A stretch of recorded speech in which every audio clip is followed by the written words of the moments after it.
In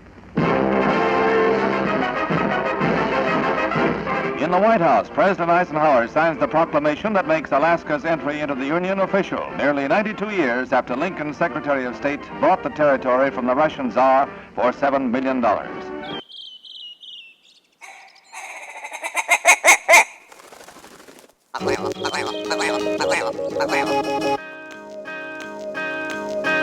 The Alaska Wild Project podcast is brought to you by the following sponsors.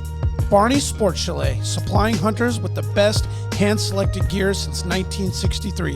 The exclusive home of frontier gear built for the rugged Alaskan terrain. Your one-stop shop for all your outdoor needs. Visit Barney's today at 906 West Northern Lights. Big Rays, the Alaskan outfitter, committed to outfitting Alaskans across the state since 1947. Whether you're a recreator, parent, guide, or corporate buyer, Big Rays has the gear you need, tailored for Alaska's harsh conditions. Check out their new exclusive line of Auralic waders. Big Rays for all your outdoor gear and rugged work attire. BigRays.com.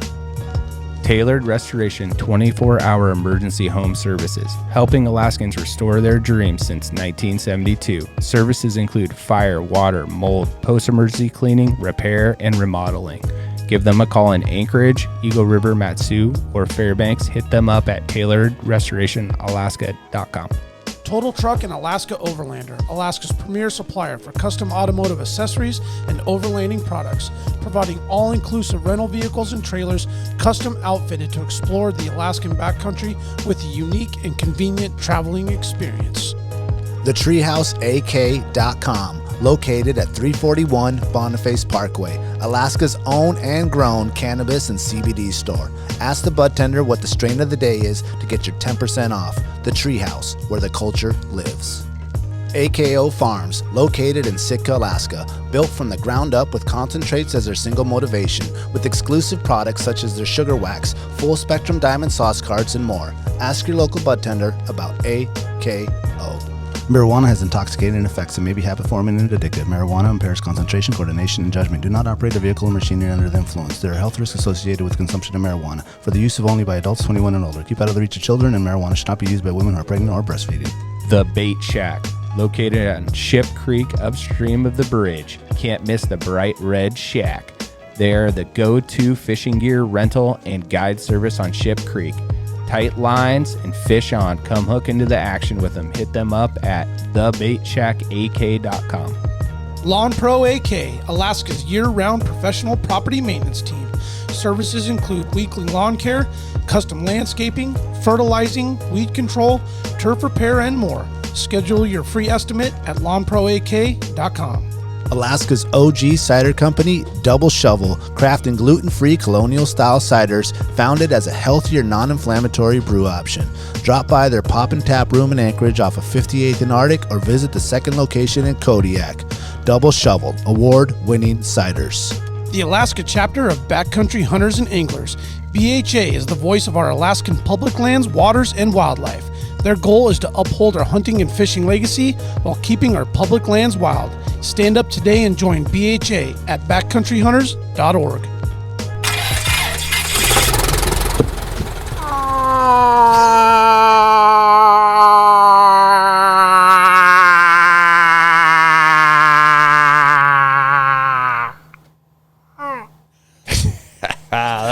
That's actually the one that gets them to come in. Nice. That last little one?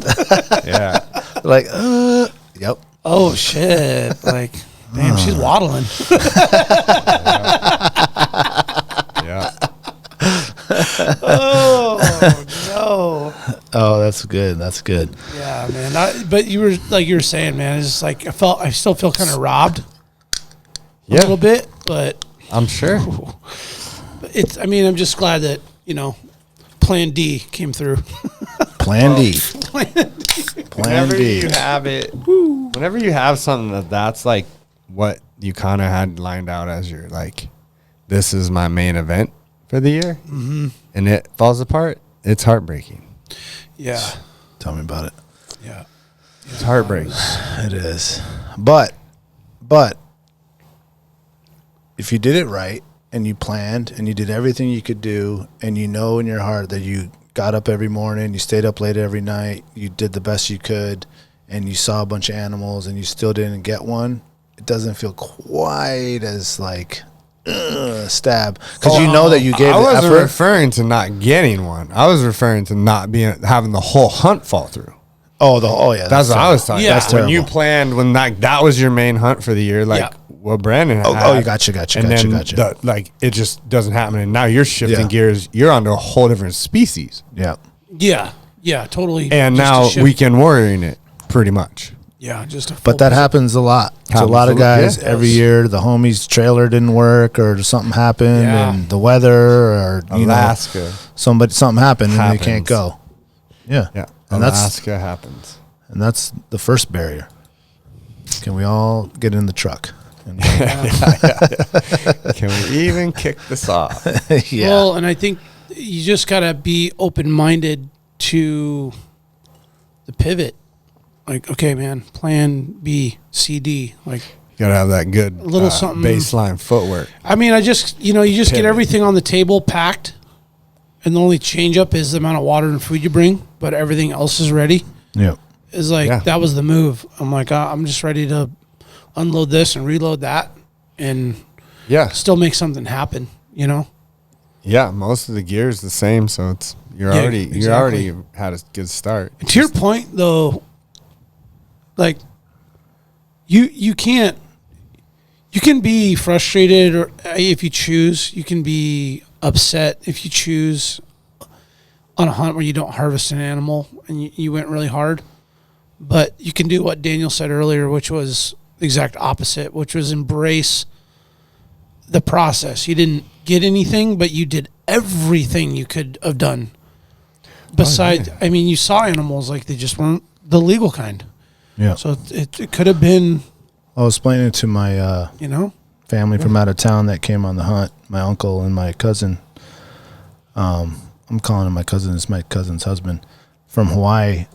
Like, the actual taking of the animal is just like, if you go get that big banana split sundae from 31 Flavors, Baskin Robbins, or wherever, you know what I mean? Wherever you get it, that's just the cherry. Like, Yeah. the whole rest of the thing is like the planning, the talking about it, the Yeah. getting ready, the buying the this because you forgot that, and getting there, and the adversity that goes through, and then the weather, and then the food that you're eating so good, and the nights around the fire with the whiskey or whatever. Yeah. Like, all that is like is the whole Sunday. I feel like when you have like just looking at behind you with the like European mounts up there, like I feel like when people talk about like trophy hunting and then you like that's a trophy, right? You have that on the wall. I feel like those are just like you got the animal and now you are able to have this thing that is the reminder. Yeah. It's like the Post-it note of something on the wall, and then the rest of the banana split, the banana, the Yeah. fudge, the Yeah. ice cream, everything. That's is the dehydrated cherry.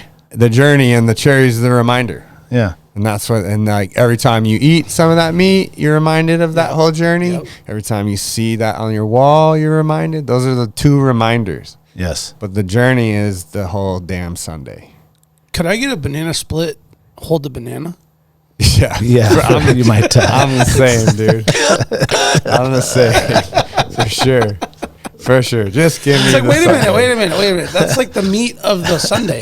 What are you going to eat? I just want the full curl. That's it. Yeah. No, it's true, because what I have actually found is that the trophies, the racks, the whatever, they kind of just are, to me personally, they kind of are whatever.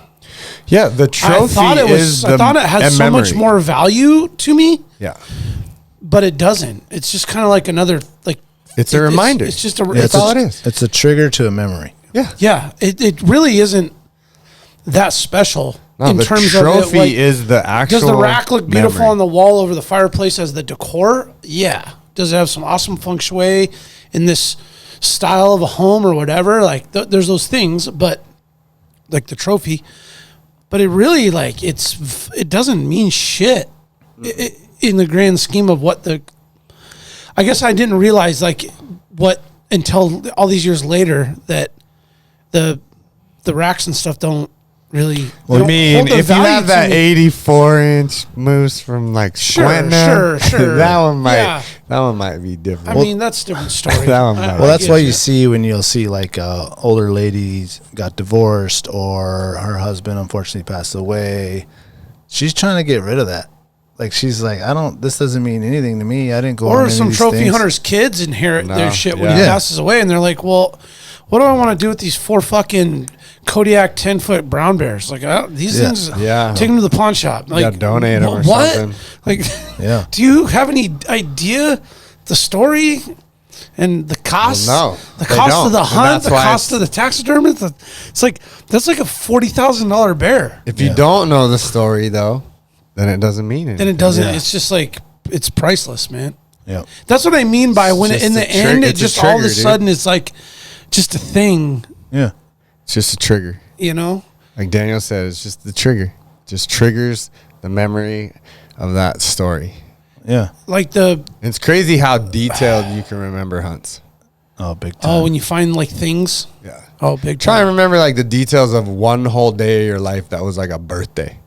You don't remember shit. No. But you can remember every second of every day for 2 whole weeks on a hunt. Oh yeah, like every second of it. You can remember like a 10-minute window that was like yesterday. Vividly, every step that thing took. Yes, how it turned its head. It's like vivid memories. It's crazy. Like this harvest, yesterday on a moose, the rack was so insignificant to just the feeling of getting a moose. Like I was telling the guys, I'm like, man, we got some really nice moose in our other hunting area. But I feel like I never wanted one more than this one. You know what I mean? It's like you won 3 Super Bowls, but the 4th one was just like that much sweeter because or whatever. You know what I'm saying? Like there's something about it that made it its own, like a special, and it had nothing to do with it being what we think is maybe. Because you were on a pivot.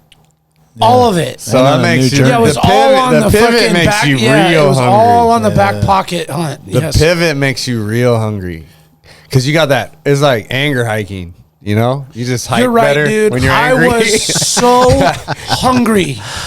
Like I had an appetite endless. Like there was just, I could definitely have hunted for another 5 days straight if you let me. Yeah. Like I would easily still be out there every morning, every night, grind, just drop me another 30-pack of beer, another steak. Like, yes. I wouldn't even eat that, man. I would have been like, I'll eat ptarmigan. Whatever. Let's go. I fucking could have plenty eat these squirrels. Blueberries that are all wrinkled because it froze a few nights. I might have just ran up the hill and got a black bear. There you go. There we go. Just had some fucking backstraps. Some roasts. Yeah. I always feel like I could stay longer. Oh, definitely. I always feel like when the weather's good definitely. too. Especially, it's always nice the day you're leaving. You missed the nicest day definitely ever was today. Yeah, definitely missed some things, but yeah, it always feels like it could stay longer. Yeah, I was telling Alexia, I was like, next year I just got to go later and longer. She's like, longer? Yeah, you for like 15 days. You had a pretty good hunt, right? Yeah, it was 12 days. Shit, that's a good time. Yeah, that's a good chunk of time. That's a day of travel on the front, day of travel on the back, and like 9 to 10 nights at camp, right? Mm-hmm. Yep. That's a solid ass hunt. Yeah. It's a long ass time. At home, yeah. Both your guys' hunts felt like an eternity. Oh, I bet. For me. I bet. At home, knowing the homies are out, I would love to have been with both of you. If you guys noticed, I was like texting you every single day. Like, man, I needed to know what was going on. You had a long one. 16 days. Yeah, and I just went out I for could go a month, week. man. I think I could go a month. Just go 30. Could do it? Yeah. No, like I feel like I could. No responsibilities? 20 days. Absolutely. 20 days. I mean, not that much responsibility. Yeah, I don't know if I could. No, I mean, if I didn't have, there wasn't something I had to be back for. Absolutely. Yeah. I think the only one thing I would bring to go extra long would be like a little bit of shampoo. Just to like get that hair wash real quick because it just not gets something I need. No, just like day like 21. Yeah, no shit. Just like a little bit, just to get we it. had Mine some gets so gnarly. You guys don't have hair. That's what that's why. Yeah, that's what I'm saying. That's the one thing that I'm like You know what? You know what? The month though. I let my hair grow what I a would little bit need too much though. I would definitely need a razor. A razor? Yeah, I was going nuts, dude. Okay. Itching your neck and shit. Yeah. That's what I'm saying. The itch is what gets me in I saw that photo of you guys when you got I your was like, bowl. the bugs and are so bad. You looked They're more, like, there you ain't no looked more bugs. gray than I had seen in a long time. I Yeah. was like, damn, bro. I felt more gray. I was like, I haven't seen your facial hair grow that much in a while. No, dude. It was so itchy. And it grows extra fast in the woods. It's like it knows you're outside It surviving. knows, it's cold. Yeah. It's like, hey man, it's a little chilly. Yeah, Let's go full feral in a week. Yeah, we were all looking a little rough. We had soap though. We went down the river a couple times and Did the wash off? Oh, nice. cold water Yeah, we did too. shower. I just felt like a good little, like a minty shampoo would just make me go another 20 days. A little gooch splash. Oh yeah, that plenty of that. I feel like one of these for a few years I've been saying I wanted to take a full September off, Yeah. and the plan was that I would go do a hunt, come back, shower, regroup, be with my family for a couple of days, and then go back out. So open to like the 12th, come back till like maybe like the 16th, and then bust out till the 25th. So hunt two different areas. So hunt two different end in 14. Yeah, like so. In other words, like if this group of dudes want to go do a hunt, cool, I'll go with these guys, and then in this area, maybe it's a closer on the 20th. Then you got to end. So you got to end in 14. Yep. So that was always something I wanted to do. Yep. So it would you'd be hunting either 30 days. If you were out in the field for 20 solid days, like that's a lot. That's why I like my spot because the season's so short. It kind of dictates it. Yeah, it doesn't kind of dictate. It dictates it. That's a cool. It's only window. a 10-day season, so it's like okay, those are the days we're hunting. Yeah. Go in a little bit early and come out a day late. It adds to that pressure though too. Yeah. Area. Yeah.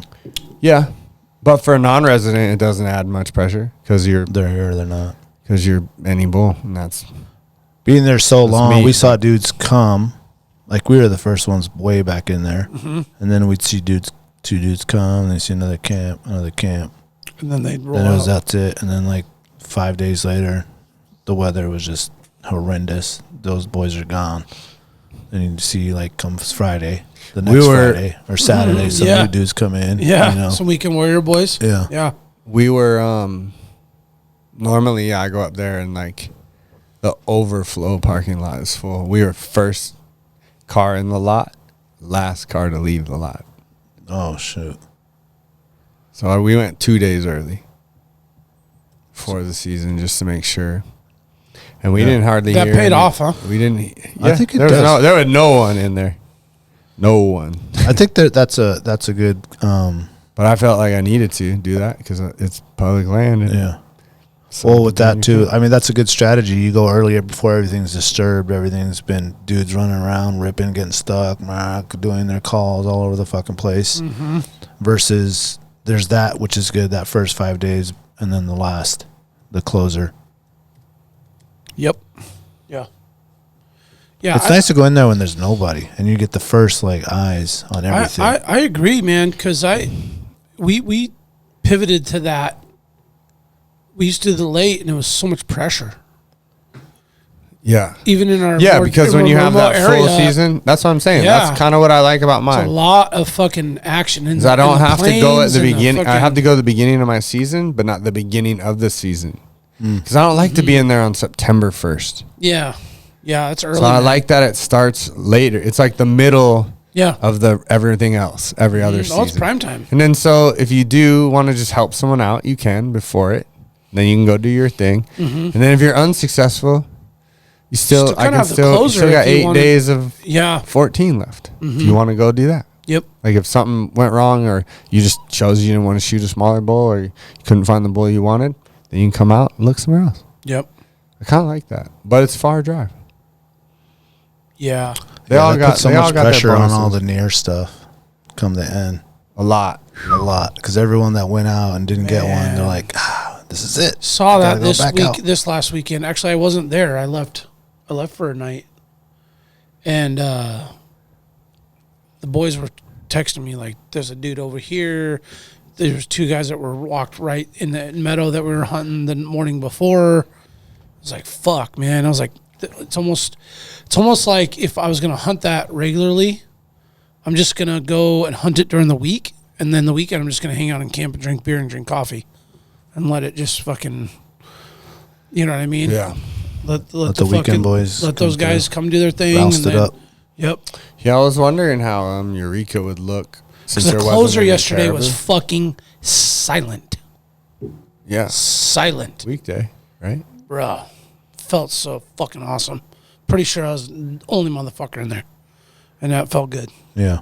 We never got down to... Felt really good. Sorry, I still got moose camp mouth. So I'm like, motherfucker. Sorry, guys, man. I just... Moose camp mouth? You know how this is F-bomb every other word. And bro, dude. Yeah, man. It's sorry. Yeah. I'm sorry, everyone. I'm going to go ahead and bring that in, man. You're back in society now. I mean, Jesus Christ. Still got freaking moose blood and cuticles. Oh, that's funny. Well, you got to take new people. That's awesome. I think I enjoy that the most. Well, other than going with my son, because I went on a secondary one with just him, which is also right up there. But taking new people that have never been to Alaska to go stuff that you go do is, to me, is the ultimate feeling, just to see their face, listen to them, and ooh at everything, and be so excited. It just makes you, I mean, you're excited already, but that just like increases the excitement. Oh, big time. Big time. Yeah. It's like when you're flying back to Alaska from somewhere, and you, like, it's pretty rare for me because I'm usually trying to fly at night, but you get a like daylight flight and they're flying over the mountains, and you just see these people like, oh, excuse me, can I look out the window? And they're just like jockeying for windows. Yeah.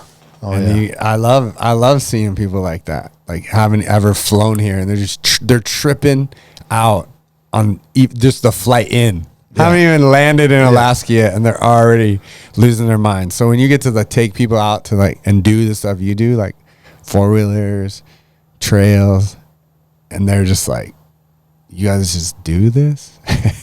You're like, yep. Yeah, and you know, it's another day. I love it when they're like, just tell me what I need to bring. Yeah. What do I need to they're get? just versus like, oh, I got all the stuff. You know what I mean? I'm like, do you? Let me see. You don't got to break any habits and shit. Let me see what you got here, man. Let me see these boots. Nah. This jacket? No, definitely not. That sleeping bag? That shouldn't go. That pad? You brought that pad? Oh, wait, you don't have a pad? Yeah, what's a pad? What's a thermal base layer? Yeah. Like, oh. Well, it's funny because I sent them the list. I'm big on the list. I like to save my list of different hunts of things I brought. And so I made a shared list on the notes. And I sent it to them, like detailed, like personal items, group items, you know, maybe items. How many of them followed it? One. The younger, and that dude younger had of the three? Yeah. And that guy had the best time. He didn't have no problems. No problems. He was good. He was good. He did need to upgrade a couple things. A couple things that weren't gonna happen. Wasn't gonna make it, you know. Yeah, for the probably not, it ain't Alaska built. Yeah, but it probably worked. Yeah, it would have worked. You would have been suffering though. Yeah, a little 30-degree bag or something. Sesame Street sleeping bag and shit. Yeah, bro. I woke up in my Zero Wiggy bag this morning. Ooh, Willie. Basketball shorts and a t-shirt. Yeah. I didn't wear socks or nothing. I just had my thermals and my wool socks in my bag with me. And I wasn't cold, but I was like touching the... When you touch the cold areas? Yeah, I was like touching the cold areas of the bag, and I'm like, damn. That's the downfall of the big wiggy. Like, fucking, yeah. My big square rectangle one. It gets cold down there at the bottom. Oh, dude, it gets cold. You move and you're like, oh, my elbow. You know? Or your foot. My point is that it was chilly this morning out there, dude. I think it was 29 this morning, which is pretty fucking down there. I had to auto start the truck this morning. Oh, no. That's not a good start. It frosted up in town, right? Yeah, frost. Yeah. Windows had a little frost. Yeah, we had ice out there. We had ice in the. Oh, did you? Yeah, like our water froze and stuff. That's cold out there, though. It's actually pretty warm, but we had a couple days. Those are late. I was still Late hot, night, early man. mornings. That Stone Glacier, that sleeping bag is the shit. I also, which helped a lot, was I also had, because I just told those guys to bring minimal stuff. So I was like, I got sleeping pads for both of you. And then I was like, oh, okay, well, I got 2 pretty good ones. Singles, like my lightweight one and then my other one. And then I was like, oh, but that's it. Shit, what am I going to use? And then I was like, I remembered that I bought this like twin one for Jamie and I. Yeah, that's right. Oh, Yeah, the That thing's- Kyle? No, it's like a twin size bed. the twin cot. So it's the like twin? 2. It's Yeah, the but Kyle? it's like, and it's like it's memory foam and you add air to Bro, you it. had the biggest cot I've ever Dude. seen. He gave it to me, dude. It's Oh, in my did he? shed.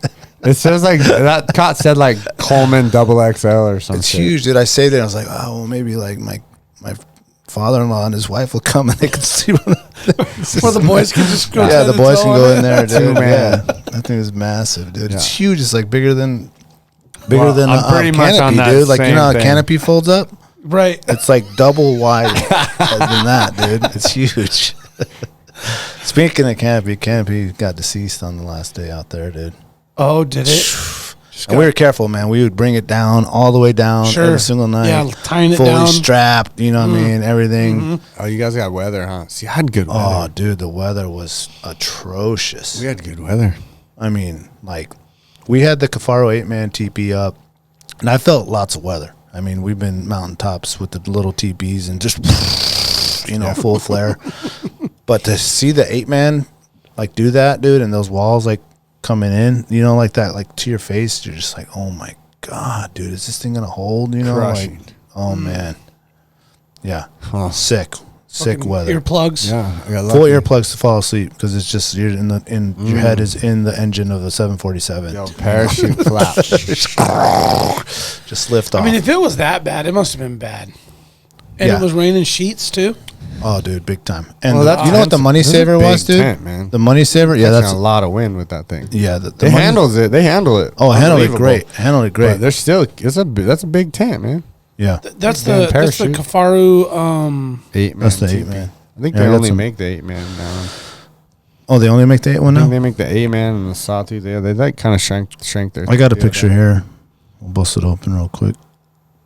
Ooh, frost. Yep. So that's frost. Yeah. You got a little snow there. Snow in the mountains. We got that. What a beautiful. Yeah. So we had to tie Unbelievably down. He loosey-looking ties area. down this stove thing on the top because big wind will just crack that thing Oh, right off okay. the. How is the it like entryway. attached to it? Because it's hot, right? How's it attached to this? Yeah, it's like just tied around it. It's silicone. It's just a Oh, hole. this right here. Yeah. Oh, it has little like little links there. Oh, 3 little links there. so it's made to do that. Yes, Oh, okay. to tie it down in 3 Yeah. spots. Okay. That's a sick photo, man. That teepee looks used and look, it's all like all black on the top. Yeah. Soot So and little shit. things on that. As my brother and I have tested this thing out for years. He has an old Yukon stove that we put in there. I'll pull up another picture on the inside of it, so you can see. So there's the main pole of the teepee, and that white sheet is like what creates a vapor barrier there from the. Yeah, that's from what the all Arctic oven has in them. Mm-hmm. Yeah. So there's that old stove. It's not like one of the new packable like Kifaru ones or anything like that. It's like straight box. You know what I mean? Yeah. Yeah, so you got it hard to regulate. Yeah. But what's cool about it is you can burn wood in it or you can burn heating oil. So you had the little jerry can full, which lasted the whole time and just had a little drip going whenever we would need it, you know, for a couple hours in the morning, you know, a few hours at night. And it would just burn and burn and Probably burn. better than wood. Yeah, because the you wood can cooks you control out. it. Oh, dude, the wood cooks you out so bad. Really? And so back to that. So back to this picture. That's what that is. We Soot. try to burn. That's soot from wood, and it's also soot. We try to do like the little logs, like Lighter the, logs. yeah, something like that. Duraflames? Yeah, like Duraflames. Just cut them into like hockey pucks. Yeah, things a lot like of people do that. And certain things like that just kind of like just Burn kick like that shit. The shit. wax Nasty. does that. Yep. So I ended up bringing out. So Eric had an Arctic oven out at camp, and he was cutting down little, like little short limb off deals, and burning them go out quick. They'd be hot, then they'd be cold, hot and cold. So I brought him these compressed logs, and those give him like 3-4 hours straight. Yeah. And then he could swap them out. So you could just wake up in the middle of the night, take a piss, throw another log in, and then have it warm all the way through into the morning. Yeah. So those compressed logs, I guess, are pretty solid. Is that the ones that they sell for that? It's a waxless, 100% natural. Okay. Compressed. So it's like a Traeger pellet that burns. Very similar. Yeah, Did he cut it into pucks? You could cut it in half. Okay. Because I saw, I was looking at the Airframes Alaska. I know they sell that, and I was just on their website the other day, and they sell the box of logs. That must be that.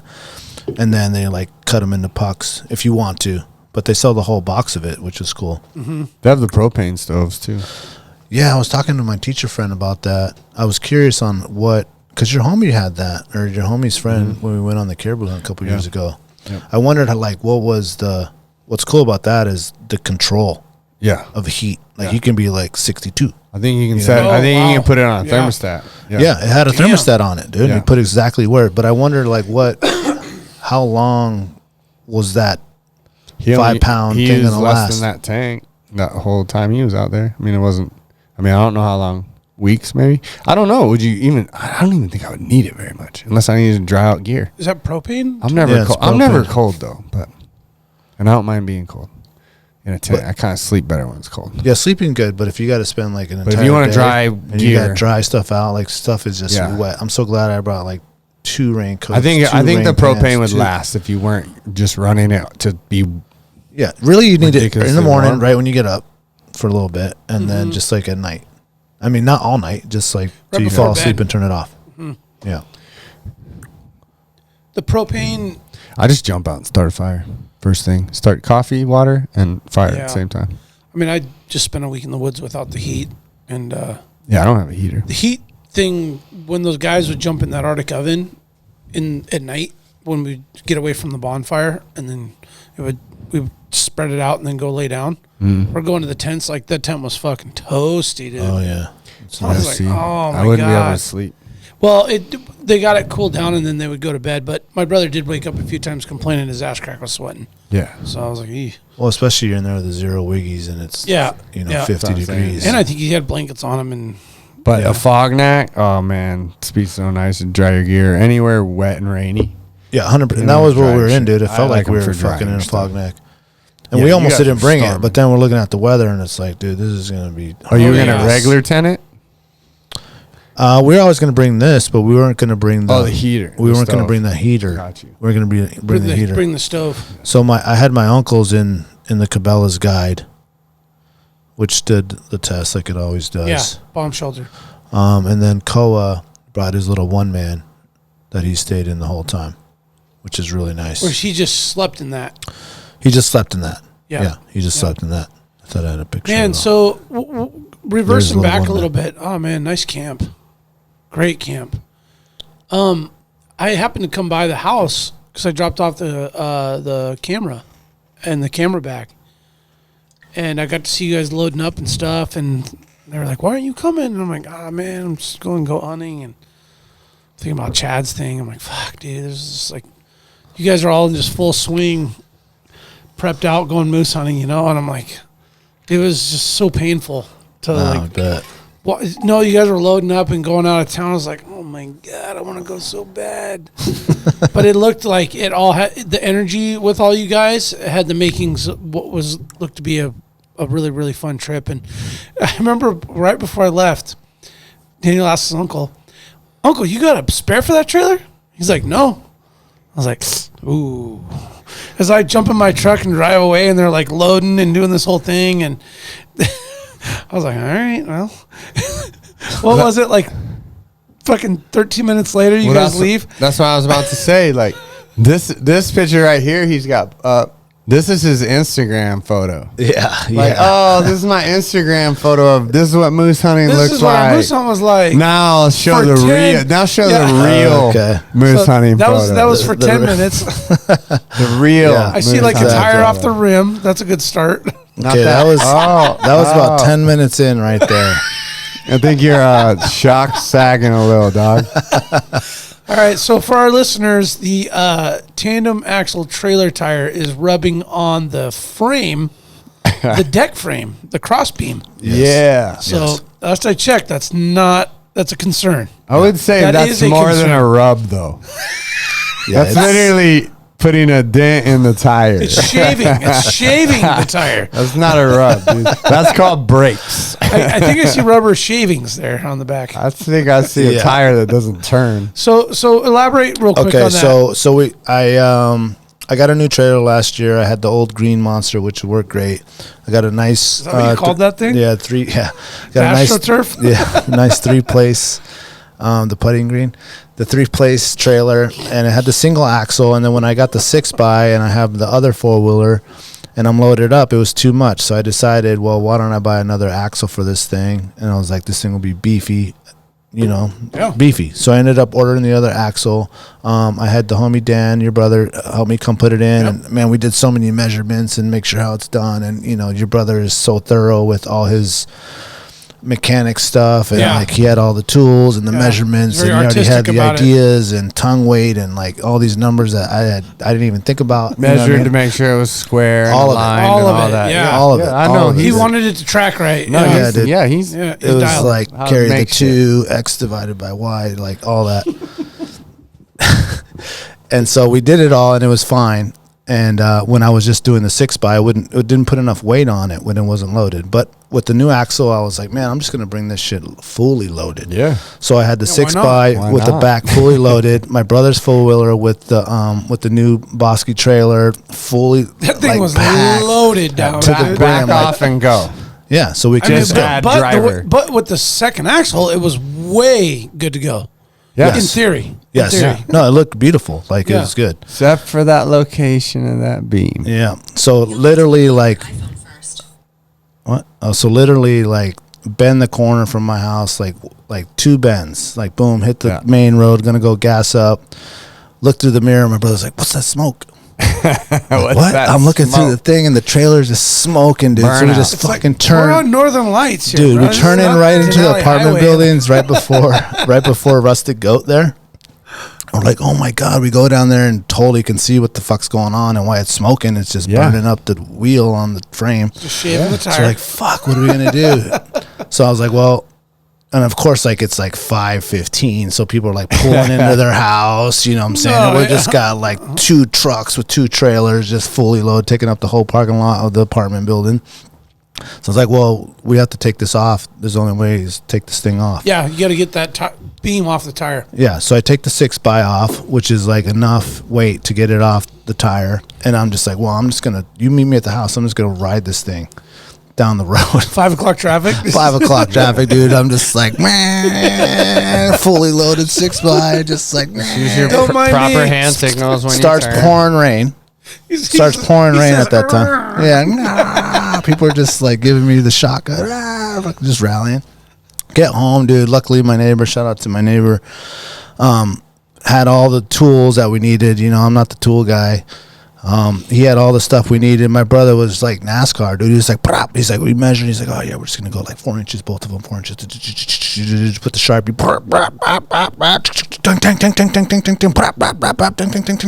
You know what I'm saying? Move them all right in the spot.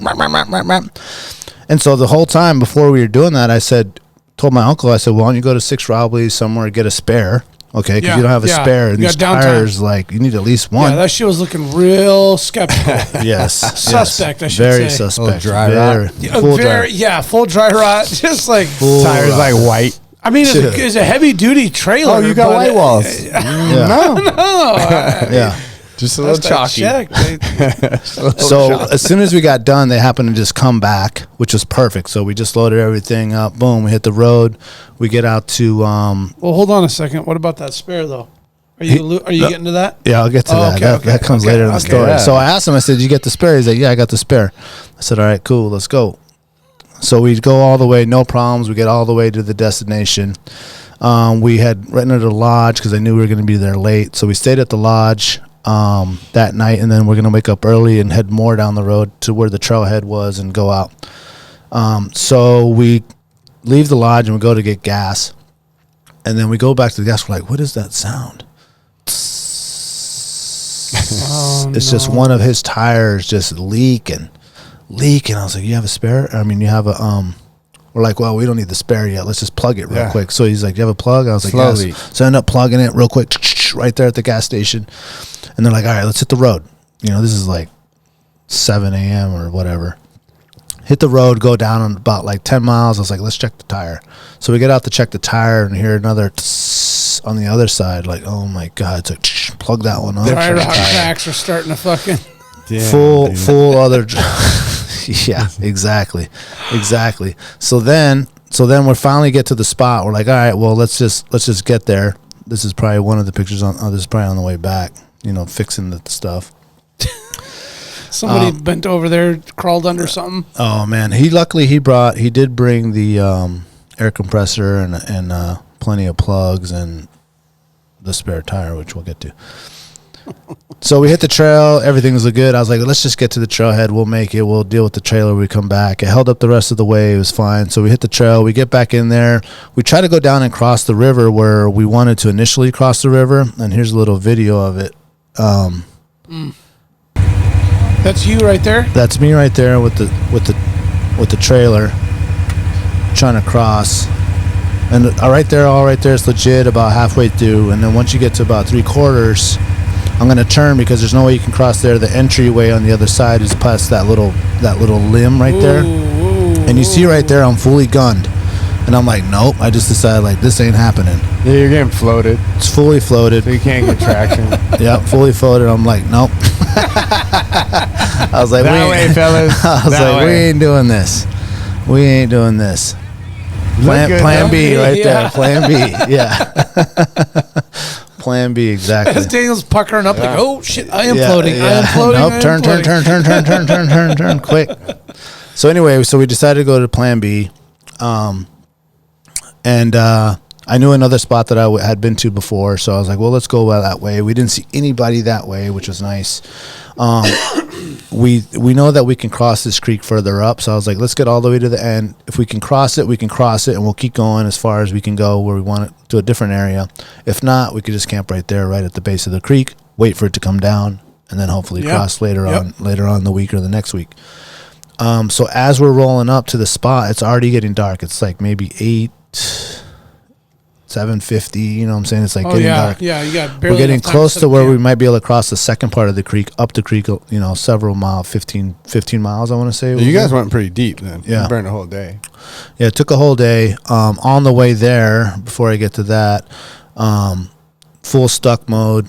My uncle had the brand new Polaris 1000. Shit, that is fucking in there, dude. You put it in the brand new mud hole. Yes. I mean, so we're kind of breaking trail because it just seemed like no one had really been out that way. Just doors deep. Fully door deep, dude. Ended up winch got burnt out right there. We had to use all the machines to like triple up to get them out of there. Finally got them out of there. And so where we're camped is actually on the other side of this hill right here, on this backside of that. So that took like, you know, an hour at least to get all that unstuck. And then all the shit, the tote and the field. All that stuff was in the back. That was all in the back, dude. Yeah. So like we could get all this stuff out of this. You know what I mean? It looks like he's got a bunch of gear inside of it. Oh, he does have a bunch of gear inside. It's all stacked. You see it in the fully window. Stacked, dude, for two of them.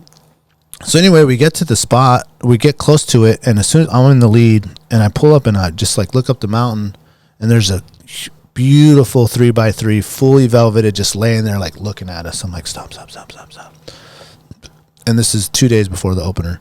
3 Brow-Tine area? 4 Brow-Tine area. 4 Brow-Tine. But he's a 3x3, but we're like, man, maybe he's big enough. You know, it's too dark to pull out the scope. Yeah. We're like, oh, and then we look up and my brother's like, there's another one above him. So there's another one that was like 100 yards above him, both in the velvet. And like, man, it's tough to tell. They're just laying there. I was like, well, let's be quiet. It's hard to see their brow tines in the totally, especially in the velvet, dude, and especially in that dim light. Mm-hmm. So I was like, well, let's be quiet. We can't do anything anyway. We still got 2 days or whatever. Yeah. So we roll slowly past them, set up camp where we were. And the next day we went to go look for them. The next day we went down to the river to see if we can cross the river. There was no way that we could cross the river. So we decided to stay there. Let's check out these other moose. We didn't see the 3x3 the next day. The next day was a pretty bad weather day, so we didn't do anything. It was like we did go around and look when we could because it gets fogged in right there. Yeah. And then we decided to obviously you're going to look around the whole area there and see what we see. Opening day, we're up early looking at stuff. We see tons of bears, dude, tons of moose, tons of caribou. I seen monster caribou. We had intended to go to that area because we had 2 caribou tags and they ended up closing the caribou before we went. Yep. Of course, when you see the monster caribou in the velvet, dude, just beautiful, dark, like monster white maned, just feels beast. like it's always going to happen like that. Yeah. So, we are at our campsite here, and we're glassing this whole entire area, which is obviously across the creek, right? Damn, man. It's beautiful. We're seeing moose in these little areas up here, these little areas over here, and there's another similar one over here. And the trail kind of goes down there, and so we're like, man, we got to find a way. So we went down the river, made a mark on the river, so we see where if it's going to come down. We scratch some rocks up, and about 4 or 5 days later, after we decided like we got to go over there. We kept seeing like stuff over there, How's the walking on the other side of the river? It's very swampy right here. Oh, it's swampy. It's wet. It's very swampy all in here till you get this little rise, and then you can get into over the there. trees. Okay. And you can tell like no one had been back there at least in a year. Maybe they didn't even go back last year. Who knows? Because of the way the trail's condition. Yeah, because it was just like overgrown and all that stuff. Oh, perfect. So finally, we decide like, okay, well, let's go over there. Let's go check it out. The water went down. After like the 5th or 6th day. It went down like 6 inches. So like, all right, well, let's go. Let's go check it out. Here's another good picture of the river. So we brought the catted in to get the fresh water from that to feed the How camp. does that work? That's like a water bag. So you basically dip that whole thing in like Gravity. a bucket. And then you just hang it up, and the filter's on the bottom of this thing, and it drips into the blue jug that you bring with fresh water. Oh, okay. Yeah. So it will filter the water and then drain it into like basically a reservoir, which would be the water jug. Yes. just So we gravity brought feeds 2 through. water Okay. jugs. Nate has How one long that does works it take awesome. to do that? It's like A an hour. while. Yeah, it's slow. like It's an pretty hour. slow. Yeah, Okay, about but an hour. it'll fill a 5-gallon jug. Yeah, Oh, you gotta keep going. you got to do Yeah, it. right, It'll right. Oh, that's yeah, probably absolutely. like 2.5 gallons or whatever. Yeah, absolutely. Sick. Yeah. Okay. But it's the way to go. It's easy Yeah. to and it works really And you good. don't have to haul in water jugs. We've used too. that on Lagocana We and don't have like to sit there beaver and pump. places. Yeah, Oh, Saves yeah. you like you just hang it up and you're leave. good. Yeah, You then just you're dip good. that in the water, carry it, and Yeah, and hang it up Oh, and put fuck it. yeah. It's Okay. easy. It's easy. They're money. Nate has one. Yeah. I really liked it. Yeah. So I love we how Carlo pairs gators with extra tufts. I know it's the best move, dude. G unit, dude. It is, dude. It's the Like, best move, dude. He's got dry feet. feet, man. He's got He dry ain't- feet, he and he ain't protects playing. the side of his boots, man. He's like, dude, I don't like wet feet. Even though his feet are sweating like a dog. Oh, you know it. Actually, he puts on these things called bamas that you can buy at Big Ray's. Shout out to Big Ray's, Oh, which soak up all that sweat from your foot. Called I ended up, Bamas. yeah, they're called bamas. There's a new name now because I went to buy them and they said they're not bamas anymore. There's something else. They look like a little thin booty that you just put over your sock and you stick in there. Pantyhose? No, not like pantyhose. Almost like Goes over your sock. goes over your sock and you just put that into your boot. And it just sucks up all that water. So you can literally take that thing on and be like, and just get all the water It's like out. a sham wow for your feet. Yeah, it's the sham foot. Okay. Sham foot. The old sham foot. So we had to have a little talking to with the uncles on, we're here for 12 days. Yeah, that was pretty We funny don't when you drink shared 10 that. gallons of water in day one. Well, Okay, we're not taking but they're baths. using the drinking we're water not to just wash like their leaving the hands water and on. cleaning dishes. We're not and just shit. heating it up so we can, wash our hair and things like that. It's just like, and all this food, this needs to last like this whole time. They So you didn't- can't they didn't cook get, like the conservation. half the bag of potatoes on day one. Like this is supposed to be for 4 dinners, 5 dinners, Anyway, my Uncle Alex was the greatest camp, like Roost guy. He just would have breakfast. He would cook all the stuff, and he just did a wonderful job. And anything that was left over, of course, we ate for breakfast or whatever. So day 5, day 6, we decided that we're going to cross the creek. You know what I'm saying? Me and my brother, we all get ready. We all get our stuff. We're like, all right, we're going to go across for the day. We even brought the other tipi, like, in case we're going to stay the night. If we get a moose, we're going to be there. We're going to come back. So we're going to risk this thing. You know what I'm saying? We're going to go and be there for a day or two. So we had enough stuff to go for like a day or two. Oh, yeah. Oh, that's another one. I made a stock on a moose right there on that one. So we decide to cross. We're going to get out there early. We're seeing moose in this little areas over here. And this is my brother in his little Honda going to cross it, right? It looks pretty deep. Yeah. Super deep.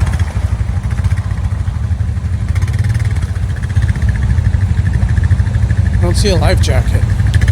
No, we didn't bring a life jacket. Should have. I see a Dirty Harry, though. Yeah, he's ready to cap. I was just standing on the downriver side. Oh, he's jet skiing. He didn't want to get his foot wet. Oh, he just wants to drown. Then he realizes, okay. Yeah. There's a big rock there that you want to clear because you get on the other side of that rock. You don't want to hit it sideways. Then it's like, oh. No traction. Bumps it, gets out of it. Give her the beans. Damn. Look at his face. He's like, next. And Carlo is not a guy that shies away from an extreme challenge. Oh, he didn't a shy hill away. climb or a gully to like carve out or break a trail on a snow machine trip. Like he looked a little bit like, oh, that was. Oh, and after I saw that 100%, the first thing I said is, we're not doing that. No. And they're like, no, we're not. And Uncle's winch is out, so there's like swamp on the other side. I mean, that Ranger would have made it across. You got more weight. Yeah. But the Ranger's square, too. And them doors, that thing would get pushed. Yeah, I mean, there's just the risk. Well, you didn't have factor. much room to get pushed because if you didn't make it on the other side of that rock, dude, it was like the whole river funneled right there, and it was like just rapids, dude. You're gonzo, dude. Oh, yeah. There ain't no. Yeah, that's and what we're I mean. like looking like, well, if you miss it, you know what I'm saying? Was that the official trail crossing? Yes. Yeah, it looks like the cut for the Yeah, it looks trail. like it's coming out, yeah. So before we're like, well, if you miss it, like, you're going to have to go like 200 yards before you can even like attempt. Well, he probably should have started aiming upstream. He kind of tried to go straight. Couldn't. There was some big rocks right there and a deep, deep hole, which you'll see on the return. So as my brother's over there, I was like, well, I got to go. Sorry, bro. No, I was like, are you coming back? You know, he's like, fuck no, that. I'm I'm going. I was like, so I'm like built up the courage. I was like, well, I got to go, dude. I can't leave him over there. No. Mm-hmm. You know, so I was like, yo, you guys stay here, you know, hold it down. I'm going to fucking rally. 6x should have been good, though, right? So the 6x did it. I did the same exact thing that he did. I got right to that rock and it was like, oh, and then you hit the rock and then you bumped out of it. So we got to the other side. The other side was really, really nice. We ended up calling a bull. I thought I had a video of it. It's on the other one. But I called the bull really, really close. He was just like maybe, 38 or something like that. Came right up to us, dude, just circled us, checked us out. And the whole time was cool. We could see the other camp. And as we're sitting there looking at that thing, I hear like some brush move behind me. I'm like, oh, shit, there's fucking something behind me, dude. I turn around. This fox is just like, boop. Just like, looks at us, dude, stares at us. Came to your calls. Comes a little closer, just like lays down. He's like scratching himself, just like watching us, looking at us, licks his butt a little bit, watching us, watches the moose, comes back, and then he just like, okay, and just trots off. So we ended up staying there all day till like, I don't know, it was like 6, and then there's this massive storm coming, dude. You just seen it coming all day, dude, down the thing. We're like, oh, it's just filling up that water again. Yep. All that water's just been raining all day, and the whole day we're just like thinking about it, like, man. At some point it's gonna come down to where you're at. Exactly. Well, it's been raining upriver and at the lake and all that stuff. Yep, so we're like, man, this thing's coming up, dude. And the whole time we're like, oh, we got to go back, So we ended up deciding like, well, let's get out of here before it's like torrential, you know what I mean? Like, and dark. Because we saw that one moose and we didn't see anything else. So this is me on the way back. Oh, yeah. Going just full submarine here. Oh, yeah. Handlebars. You got it, come on. Oh. Damn. Come on, keep coming. That was deep. Gripped. Yeah. This water just coming out of that. That last stretch, that last hole was deep, dude. Oh yeah, It fully submerged the whole machine, like under there. What's up with those orange gloves, though? Those are courtesy of Scotty P and the. Those are those cut proof. Yeah, dude, those are legit, dude. No, they're waterproof. Cut, they're really nice, dude. Especially all that rain, you still got good grip, and you could use your phone and stuff. Turn that on? That's a button. Off? Or just hold it? Yeah, just hold it. Oh, okay. Yeah. So anyway, that the rest of the time we'd wake up and scout as much as we could. We saw so many bears. We had as we're sitting at this camp up here, we brought the other little teepee because it would just rain, and we're like, well, we're just gonna sit up here. We already rode up here to this area, so we brought the teepee. We'd set it up real quick so that we could still glass all this stuff. This is where we saw lots of moose. They'd come around this area. We'd see bears through here, all kind of game through there. We had a black bear walk right up to us right there. My cousin ended up trying to shoot it with my uncle's gun, which hadn't been, I don't know, serviced or cleaned ever. Like his tires? Oh, dude, just like his tires, yes. Yeah. So he totally missed this thing that's like 50 yards away, dude. This black bear like walked right up to us while we're just sitting there glassing, dude, and just like totally missed it, spooked it. Damn. Unfortunately, he made a stock on a couple other black bears, or another grizzly bear. Totally missed it with that same gun. And after that black bear incident, I was like, dude, that thing's done, dude. Put that thing away. We're not gonna injure something. You use my rifle or my brother's rifle. Yeah. So he missed 2 bear opportunities? He missed 2 bear up. He took 2 shots, and both of them were just like, the bear's like, huh? You know what I mean? And just like walked away. I ended up on like the 5th night when we came back, me and Koa, the homie, spotted a nice moose, and I made this stock. This is where we were at glass, and this is from the other picture. We're looking at all this area. We ended up hiking all the way up in here because that moose was down in here. Made a stock all the way down in there. He moosed me out and disappeared on me, and I couldn't find him again. A full Houdini? And then we ended up spotting that same 3x3. We hadn't seen him the whole time, and then we ended up spotting him again with all his velvet off. Oh, this is a picture. He rubbed it off. He rubbed it all off. So I have some good video of him and footage of What's him. the one to the left? So this is that 3x3 right there. Oh, look how crowned he is. That's like the one Wes and Sarah got. Almost look just like it. So we decided, obviously, that one's not for brow tines or 50. But it was really nice that he would come in and visit with us. This other one right here, that was a 2x2 that was with that other one. Laid a little flatter, but still not 50. Still not 50. Definitely still not 50. He's like 40, 45. 40, yep. So he was around. He had all the cows with him. He ended up pushing this other big boy. He ended up pushing this guy out of there. One night on the late night, we'd stay up late, and he ended up pushing this guy, and this guy ended up going and crossing the creek and going to the other side. Okay. Soft. Got full punked. Got fully punked by this other Nobody dude, and this dude had like 6 cows, dude. This guy did? The other one had like 6 cows, and we would wake up and they would be like right behind the camp, dude, just like just cruising by. We're like, oh man, there's the cows, there's the one. We're just hoping like a new bull come in, big one would come in, and punk this guy out, and it never happened. One thing I wanted to bring up was early season they were cowed up.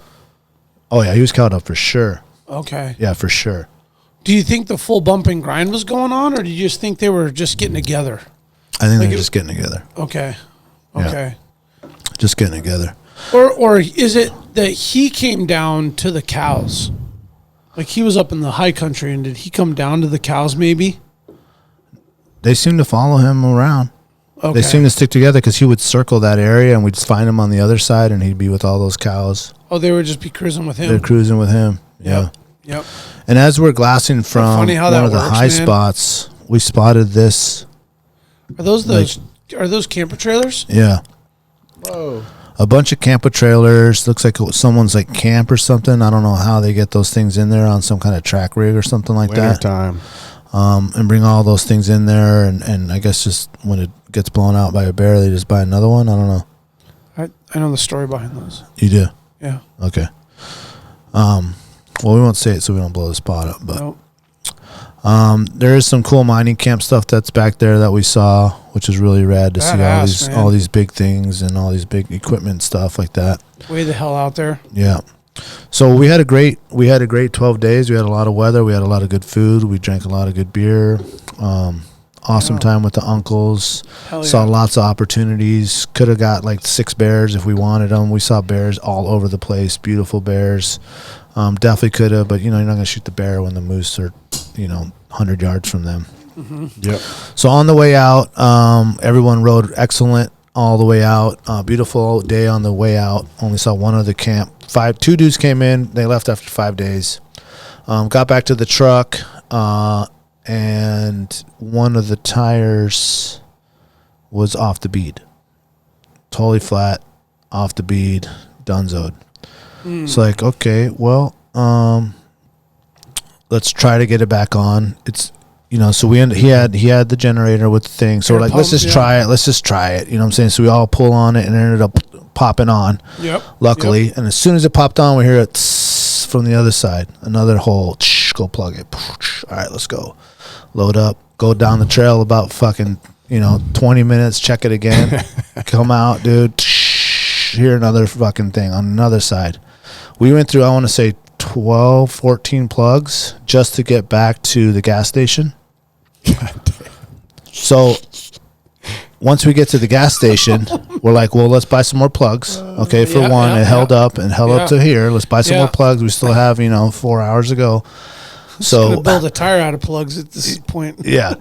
So we start hitting the road, dude, and we're like, well, you guys go in front. We'll keep an eye on the trailer. You know what I mean? Behind and see if we see something funny. And literally 5 minutes, dude, we're like, pull over, dude. This tire is just like wah, wah, wah, wah, wah, wah, wah, just totally womping, dude. Totally womping. So we tell him to pull over, and that same tire, I think this is on the fixing one of them. That same tire was totally donezo. So we ended up, it's like shredded. Shredded. It's tire's done. Gone. The tire's gone. We're like, all right, well, let's take the tire off. So we do it and just took the tire off and just left it with the hub. We'll do the other 3 You're tires. go grab your spare. I did. So I said, go grab the spare. We'll put the spare on. He goes to grab the spare. It's not on a rim. Just the rubber? Just the rubber, dude. Best story ever, bro. And what are we supposed to do with that? Exactly. He's like, I don't know. I was like, oh my God. So we had to end up going just with the 3 tires. I was like, well, we'll just go slow. You know what I'm saying? We'll keep going, whatever. Just one axle. So we go. With that damn Ranger on there? With the Ranger. That's got to be a 2,500-pound machine. Dude, those tires are like those little snow machine trailer tires, too. You know what I mean? They're not like no. Those tires are not. That. Those tires are, that's a 7-ton tilt. I know it does seem that way, but it's not. Bro, I know it says 7-ton tilt trailer on the side of that trailer because that's the name of it. That trailer is not carrying 14,000 pounds. Oh, definitely not. Oh, my God. No. But those are not the standard snow No, this is tires. a regular big tire. Oh, it is? Oh, that's a full-size tire. Full-size tire. It looks 4 small of in them. that picture. Yeah. Yeah. Oh, I guess it is. Shit, it's got, is that 8 lug nuts? Yeah, no, this is a heavy-duty trailer. Anyway, the tire blown out, dude. So then the tire blows out. We're like, fuck it. Take the tire off. He's just rolling with the hub and the other 3 tires. We go down. The other tire, dude. Done, dude. That one's donezo. So we're like, hold on. So this is the right front or left rear? What is this one? This is right front. This one here, I think, is left rear. Oh, yeah. But the other one on the road, this was like the second one that got blown out. So now this one's off the. So now there's 4 tires, and we have one good front one on the left and one good back one on the right. And a spare with no wheels. A spare with no wheels. So we decide, well, let's pull over and we'll try to at least even them out so they're on the same axle. Put them both on the back. Put them both on the back.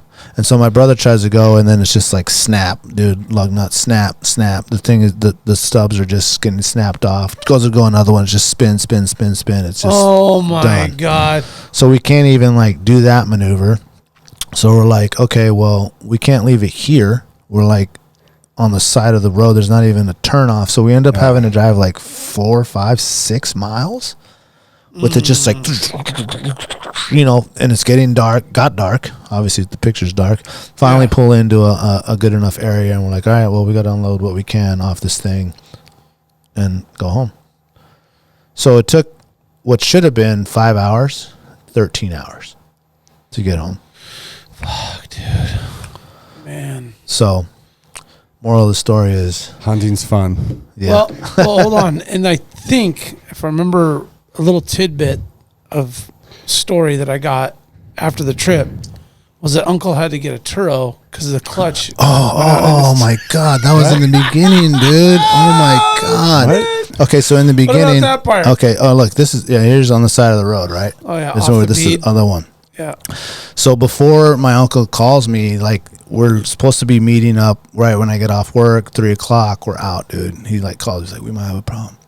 I was like, what do you mean? He's like, oh man, I don't think my truck's gonna be able to do it. Oh no, this is the day before we're leaving. I was like, what do you mean? What do you mean? He's like, the clutch is going out. I don't think it's gonna be able to make it. I was like, what? I was like, how long have you known about this? Well, I mean, I've been using it all summer, and it happens here and there. I was like, man, you're gonna risk the whole hunt on this thing. So we ended up touring a truck that was heavy, a 2500 that was able to tow this trailer. Dude. So my other uncle had to like drop like 12 days for a 2500 Turo, dude. It was like $2,400 or something like that. Yeah. You only really use the parking truck lot? for 2 days, Yeah. there and back. It's just sad. It probably would have been cheaper to have a tow truck, drive your trailer there, and come back and drive it home. Yeah. Probably would have been cheaper. And then the than hitch renting wasn't a the right Turo. hitch. Oh, dude, it was just like, and then the lights weren't the compatible lights. It was just thing after thing. But Awesome. the journey of the hunt, everything during the hunt, was excellent. Yeah, excellent. I feel like everything you just said, though, was, I mean, that's how they go sometimes. Yeah. It's going to make I mean- next year feel just that much better. Yep. Just brand new tires, brand new trailers. That hunt, Yeah. that trip becomes more memorable than 20 moose you'll kill in the You future. win or you I learn, swear to man. God, dude. Oh, You win or you 100%. learn. Holy shit, 100%. A man. lot of learning. Got a lot of learning. You don't Yeah. forget about the trailer Had a blowout lot dealing of with the learning. trailers. Yeah. Oh, my God. Yeah.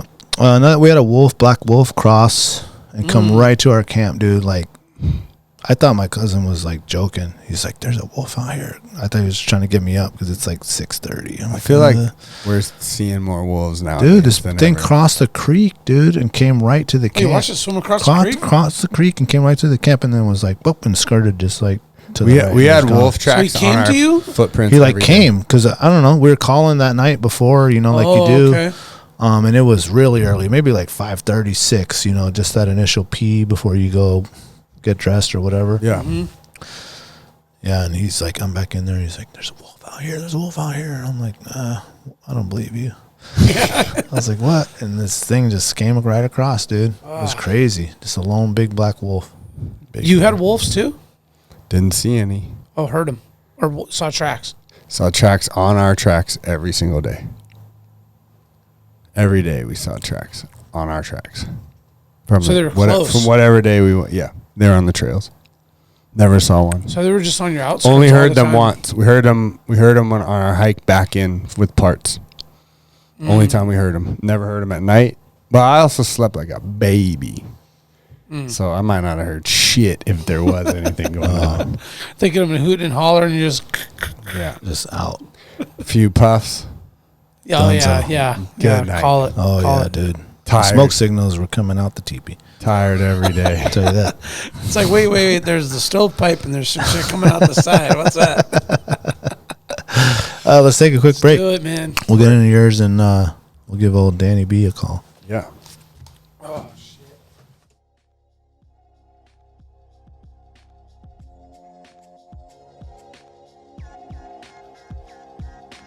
Barney's Sports Chalet, supplying hunters and outdoor enthusiasts with the highest quality gear and equipment since they opened their doors in 1963.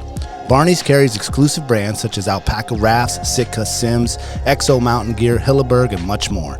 Barney's prides themselves with keeping a huge stock on hand of various top-of-the-line tents, footwear, sleeping bags, optics, cross-country skis, just to name a few. Barney's is also the exclusive retailer of Montana knives, Seek Outside, Kifaru, Stone Glacier, and their in-house brand, Frontier Gear of Alaska.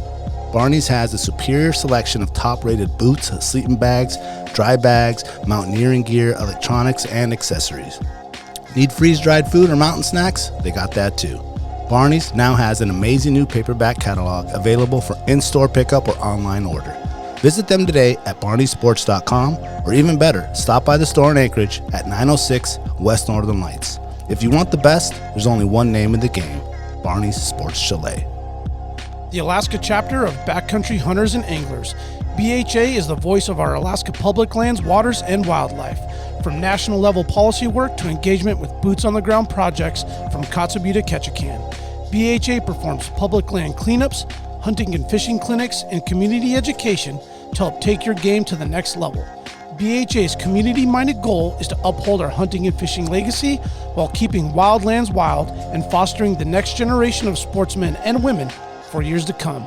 Make sure to follow BHA Alaska for upcoming events, local brewery pint nights, and more. Stand up for Alaska public lands and waters by supporting the Alaska chapter of Backcountry Hunters and Anglers. Join us today at backcountryhunters.org. The Treehouse AK, your one-stop dispensary located at 341 Boniface Parkway. When you pull up to the Treehouse, you'll notice the beautifully hand-drawn art by Alaska's own Ted Kim. Once you get inside, you're going to see many of the same people that have been there since they opened. The bud tenders know you and what you like and what new product you should be checking out. The store is super clean and the music's always on point. The Treehouse and local owner Josh Boots is a staple in the cannabis culture through his music, community givebacks, and a lifetime desire to bring the people of Alaska the best products available. The Treehouse always has at least 25 strains available, and they're all shown prominently deli style in clear, openable jars so you can see and smell your options. Other products include edibles, concentrates, vape carts, pre-rolls, flour, dab rigs, and anything else you need, they got it. They also have some pretty sick merchandise for sale. Check out thetreehouseak.com, or better yet, stop by the Treehouse today and get started on their loyalty program. Remember, you must be 21 years of age to enter their store. The Treehouse, where the culture lives. What's up, boys? What's happening? Danny. Man, what's that setup he's got going on back there? Yeah, that's a nice setup. Hell yeah. Check it out. That's how you stay beautiful. Damn. So they stay beautiful right there. It's the office. Racks and workbenches and bench press benches and My knife forge is over there. Motorcycle, skateboards around there somewhere. Dive gear, spear guns. cool refrigerator or freezer or something back there behind you. What is that? Yep. Meat. There it is. Meat freezer. Meat, baby. Nicely done, man. Hey, I'm gonna need a bigger freezer, boys. I got 3, bro. I'll just hold on to it, and whenever you need me to send it, I'll send it. Yeah, we're gonna have to send it in little chunks. It's gonna be like a little subscription, monthly subscription. I got 3 stand-up freezers and a chest freezer. We're good. It's gonna be a little moose monthly subscription. Meat Club. Meat Club. Club. There you go. There it is. There Meat you go. Yeah. Danny Bolton, thank you for coming on the show, man. Thank you for coming in and helping tell the story on you and Chad's hunt. And your cousin, right? Yeah, my cousin. Yeah, my cousin Ryan. Nice. Yeah, thanks for having me on. I appreciate it. Yeah, of course. Yeah. Of course. I want to pull up a picture over here real quick of where do you want to start, Chad? You want to start there? We just pulled a picture of the machine. That is literally the start. Danny told me. It didn't look very muddy yet. Danny and Ryan told me afterwards. They said after the stuck, they were like, I knew when we weren't even a mile in and we were winching and on 3 wheels that this was going to be an adventure. Yep, absolutely. The Alaska 3-wheel motion. Yep. Yeah. No hydraulics needed. That's great. Yeah, the trailer is loaded, huh? Man, and for those of you that can't see, basically it's Chad side by side, sideways. I don't know what that degree of tilt is, but it's tilted. That was. I think we were one of the first ones. It looked like we were one of the first ones in there in a little while, so it's kind of overgrown. And couldn't see that hole. It was just like grass. Yeah. Like African savanna grass, and just all of a sudden, boom, dumped. Well, they didn't get like the crazy wet that we got. It was the wettest. It's the wettest I've ever been. It was wet. Okay. Yeah, everything was soggy, and the river was higher than ever. And that was probably the majority of our problem with first time I've experienced pressure there. Oh, because the water's high enough that. Boats Yeah, could we come in? pretty much have a bumper sticker that says "fuck jet boats." Oh, the Solar boys came in? No, Oh. you didn't need a Solar. Oh, you could get like a Sport John or a big jet boat up there. They were in, I don't know, it was like a regular inflatable, and they just have a jet on it, and then they just have it like trimmed up so high, but not. There was a couple Solars, but that's usually what's in there: a Solar, or mostly airboats. Got it. And no one has ever stopped in the area that I'm camped. They always go past it. And we have a pretty big meadow below camp and then across a valley. And we had people sitting on us every morning. So I literally would call over them. Every time they called, I'd call. Oh, to let them know you were there. Yeah. Yeah. It got to a point where Danny was ripping elk bugles. Over the top of them, because I was like, I don't. Wait a second. He's like, maybe they just think we're a moose, and I was like, I doubt it, but let's just rip some elk bugles, and then they'll know we're not a moose. Oh, that's funny. That's funny. Can you rip an elk bugle without a horn or whatever it's Oh, called? I had a bugle. I had a you horn. did? And Okay. I had a diaphragm in my bino case. Is that what you call it? A horn? Is that the word? Yeah, I don't know. What you Okay. call it. Bugle tube. A tube, bugle Bugle tube. tube. Yeah. Yeah, All the right. bugle tube. That sounds more nasty. Well, I guess we should start with who Danny is. Yeah, Danny. Yeah. He can tell you. We met at man. at a Sorenex event, but Danny is The Boar Man on Instagram, Hawaiian. right? Yep. Yeah. Yeah, so I met Chad at Sorenex at Winter Strong, which is in South Carolina, and I don't know. I from Hawaii, bow hunt and spearfish, and do a bunch of off road driving too. But just a friend of Chad's, and man, he invited me up. We talked about Alaska, and Alaska and Hawaii, they're very similar. A lot of people from Hawaii go to Alaska come here, and I'd never been. So, and Chad knew that. And so he's like, dude, come up, whatever you want. And, you know, some hunts you can't do, right, as a non-resident without a guide, like a sheep hunt or something, but he labeled off the ones you could do. And the moose hunt thing was like, heck yeah, dude, I'm in. I'll give up elk hunting this year to come moose hunt. And so just blessed to have someone like Chad invite me up to go do that. That's a big leap of faith. I felt like it was a bigger leap of faith for Chad to take us. He felt opposite, but you know, we knew each other pretty good, especially for my cousin who always wanted to go to Alaska too, and I thought it'd be cool to have a photographer for the trip. So I told him I'd buy his ticket if he came up, and he didn't know Chad at all, and so he was like, and I told him, I was like, hey, Chad's a little bit of a wild man, and we could be in for it, you know. Yeah. he definitely, Ryan definitely took the leap of faith.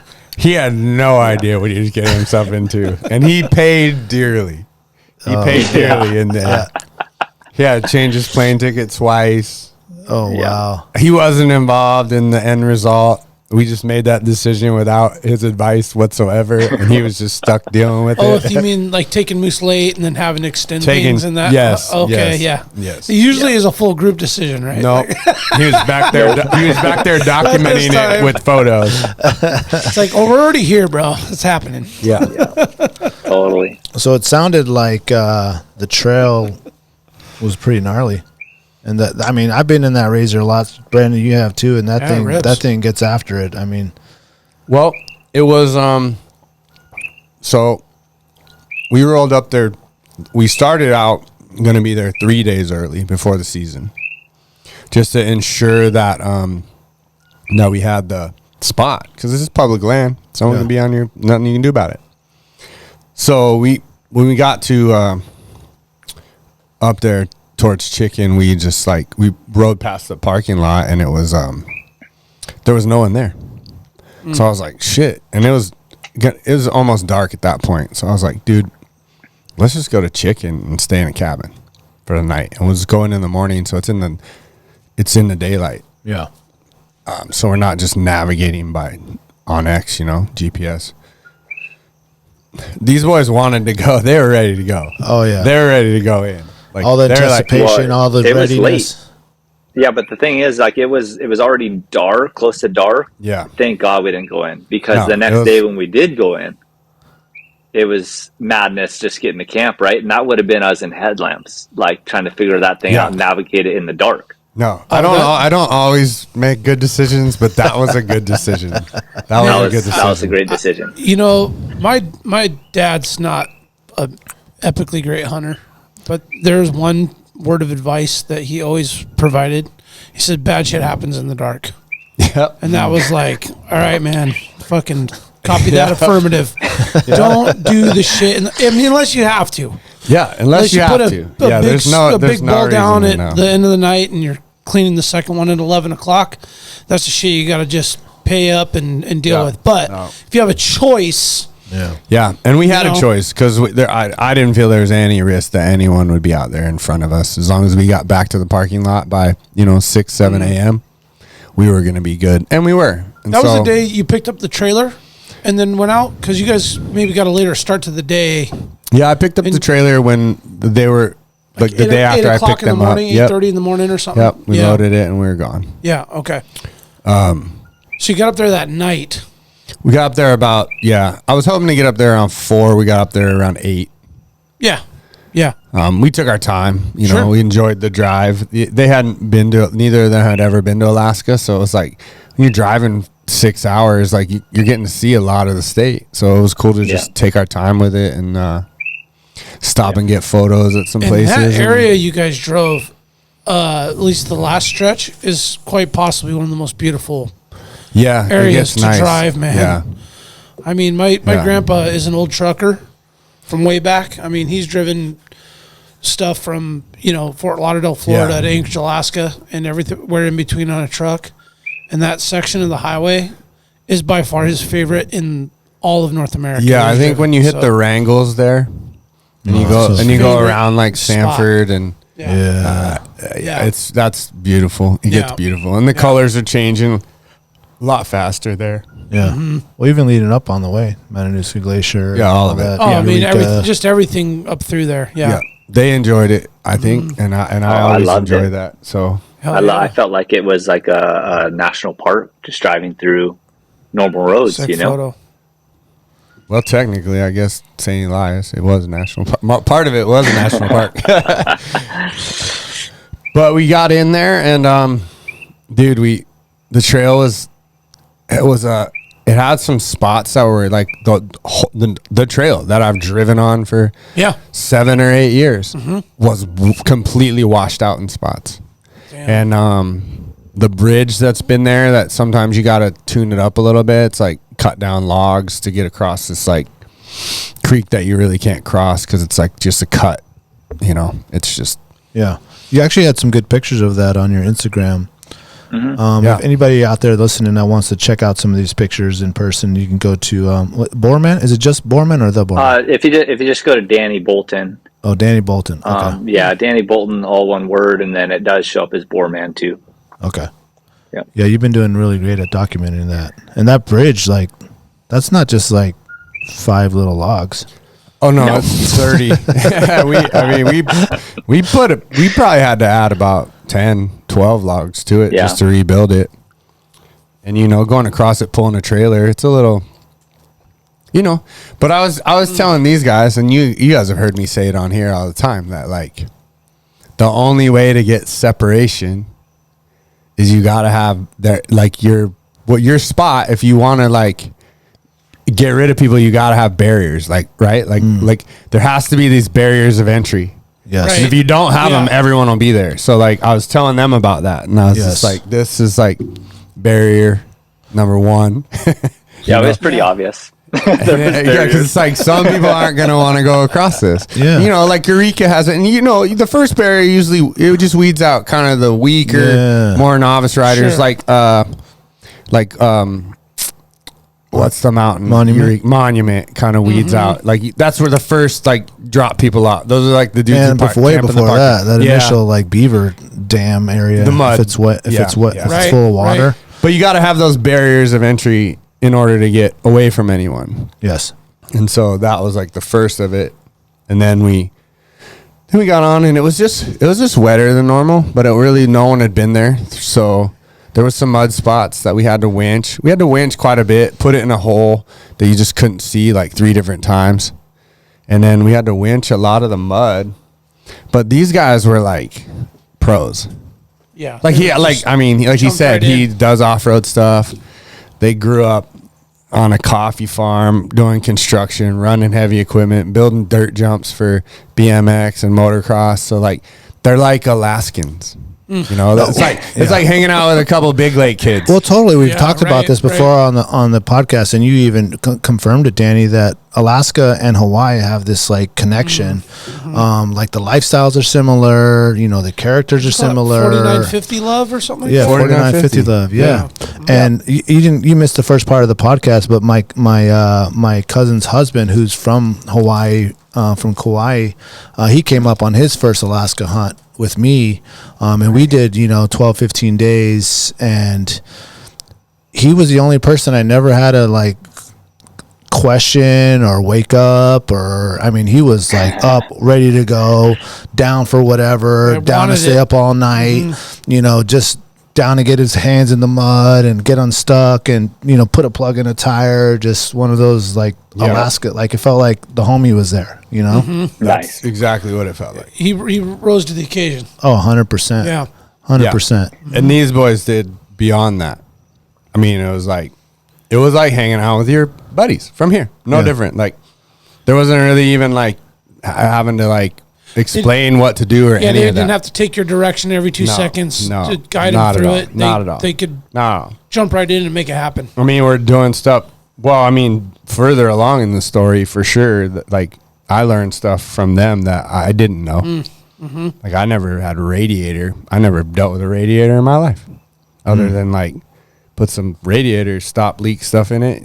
Someone's just got a problem or whatever, but... What happened? Did you get a stick in there? Oh, yeah. Cut it through it. Push all the way through it? Through the radiator, yeah.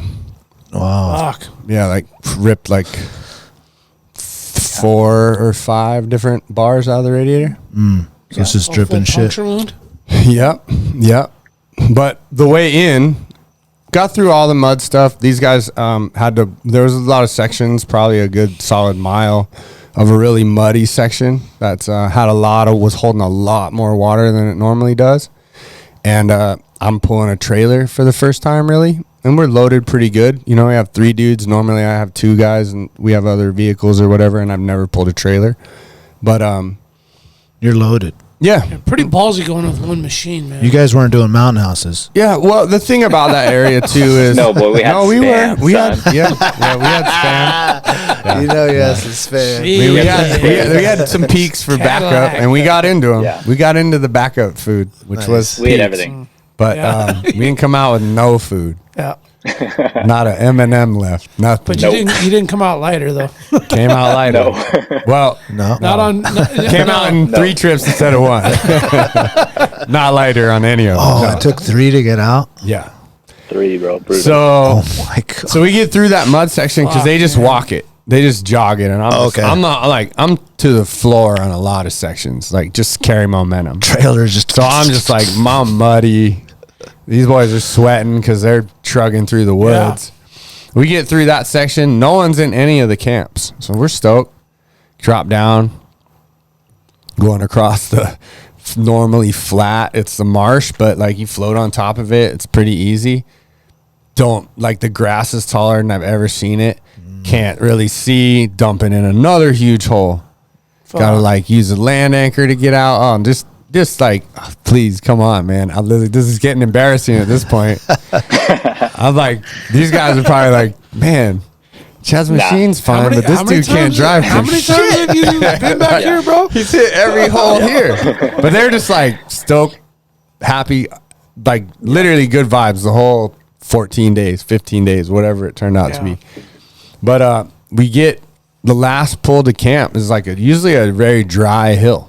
You're gaining a couple 100 feet of elevation, and it literally had water running down it that was just being pressured out of the ground from how Yeah. Soaked. Oh, no. And we're going up that, and we make this one like kind of gnarly mud section where it's just like pinning me in, so it's like rubbing sidewalls tire high.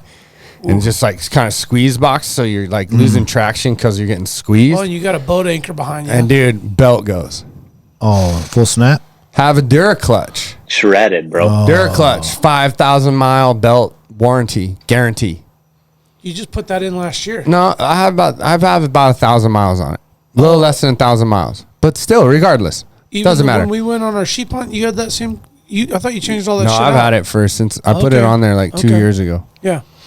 2 seasons on it, and it's but anyway, it grenades, dude, like into dust. So when we pull it out, we change it right there on the trail, which wasn't too bad. No big deal. Have another belt. No. But now I don't have a belt, and I'm like, all right. How far in are you before camp? Dude, it's only 6.5 miles. Oh, geez. No, That's but why like from camp, we're only like 200 yards from camp. We literally are like, we made it, and then boom. Oh no! Literally the last hill, and I just made the mud section. Now we're on like kind of like the drier home, section, and home free, man. We get on the throttle and it just grenades. Oh shit! We fix it, or first I just walk them up to camp, show them can't let it cool because the clutches are just like can't it'll even melt touch your 'em. fingers. Yeah. So we just walked around, kind of showed them the area, gave it a good half an hour, whatever. Went Felt back. good though. You're there. Yeah, we're there. Yeah, We're there. man, We're good. on, And and we haven't seen a soul, so I'm stoked. And What's then, going through your mind, Danny?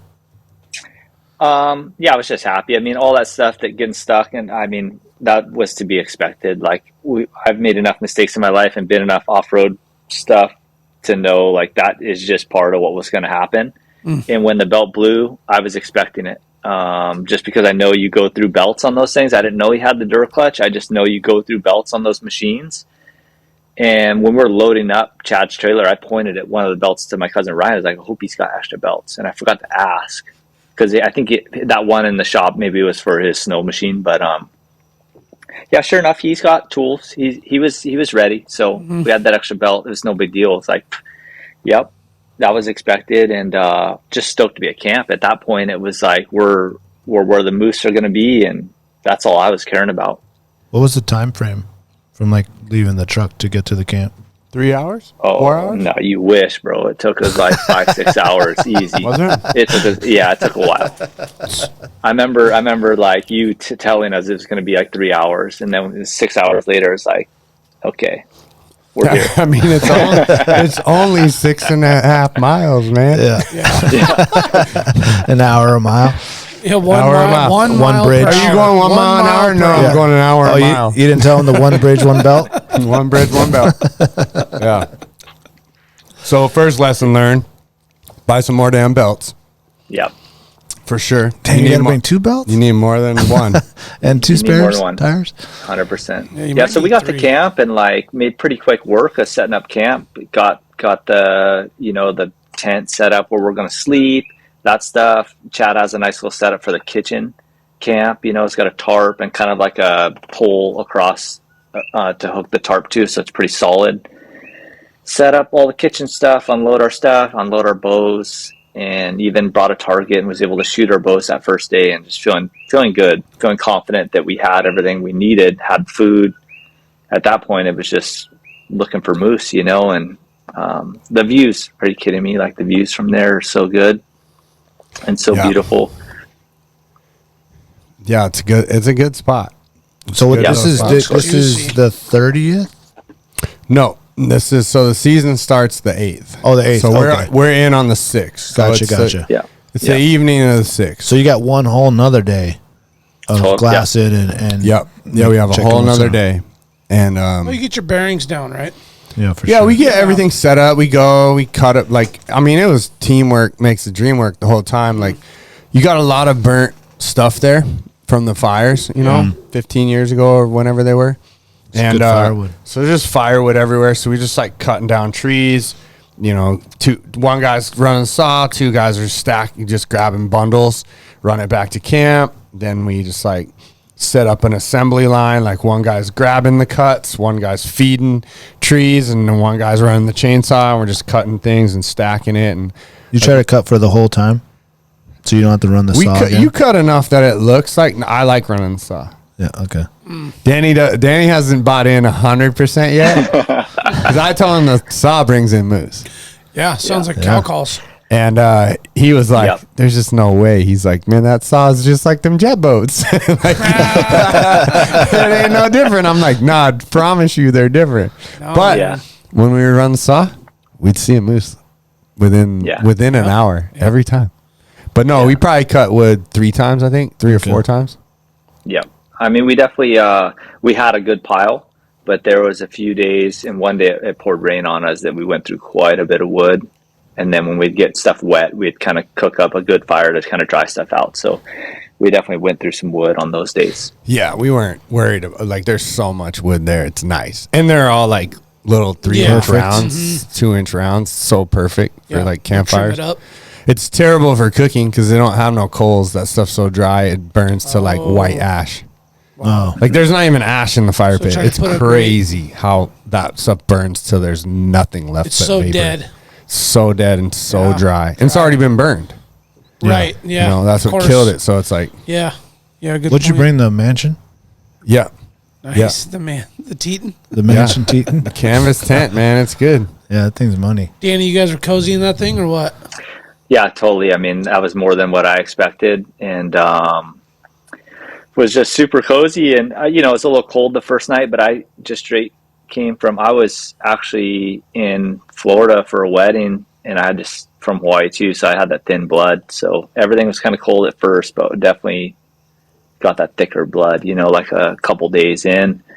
But to be able to stand up in the tent and stuff and change and everything, that's great. Are you kidding me? That's so nice. And 3 dudes in there, I was thinking like, okay, hopefully no one snores and hopefully no one, you know, has stinky farts or anything. And everybody is so good.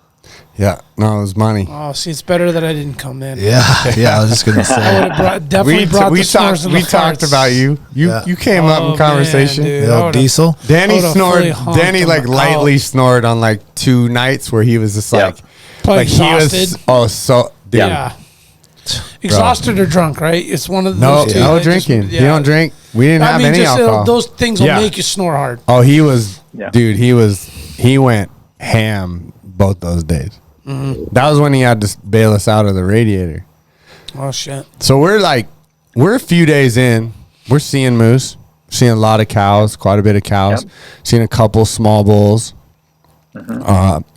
Things are listening to calls, but is it 3 brow area? What is the area? It's 4 brow, 50 for him, any bull for me. Okay, that's standard, right, for out of state?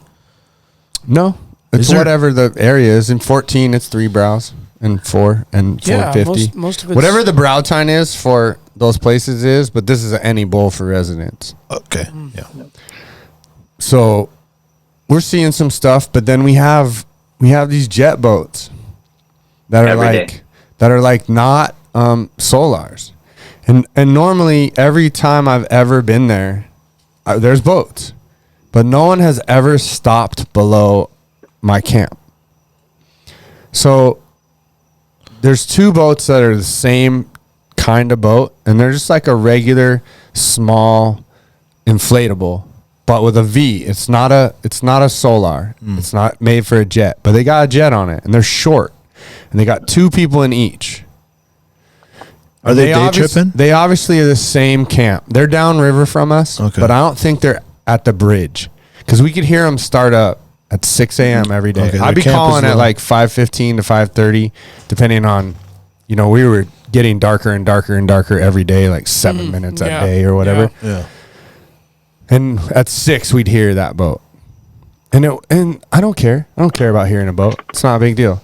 But they literally would stop. One of them would stop a little bit below the river of the meadow, but still part of the meadow we look at. But I usually leave that meadow towards the camp that's like a mile and a half before me, because that's kind of their spot, and I'm after them, and there's nothing beyond me that you can get to in a side-by-side or a 4-wheeler. So I kind of am like, well, I don't want to hunt their stuff. I watched that meadow, but I've never pursued anything in there but some cranes. And we did have, there was 4 guys on 4-wheelers with trailers that came in the day before the season opened, checked out our camp, realized we were there, and then went back out to the camp that was just before Earlier us. camp. Yeah. So we knew they were there. Yeah. So you guys did have some folks come in. Well, that's good etiquette. Yep. Yeah. That's First good time etiquette. for that. They showed up. We didn't talk to them. Only one guy could make the hill. They were all stuck on the hill for a solid 45 minutes. And then one guy made it up. He got up there and was like, oh, shit, someone's here. He just turned around real quick. I thought he was going to come over and talk to us. We were glassing, kind of annoyed, but like, whatever. Yeah, right. They can't see you until they get up there. Yeah. No, I mean, they could have. They looked. Okay. But when they're riding four-wheelers, no. Yeah. Okay. Yeah. And I wasn't there last year. Well, they went so through if hell they'd to get been- to that point. So Yeah, they had. And they're early. Think they're early, but not early enough, Right, huh, boys? And they Not turned. early Yeah, enough. they thought they were like. So they turned around. They left there. It was all good. But those jet boaters would come up and sit right under us, and that started opening day. So I was just like, okay, they just don't know we're here because we can only from our glassing knob, we can only see the river through a couple little openings, and where they're stopped, they can't see us, and we can't see them. Gotcha. So I was like, maybe they just don't know I'm here. So they would call over them. They would call over them. I'm like, Ryan and Danny are like, well, maybe they just think that you're a moose. And I was like, no, man. Like, no one hears a cow moose that loud. Like, you gotta be up on a cow to even hear. Have you ever even heard a cow call? No. Never. I have, Just but they're bulls. not like what we No, sound it's not like. not echoing through the valley like Nope. my calls. Nope. So, It's not a chain. It's not the chainsaw. Maybe they can't hear us because they're too close Might to be the the river. closest thing, actually, to be the chainsaw. Either way, whether they hear us or not, like day after day, they're in that spot, and I'm calling over them. And then we have a solar come in, and there's like some young kids, probably 20-somethings. They stop just above where these guys are stopping. And then we see them in the meadow with rifles. Danny was like, I think they're hunting the meadow. I looked through the spotting scope. I was like, I don't know, carrying one. I think they might just be checking out the river. Anyway, I call so they can hear it. Okay. They're looking around, call again. Now they're in binos. They can see camp. They go back to the boat. They go upriver. Good. Yeah. That's right. There you move. go. Good old-fashioned quality etiquette. Yes. Right? Yes. Other dudes, not so much. And whatever. Yeah. I don't know what they're doing. Like, I don't know. There's nothing illegal about it. So what are you going to do? Anyway, we have another solar like 2 days later come in. It stops. We saw it in a gap. It stops. It's in between the other two boats. Oh.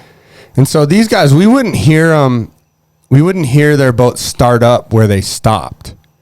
So we assumed that they would call, wait there an hour or two, and then drift Okay. downstream. They're floating. Yeah. Okay. And so we figured that's what they do every day. So it's like, whatever, okay. We got to deal with that. But the biggest issue is that the majority of bigger bulls that I've seen in the area come across in the valley across the river. Oh, and they cross and So continue. I got to bring them across. And where they come across, their crossing point is the same as our crossing point, and it's right where those dudes are. Gotcha. So now it's like, okay, if we see something, at 6, you kind of got to stop calling it. Yeah, so does it let come those when they're guys there? get here at 6:45? Yeah. And then wait them out a few hours and hope that you can call it across and they don't see it. Well, this other solar comes in. I call after like 10 minutes of they stopped. Thinking, all right, they're probably back off the river enough they can hear me. Hear the boat start up. Goes downstream. Like, okay, good etiquette. Yeah. About an hour later, I think Danny and I are sitting there glassing. He's like, hey, you know that bald spot on the other side of the river that faces directly at us? I was like, yeah, the like rock slide spot? He's like, yeah. He's like, take a look at it right now. Dude, I look over, bro, I'll show you the video. We can't post the video What is he in there online. wiping his ass or something? It's a young kid. Yeah. Probably teens, 20s, early 20s.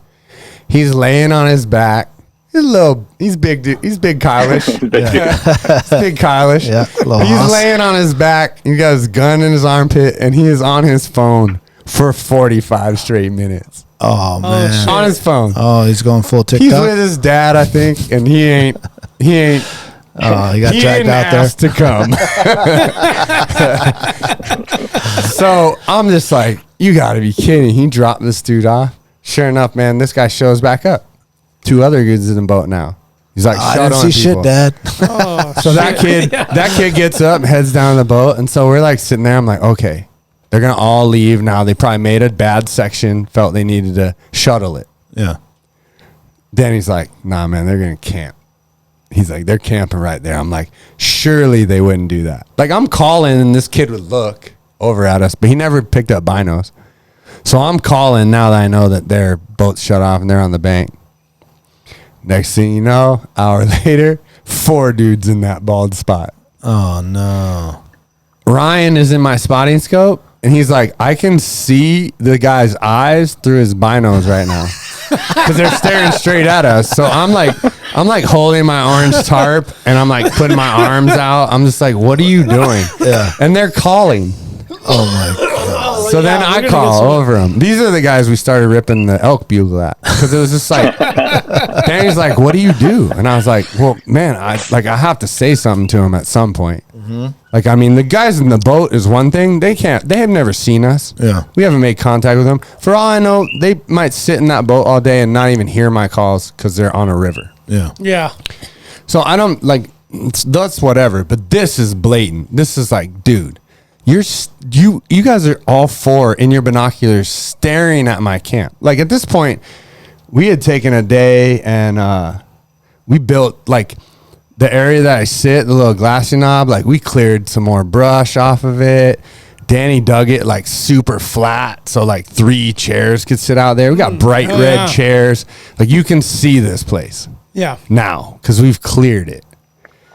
So they were looking right at, and Danny's like, they're gonna camp there. Sure enough, No way. 2 days they camped there. Calling in the mornings.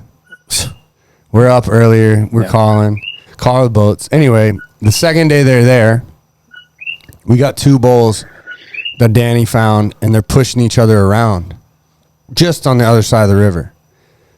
Did you send me that picture or something of that? I don't know if I sent you that video or not. Well, they were higher up first. Yeah, he And spotted them higher Chad up.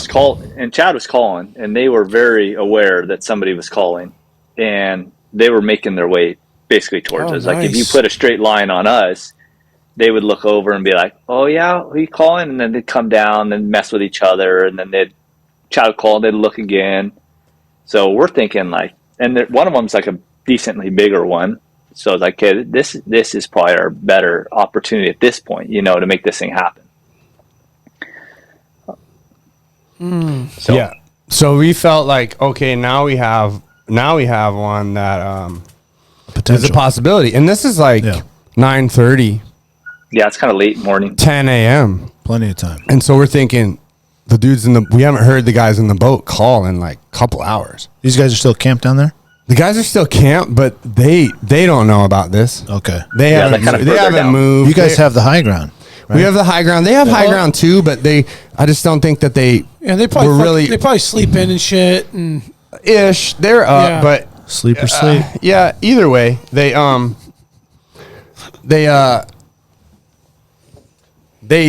on it. But so we got them coming, and I'm like, well, once they get across, then we'll set up. And so we got them moving, but they were slow. They wanted to push each other around. They were kind of deciding who gets to go or something. yeah. But they got to the part where it was like, okay, that's where you cross the river. We're going to lose them for a second. So we lose them, and Danny's just like, I got a bad feeling we're going to hear a shot. Not 10 Well, minutes later. I just am good with expectations. I was like, hey, I told the boys, like, don't get your heart broken when you hear a gunshot, because I was already expecting it. Yeah, with all that pressure in there. Yeah, so I was like already expecting it. So I was like, don't get your heart broken when we hear a gunshot. And sure enough, like as soon as that thing hit the river, paka, and we're just like, And then we hear another shot like 30 seconds later. I'm like, A follow-up or just shot them both? I was like, please tell me they didn't shoot both. And so then we just grabbed our stuff, and I was like, all right, we're going across the river. Like, if we see those guys, I'm probably going to say something to them. But at this point, they got a moose, so hopefully they'll just be gone. Yeah. But we're going across the river because we can't take this chance. So we headed out. When you're talking about crossing, you're going to traverse on your feet? Yeah. We didn't use the razor for anything. Okay. So we just started walking across. What's the distance between the camp and the river? It's about a mile to the river. Okay. Either way you cross it, because if you go through there's wooded and there's not wooded. Okay. Probably wooded right by the river. We had a race, so we know which one's faster. Okay. Danny was correct. I just hate tussocks, man. Yeah, it was more miserable. The faster way was 100% more miserable. But he beat us to camp by like 10 minutes. But we started in the same spot, and he was like, I think it's faster to go across that. And I was like, I hate them tussocks. Oh, you with the roundabout? And it's dwarf birch too, and I hate that stuff, man. Oh. It's just so grabby on your feet and whatever. And it's not like anyway it was great. A lot of energy to all of it was energy, but I just was like, I just don't want to go on them damn tussocks. 100%. So I lost. I think I had to cook or something. I don't remember. Mountain house tonight, boys. So these guys pull what you think is 2 bulls out confirmed? Nope, they got one. So when we went down and started across, I think Ryan or Danny, one of them spotted that other bull. Yep. And he was like, it's going up valley. So I was like, all right, well, we'll get over there and maybe that guy's not too rattled and we can call him in and we'll just get that guy. I'll get him. Yep. And we'll have meat. And then now pressure's off. Now we can just like hunt for real. Yeah. This is like no more pressure. We get over there, we don't see anything. But that was that the day we had the plane circle? Yeah, and I think that was also the day you found that other dead moose that was up there, the murder scene. Oh, that's something that killed. Yeah, wolves. It was a wildlife kill. Oh, CSI scene, dude. Yeah. I rolled up. So you went full Horatio? So we go over. So across the river, there's a little spine that starts working its way up the hill.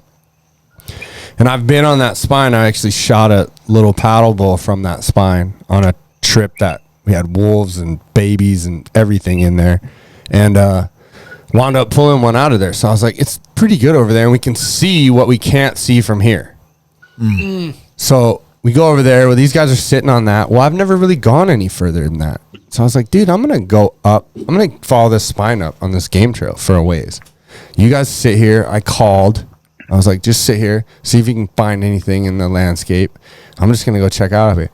I get up there and like I hit almost the top and like the wind changes to downhill on me. And all of a sudden I get a whiff of just stink. And I'm just like gun drawn. Oh, yeah. I'm like, by man, yourself. that's either a bear or a dead animal or a stash or whatever. And I get up there, dude, and it is a crime scene. I think you got video of it, but there is fur and legs and stuff everywhere. Just got shredded. And it's wolves murdered. Yeah. Were you hearing them at night? Nope. Never. We only heard them on our last day. During the day. Really? And we actually, Danny and I thought that it was coyote because it was like yips. And we didn't hear the call, but we were walking pretty at that point, man. We were on angry. We were on an angry march for sure. Like, cause we just wanted to get out of there, and we had a new belt, and we were like, "This better work." Yeah. So we hammered out those 5.5 miles in, but we never saw them. But they shredded that moose, and then kind of went up there, saw that there was a couple clearings, brought those guys up there. We looked at some more stuff, and then we were sitting there, and we'd known that there was a big moose that we saw about 3.5. I think Danny had it at 3.5 miles from camp. He marked it pretty good on his Onyx. Damn. And it was like, you saw the photos. I mean, it just looked ridiculously big. Oh, is that super wide big boss that we super wide, at? dude. Did you send me that? Yeah, I think so. Maybe. You could see it like through your binos, 3.5 miles away when the sun hits them, right? Oh, yeah. So like through your binos, it was like, bing, yeah, sheets of plywood sticking out. Yeah. What's up, and like going through the bush and stuff. So it was pretty cool to see, but definitely far away. Like if you if that's the beam on that left side, and his ear is right there at the base, you're talking like at least 12, 14 inches from the tip of his ear to the inside edge of the paddle. It's huge. Yeah, it looks Just ridiculous. the inside I mean, edge. that's And then you have the 3.5 whole miles in a spotting scope. Then you right have there. the paddle, which is probably fucking 18 to 20 inches wide. Sure. In the middle.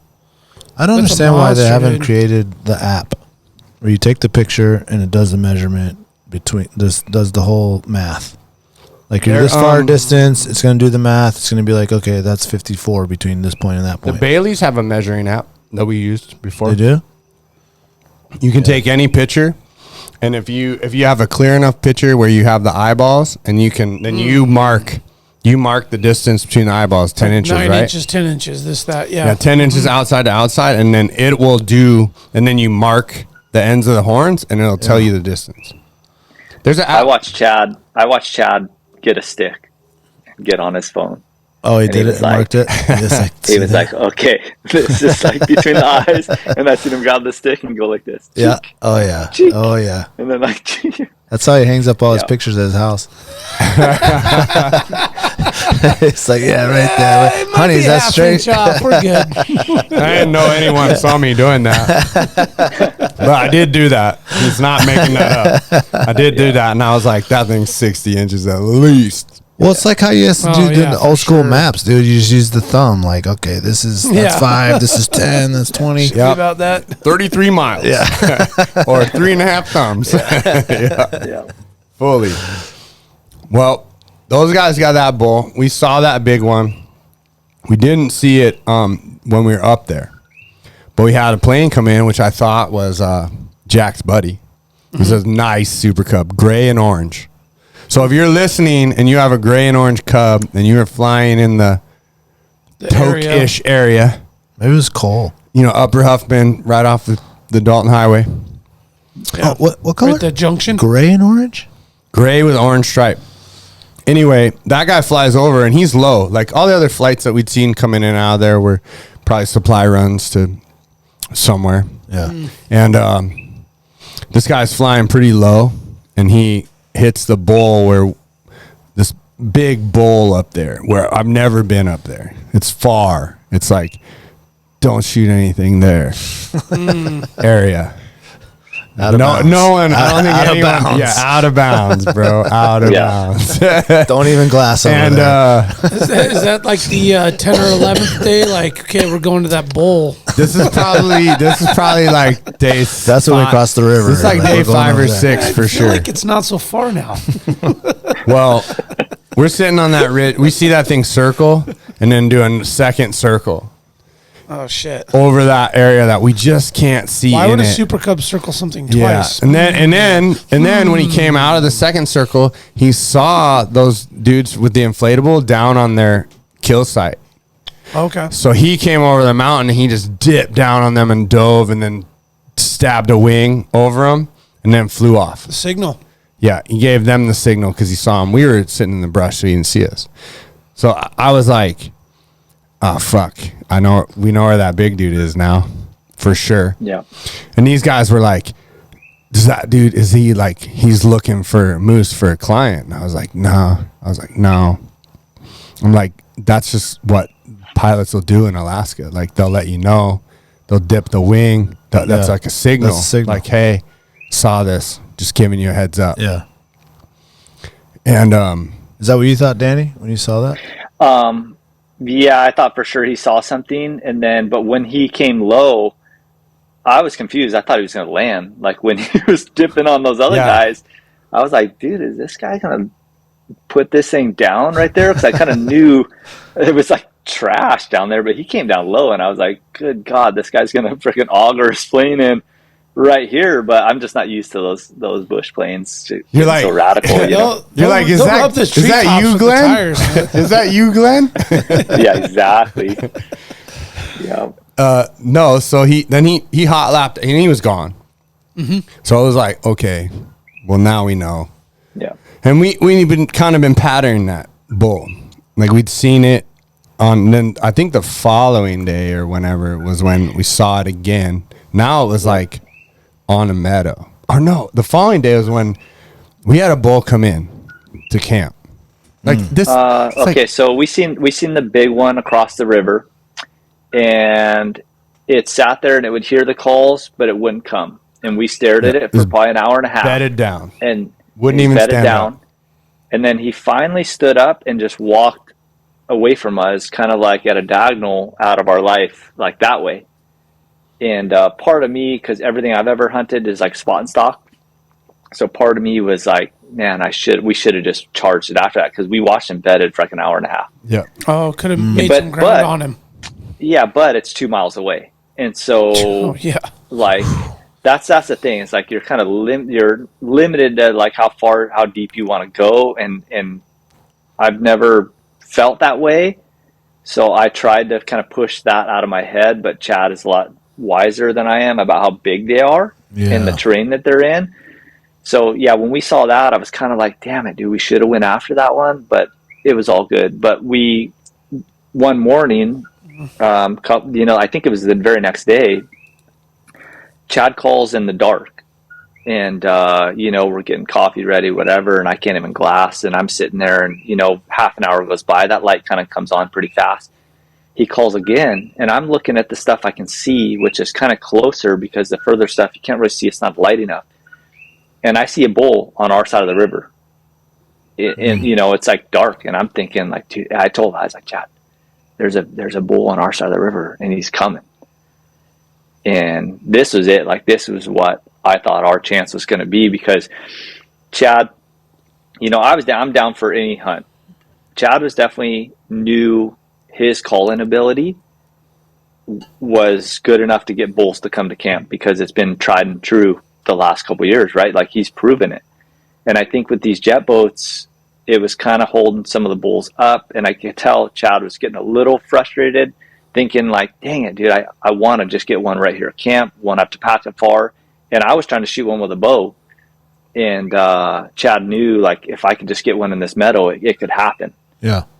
So this was it, like, hey, this one's coming in. And at this point, honestly, I was like, dude, let's just shoot it with a rifle. Like, I got no problem shooting some with a rifle. At this point, I had never shot a big game animal with a rifle. It's all been archery for me.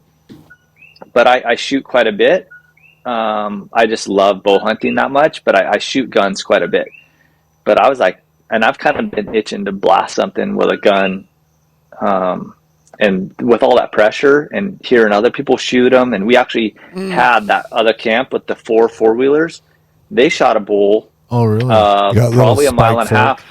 Yeah, they shot a bull probably a mile and a half down from us, and we watched them clean it and stuff and pack it out of there. So I kind of felt like, man, people were blasting shit, and you could hear stuff far off. You'd hear guys like rattle off 9 shots, and you're like, yeah, we heard some. Oh, what is no one-shot kills out there, dude.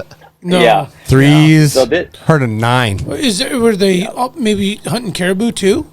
No. Oh, okay. No. 9. Okay. Did you see any caribou? Yeah. Nope. No caribou. Yeah. So we have this bull coming in, and I'm like, Chad, let's just blast it. I asked Chad, like, what do you think? And he's like, he's pretty damn close to 50. So be ready. Was there like pressure, Danny? Like kind of coming full circle on what you talked about earlier with all the, you want to do the bow, you want to blast something, you hear everybody shooting. Do you feel like at this point, let's get something down? He was ready. He said, okay, let's do this. He's like, I'll shoot it with a rifle. Okay. And I was like, dude, go get set up with your bow. I think this thing is 50. We hadn't seen this bull. Yeah. This is the first time we've seen it. Oh, he's new. He's brand new, and he's on our side of the river, and he's coming on a string. Okay. Like, he's coming. You can tell. Chad would call. He'd stop for a second and be like, yep, I hear you. Yeah. Like, here I come. Relocate, confirm, and he just keep moving. Yeah. Coming. That's so rad, isn't it? So then we switched to just like grunts and raking. Yeah. And I went and set up in the meadow down below. And to answer your question as far as pressure goes, I told Chad first, before we even started the hunt, I was like, do not hesitate to shoot anything. Like, don't wait for me.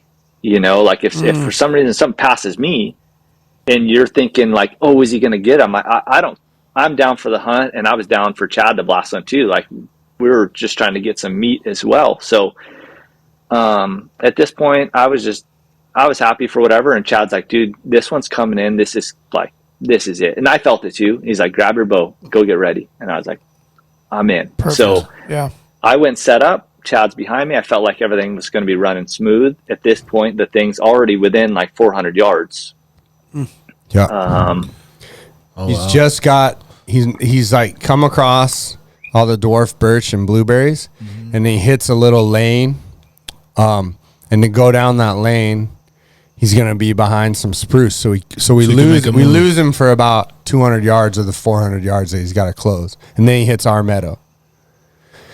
And he hits that section, and now you hear a jet boat start downstream. Oh no! No big deal. We're pretty far off the river now. Like we've already crossed the river. We're out of their issue.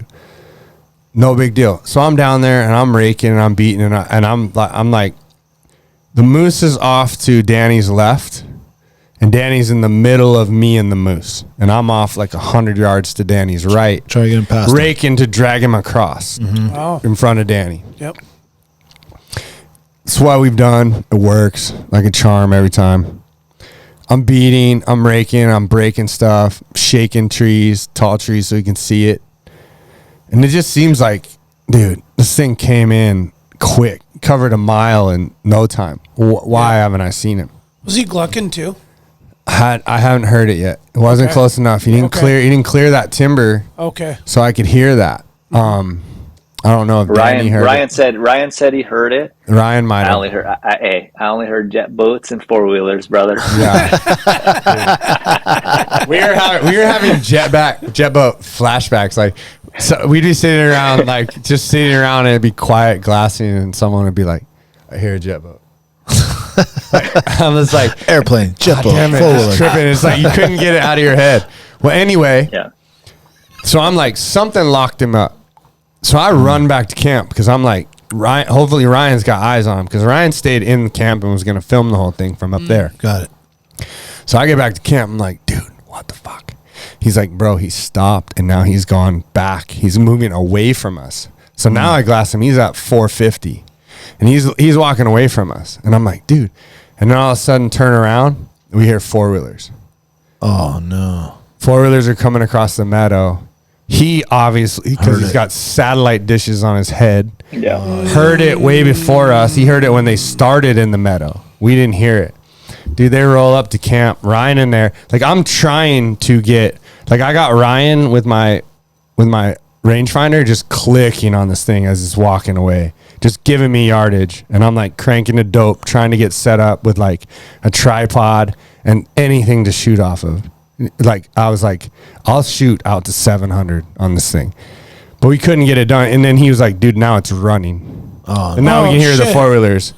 Four-wheelers roll into camp. This guy gets there. He's like, oh shit, someone's here. Tim and his son. I'm like, shh.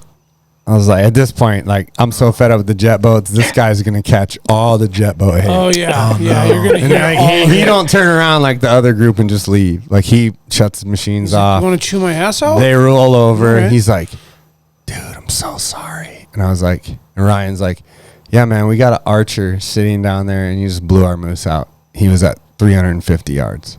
And the guy was like, the dude was so nice.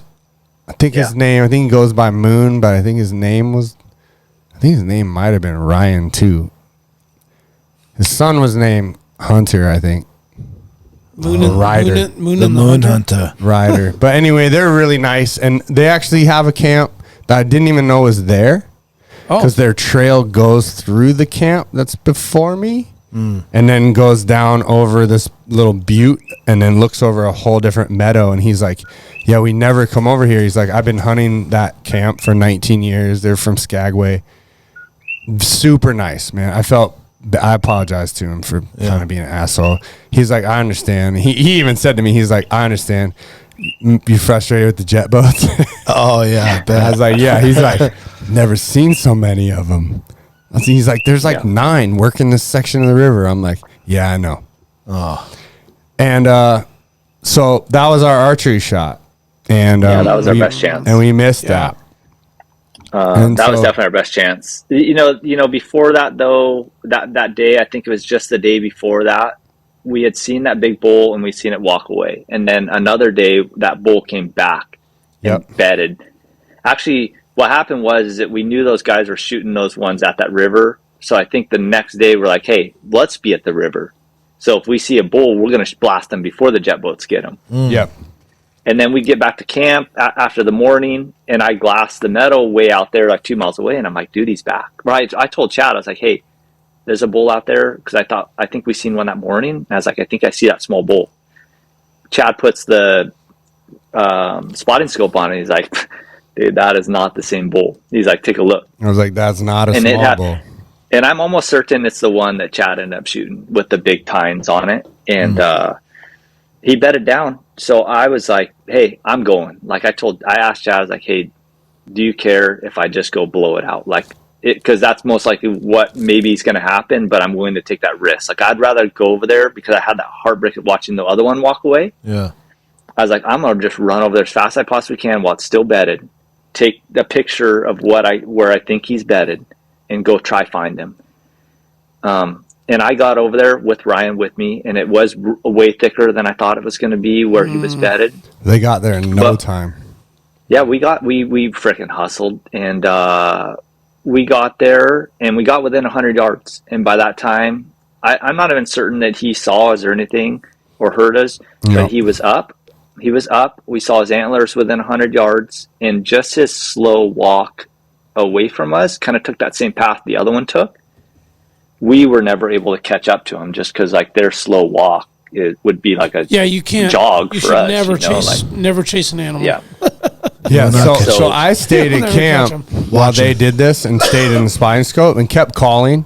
Yeah. Thinking like, well, if I can get it to come this way, they'll either meet it, or it'll come past them, and then I got a shot. Whatever, we were gonna work it, and we also had a little mechanism where if they got to where they didn't know where they were, they could look back. I could find them, and I could give them some signals with the orange tarp. But I watched it walk out of there, and it got like they definitely didn't blow it out. The cow just stood up, didn't look their way, didn't pay attention, didn't rush out of there, and they just walked out of there super slow. And then along the ways into going to this drainage that we seen the big one in earlier, a couple of days before, it was heading to that drainage, and along the way it picked up that little tiny bull that had been pushing around. So now we kind of had a little bit of a pattern on it at least. Yeah. And I didn't feel that they blew it out. And he didn't feel that either, and he got within 100 yards. He's like, I probably could have killed it with a rifle. Definitely didn't have a lane. 100%. Didn't have a lane with the Yeah, if I had a rifle, 100% that thing. I had him broadside for a couple minutes. At 100? At 100 through a little bit of brush, man. But like with a rifle, couldn't have shot it with an arrow. I'm so used to bow hunting, so it's no big deal to me. Like that's always like where you start your hunt, right? But like definitely knowing that everybody else is blasting with rifles, I'm like, damn, dude, we could have freaking sunk it in. What time is this?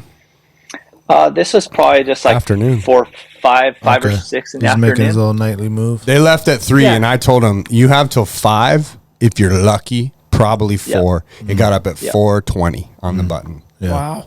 Yeah. But that would have been a nightmare pack out had you shot him. Wouldn't have been any worse than. Would have been a lot better. We went way deeper than that. What you guys did do? Oh, we went way beyond that, dog. That was only halfway. So after that, now we knew with the plane circling, with that stock, with seeing it in that back valley, we knew that thing was in the 3 back valleys that you can see. That's no man's land for me in that area. Mm-hmm. But now we're getting to like 4 days left in the hunt season. Ooh. And so now it's like, it starts cranking up. Jet boat. We're really struggling with the jet boats and worried about like every time we call something to the river, about the time that like you know how you were saying that you weren't seeing anything early. Yeah. We weren't either. We hardly saw anything move before 8 or 9 a.m. Yeah. And so the jet boat starts up every morning, 6 a.m. on the dot, downriver. Takes them about 45 minutes to an hour to get up to us. So that it's like, if you don't see anything move until 9, then you're gonna bring it across, and all you're doing is like Bringing it to the calling guys. for these jet boat dudes. Yeah. So then we were just like, kind of got to the point where we had to be a little more aggressive, and we're just gonna hunt across. It was no big deal. Just cross every I've morning. shot something on the little part of the spine before, and you can get a wheeler or side by side across the river, and you can get pretty close to it. You're gonna pack it, but you're not packing it far. Yeah. So that's what we were gonna do. Get up. Well, go straight then over there. when we got over there, and then like we're getting a little more aggro, and I'm at this point I'm caving to Danny's like he wants to go. Let's keep going. Like he's whatever like it takes. Let's get in everything there. we see that's far. He's like, I can kill that, and I'm like, 100%. I know you can, but fuck, is it gonna? Like, the world's gonna fall apart when we do that. Yeah. I don't know where we can get my machine to. I only got one belt, dog. Remember that? Yeah, you're Like that's what's stressing in out my about head. that. But I'm also like, these guys, they paid to be here. Yeah. Like it's expensive to hunt Alaska as a non-resident. You're $1,000 in tags Yeah. and license alone. not counting food and gas and whatever else Flight, everything, you're Oh, yeah, paying for. You're getting down to the wire here. Yeah. Yeah. Well, we were on our last full day when this all went down. We were supposed to fly out the 18th, which is the day after the season closed, which meant the 17th we had to leave camp, so we'd only have maybe the morning. So we're on not the 16th. not even though. So really. so we're and especially how trashed the road was coming in. Yeah, the trail. Yeah. So on the 16th, we're like, hey, let's go across and let's go, which was about 2.5 miles away.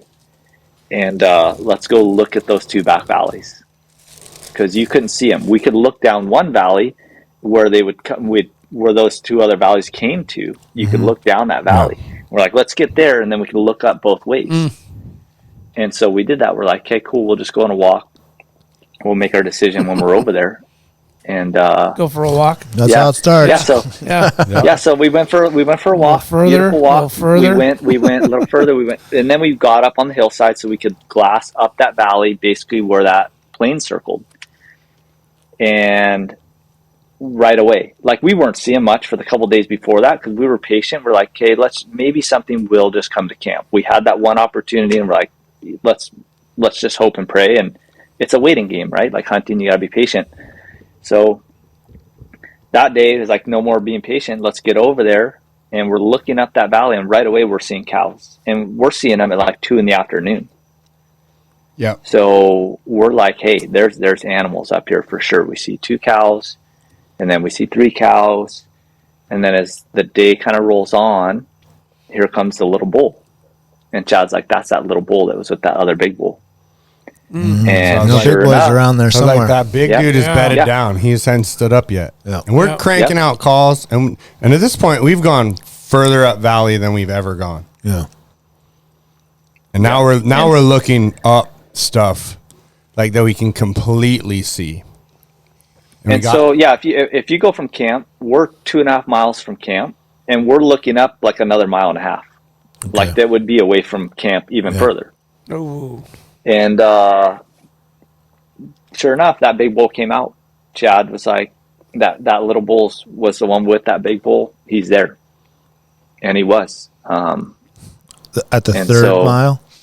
Not 2.5. At 3.5, bro. 3.5. Another mile and a half from us. Perfect. Yeah. Like so, we're directly this way from camp. Now this thing is 1.5 miles this way. So diagonally, as the crow flies, it's 4 miles walking for us, but it's 3.5 miles from camp because it kind of diagonals. So but this miles. is like up and over. This is up a valley.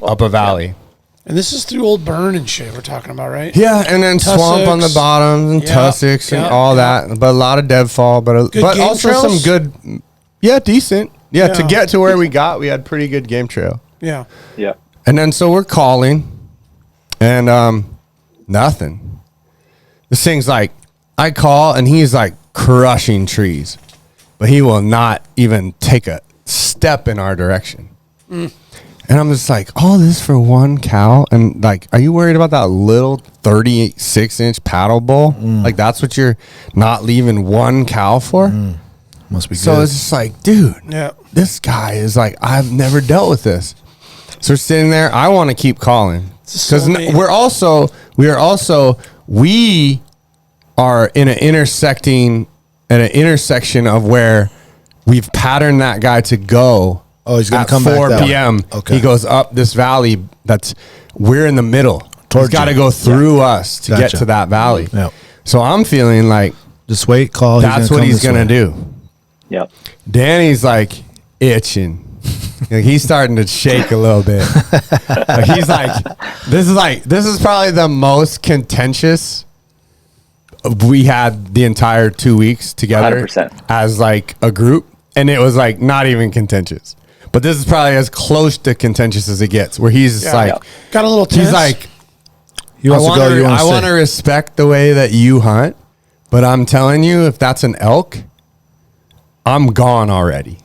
And I'm like, I know, man. He needs to come this way. Fuck, man, it's so far away from camp. And like, if we can get him here, we had a kind of nice game trail to get to where we're at. We start going, I was like, I don't know.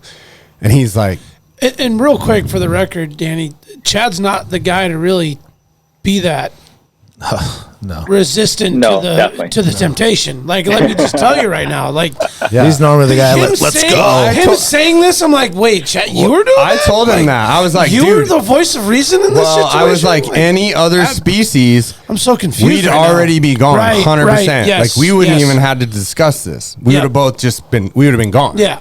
I was like, but moose come to calls, man. Yeah. I was like, you can get them closer. So I was like, fuck. And he just was like, hey, here's the deal. Like, I am willing to eat my tag. Cause that was my thing. I was like, dude, if we blow this out and we don't get anything. And like, I was feeling like, dude, he paid a lot of money to be here. And like, he did this on a whim. Like, this is just somebody I met, like, somewhere, like at an event, and we've become friends, but we haven't really got to hang out together like one-on-one. So like, and you just spent a lot of money, putting a lot of faith in coming to Alaska, going 7 hours from Anchorage in a car, Well, you've 4 hours through in, a like, lot to this point yeah. too. So like, I'm feeling like, dude, I want you to go home with something, and I'm worried that we're not. Like, now the pressure's like building, you know. Yeah. It's like, and I gotta get us out of here still. Yeah. So there's that, part, and it's just like, but he's like, I would rather eat that. He's like, I will gladly eat this tag if we go after that thing. He's like, I will shoot it with your rifle, and if I blow it out, I'll eat my tag. Got it. But it's gonna be hard to eat my tag. At that point, it was worth the risk. Watching it walk 100%. away in a spotting scope. Gotcha. And I was like, you're absolutely right. And you know what? This is your hunt, so let's fucking go. And so we just got our shit packed up and we went. And I was like, we got to move fast. It's like 4:00. So we start Packing going. rifle and bow. Yeah, that day we'd already been doing that because it was just kind of, at that point we were just like, yeah, we're both not bow hunting anymore. Yeah. Okay. And I felt like our bow hunting opportunity, Danny probably could spot and stalk a moose. For me, that's going to be more challenging. I don't have as much experience stalking stuff. I mean, I showed you guys the video. He got a goddamn ram with a knife. That's pretty good stalking ability. Yeah. It's getting pretty close. So I was like, I'm just going to have a rifle and we're going to get meat. And also, like, if we see something small, like, what's the point of me bow hunting a small, like, I want a nice moose in the meadow, called in, like, do it. Yeah. So anyway. You envision what you want. Yeah. Yeah. And I did a bunch of push-ups in camp. I wasn't shooting that well.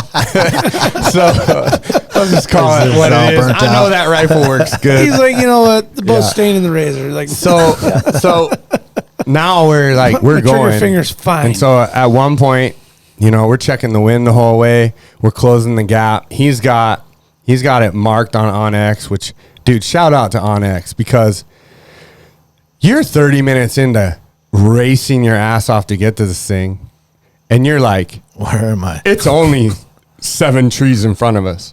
And Right. we're only like, you look on Onyx, you're halfway there. And you feel like you're there. So like, dude. Well, that was the concern, right? Like, priceless. When we're looking from above, Chad's like, dude, he's kind of walking away from us. Like, that's where the thing, he's kind of walking a little bit angled away. That's kind of why I felt like he wasn't going to come towards us. Yeah. And he's like, you're never going to catch that thing, you know? And, but the way they're moving, I felt like they were just kind of feeding and they were going to stay in that bowl. Like, I felt like they were so safe. No dummy's ever been back there. So they're like, well, dude, we're safe back here. There's nobody coming back here. Definitely the safety zone. Yeah. So, but Chad's like, that's a stick. Like and I realized that from before. He's like, once we get over there, once we get down in it and we're not above them, we're gonna lose them. You know? Oh, yeah. So I made the marks on Onyx, and I felt like, hey, whatever. Like when we get over there, then we'll see if we're gonna lose them or not. Like I'd rather just be close. And then who knows? You might get lucky. You might pop out right there, or get a little glimpse of them or something, you know. So yeah, we stalked in pretty close, and it was actually Chad that seen him first when we're going through the thick. He's like, "Hold up, glass on it," and like, boom, antlers right here. And at that point, we were still easy 400. It was so hard. It's so thick that it's hard to get a range on how far away they were, but ranged enough to know that it was too thick and too far to shoot from there. So we're like, hey, let's get closer. And we had a nice little group of spruce kind of in between us and them. Oh, like some cover? So we end up getting getting that spruce in between us and making our way to it. And here's the thing I will say is that I've shot a lot, and I've shot a lot of different guns, but I did feel a little bit ill prepared having never shot Chad's gun. And I knew Chad well enough at this point to know that his gun was zeroed and was going to be fine. But you just you kind of feel a little bit like, dang it, dude, I probably should have cracked off a round from this thing just to know. So since my first shot was going to be an animal. Full, free balling thing. He did have a few nights before he got to at least a couple dry fires to feel the trigger. Yeah. And he's got a lot of experience shooting. Yeah. So we got to 200, and at this point, moose, man. At this point, Chad's like, "Hey, dude, we're close enough. Frickin' shoot him." And I'm looking through the glass, and I'm like, "Which one?" And he's like, "Dude, what do you mean, which one?" I was like, it's obvious, man. He's all. There's a big one with white antlers, and there's a small one.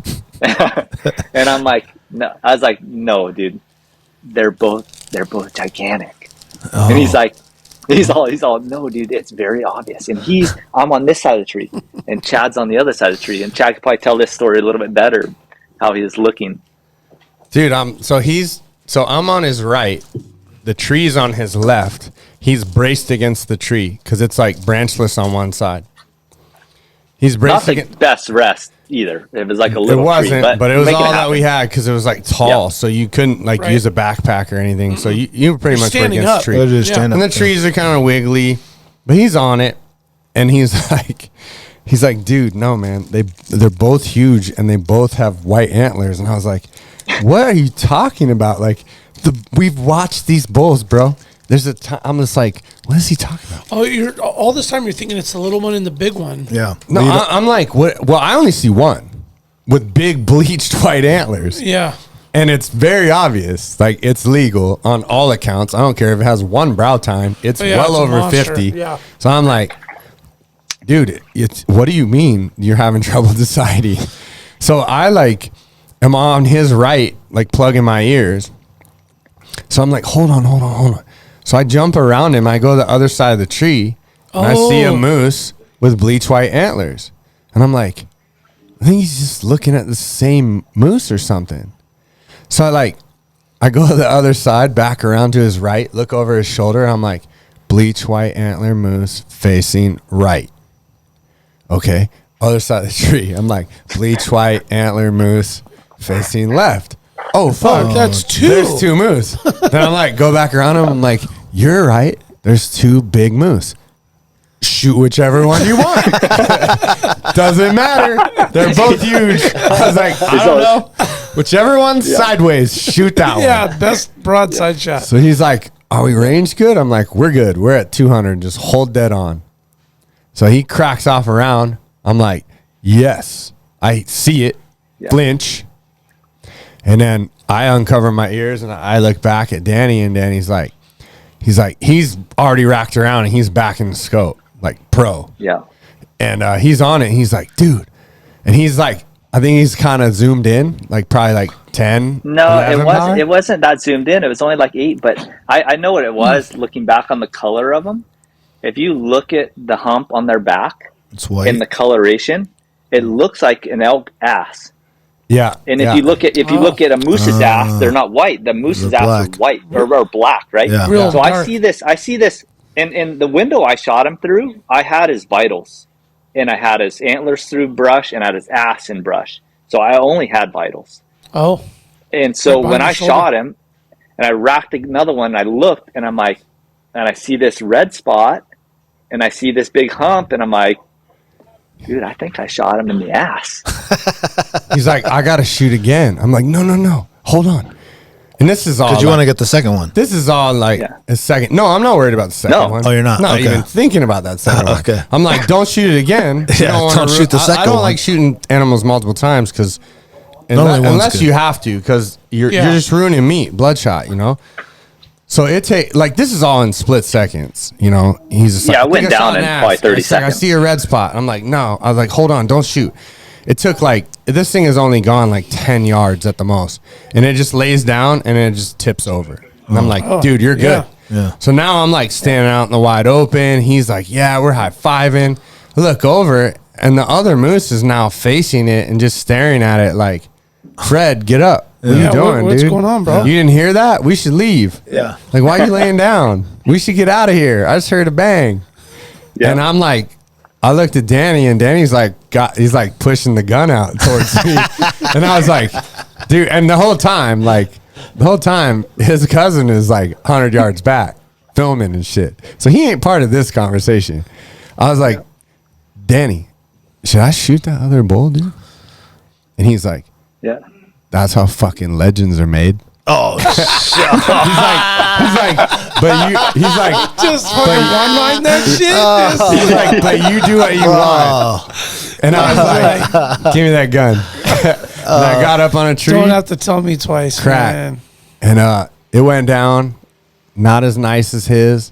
I don't know what happened. Bullet was good. It was double lungs too, but it just didn't die like his. And laid down, and he was going back to Ryan, and I was like, shit. I was like, all right. And he was like, you should stay here. That thing might try to get up. And sure enough, it got up. I couldn't get a shot on it when it got up. It got up for a split second, took 2 steps, laid back down. Then we got over there, saw it was still alive, so I put one behind his ear just to end it. Felt bad for that. On a double lunger. Yeah. We couldn't find hit the bottoms or something maybe. I don't know. We couldn't really find my we didn't find either bullet, but we did find on his bull his shot was so perfect. The entry wound went in between ribs, didn't touch a rib. No, that's the best. The exit wound barely nicked a rib, and the bullet was obviously against either it exited or it was against the hide, and we didn't see it. Yeah. But he didn't have a square inch of bloodshot. It usually gets stuck in the hide on the other side. Yeah, that's what. But we never found it. Okay. But we were at that point. It was all like, okay, rewind. Dude, we weren't doing forensic at that point. No. It was no, this is what the hell did we just do? Well, yeah, exactly. so we knew right away when Chad 3 shot miles his, away. When we both- shot, it was 7 p.m. Oh no, my God. and we were both like, we fucked up. Like that's the exact words, and we knew it. Like we knew every bit of our mistakes. I didn't fully know them because I didn't walk up on this gigantic animal yet, but I knew He was were in like, for it. we might have made a bad decision. And he actually had a quote. You that probably he's- made a bad decision on the first. What when legends are made? Yeah. Well, he had a quote. He had a quote Like, earlier in this shit. trip period where he's like, I don't know if he said someone told me this or if he's like, I've always felt like you have to have some dumb friends. Yeah. Because the only way you get good at crazy experiences is if you have friends dumb enough to do dumb shit Yeah, with that's you. very true. And I was like, and he looked at me, and he was like, "We might have messed up. Oh yeah. We might have messed up." And I Yeah, was because like, you guys shot good old fashioned like 1,200 pound we took animals. Like those weren't just small ones. 1,222 pounds of meat turned in Yeah, that's what we turned in. Oh my Off the God. bone? on the bone. On the bone. That's two moose. So 600 pounds each. 600 pounds each. Turned Yielding, in, yielding plus- probably 400 plus pounds of meat, 350 pounds each. Oh, more than I'll get back 1,000 for sure. Wow. For sure. Well, now hold on a second. So you guys are 3.5 miles Yep. from camp. And a river crossing. And a river crossing. So you guys broke them down and left them, and then went back to the razor. Yep. So we broke them down. Both of them back to back. Yep. Right there. Yep. Pitch black. Under I gutted Chad's. I didn't get a full gut on it because of the way it was laying, but I figured we'd gut one of them just to get some of the heat out. Yep. Yeah, And then we'd go clean the other one, and by the time we made it to the other one, at least it'd be cooled a little bit. it's a good call. So we cleaned mine first. 3-4 hours, whatever it took. Just kind of scattered all the meat bags right there on the gut pile. Still, his moose died literally 20 yards from mine, so you could almost keep your eye on the other one. Yep. We cleaned his. Once we got his clean, which was, I have video of I was like, Chad, what do you think? And he's like, I don't have any words to say. We just got to get to work. And that was it. Oh Yeah. my God. And so Yeah. I was like, I don't even know and what it was time just it like, is. Yeah. yeah. We're under headlamps. just- Headlamps are starting to like flicker. Oh, jeez. Sure. Yeah. So And it's just Never the three really of us just getting prepared to for work. that. Yeah. Well, watching him and Ryan walk up on his moose, like they were like, The massiveness of it. oh, Oh yeah, My I picked it up. I picked God. the leg up. I picked the leg up, and it was the hoof was over my head, and I was like, we might have screwed up on this one. he was like, oh, you're so serious about He was- hind quarter being like 150 pounds. I was like, yeah. Well, and then Danny, you're probably Legit. reflecting on that whole Yeah, there's a photo. like rational thinking part, right? Where he's like, "Hey, man, we should really get these things closer, dude." Like, Nah, No, at this point, there was none of that. You couldn't let that enter your brain. yeah, it was just I like it told didn't you. matter. Yeah, at that point, like it was just like, hey, this is our problem. We're going to solve it, and that was it. And Yeah, I knew true. like What didn't else matter. can you do? yeah, it was just like Nothing. this is our problem. We got all this meat on the ground. Let's get it cool. yeah, there's nothing else and to then do at let's this point, right? just step by we step. just went to work, and it was like, it was flawless, dude. We were just like, Go, go, go. someone will hand you a knife when you need a knife. We ran out of game bags. Yeah. Also, I no, wondered about that. to Kifaru and Leopold gave him some bags. Yep. Hey guys, Not big enough. elk bags do not fit Yukon moose. Just so in case you're wondering, well, not those ones. Kifaru. Well, You know. Kifaru, I got the biggest bags they make. Okay. I think they are. I think I did read that they are coming out with a moose set. What is it? A 28 by 60? I don't know, 20. but dude, it think was it's like 20 putting by a 30 or regular something. condom Oh, on a Magnum, Okay.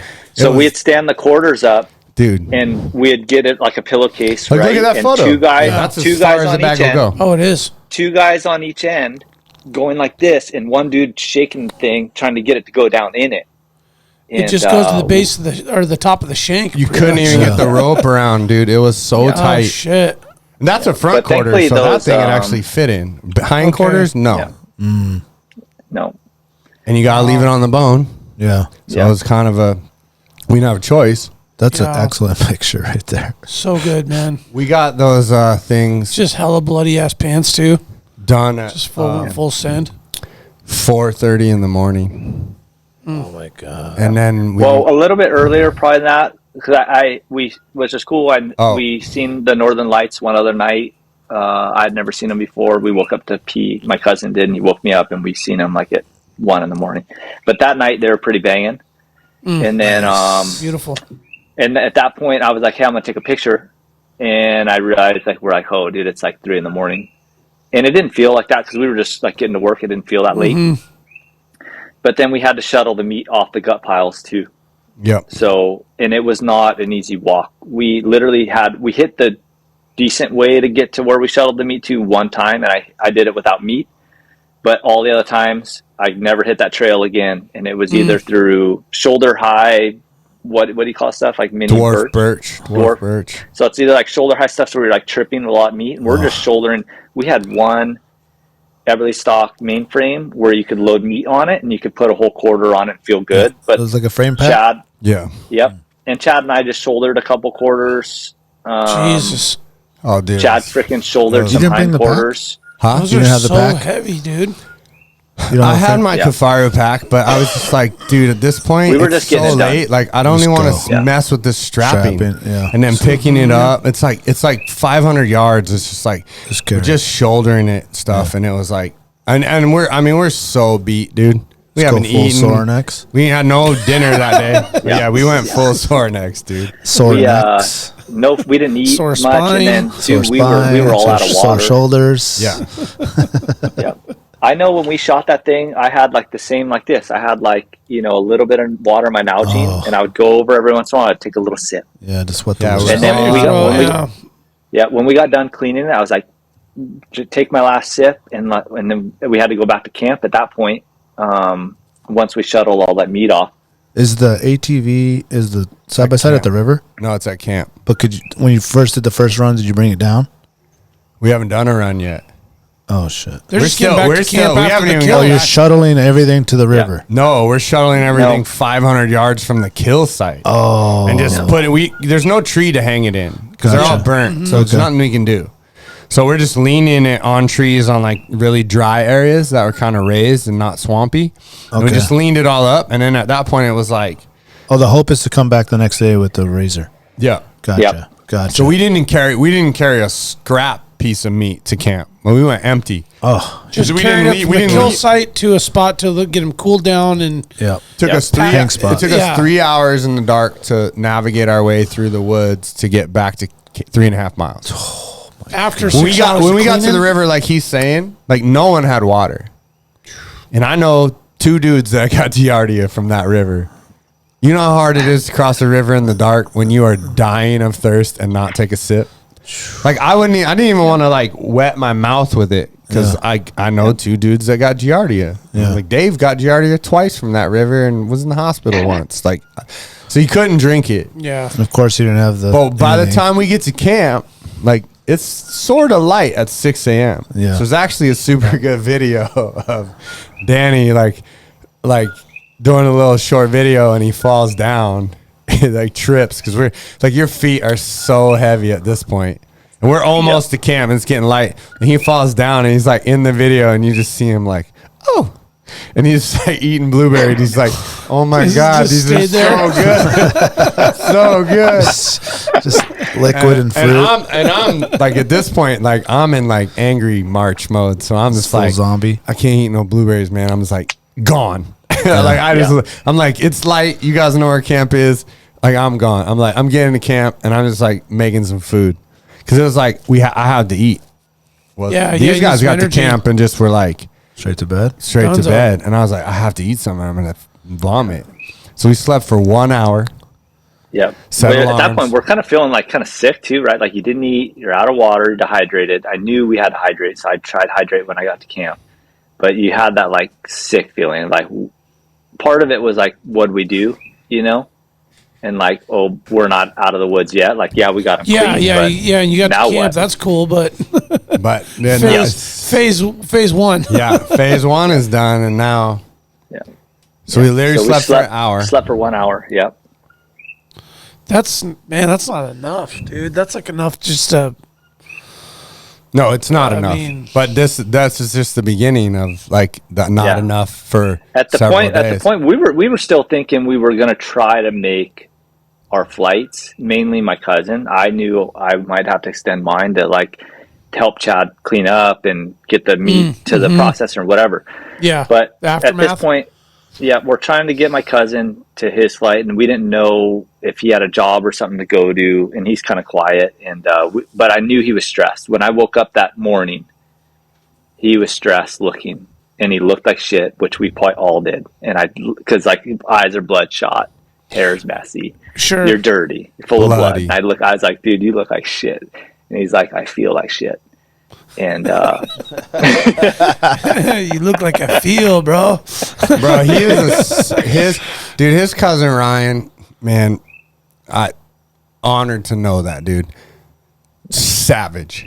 Yeah. yeah, Bro, what, like, took on every, like, he jumped on every, he probably cooked the majority of our meals. Like, there was really? nothing you could do to, like, he just handled everything. Yeah. Like, it was like, never ask anyone for anything in any of the, like, it was so seamless to be out there with one dude I've never met before in my life, and Danny, who I've known, you know, For a bit. not very long. Yeah. But, like, Yeah. not had a lot of one-on-one time. Like, Sure. it was seamless. This whole trip was, like, so Yeah. easy. But, and we got back to camp, and there was no morale. Like, there was no, like, Debbie Downer. There was no grumpiness, nothing. It was like, after that 1 hour sleep, get up, like, one person starts, same as any other morning. Someone Get starts a coffee fire, going. someone starts coffee, Yeah.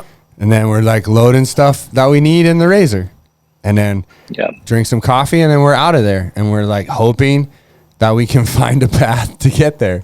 And we do.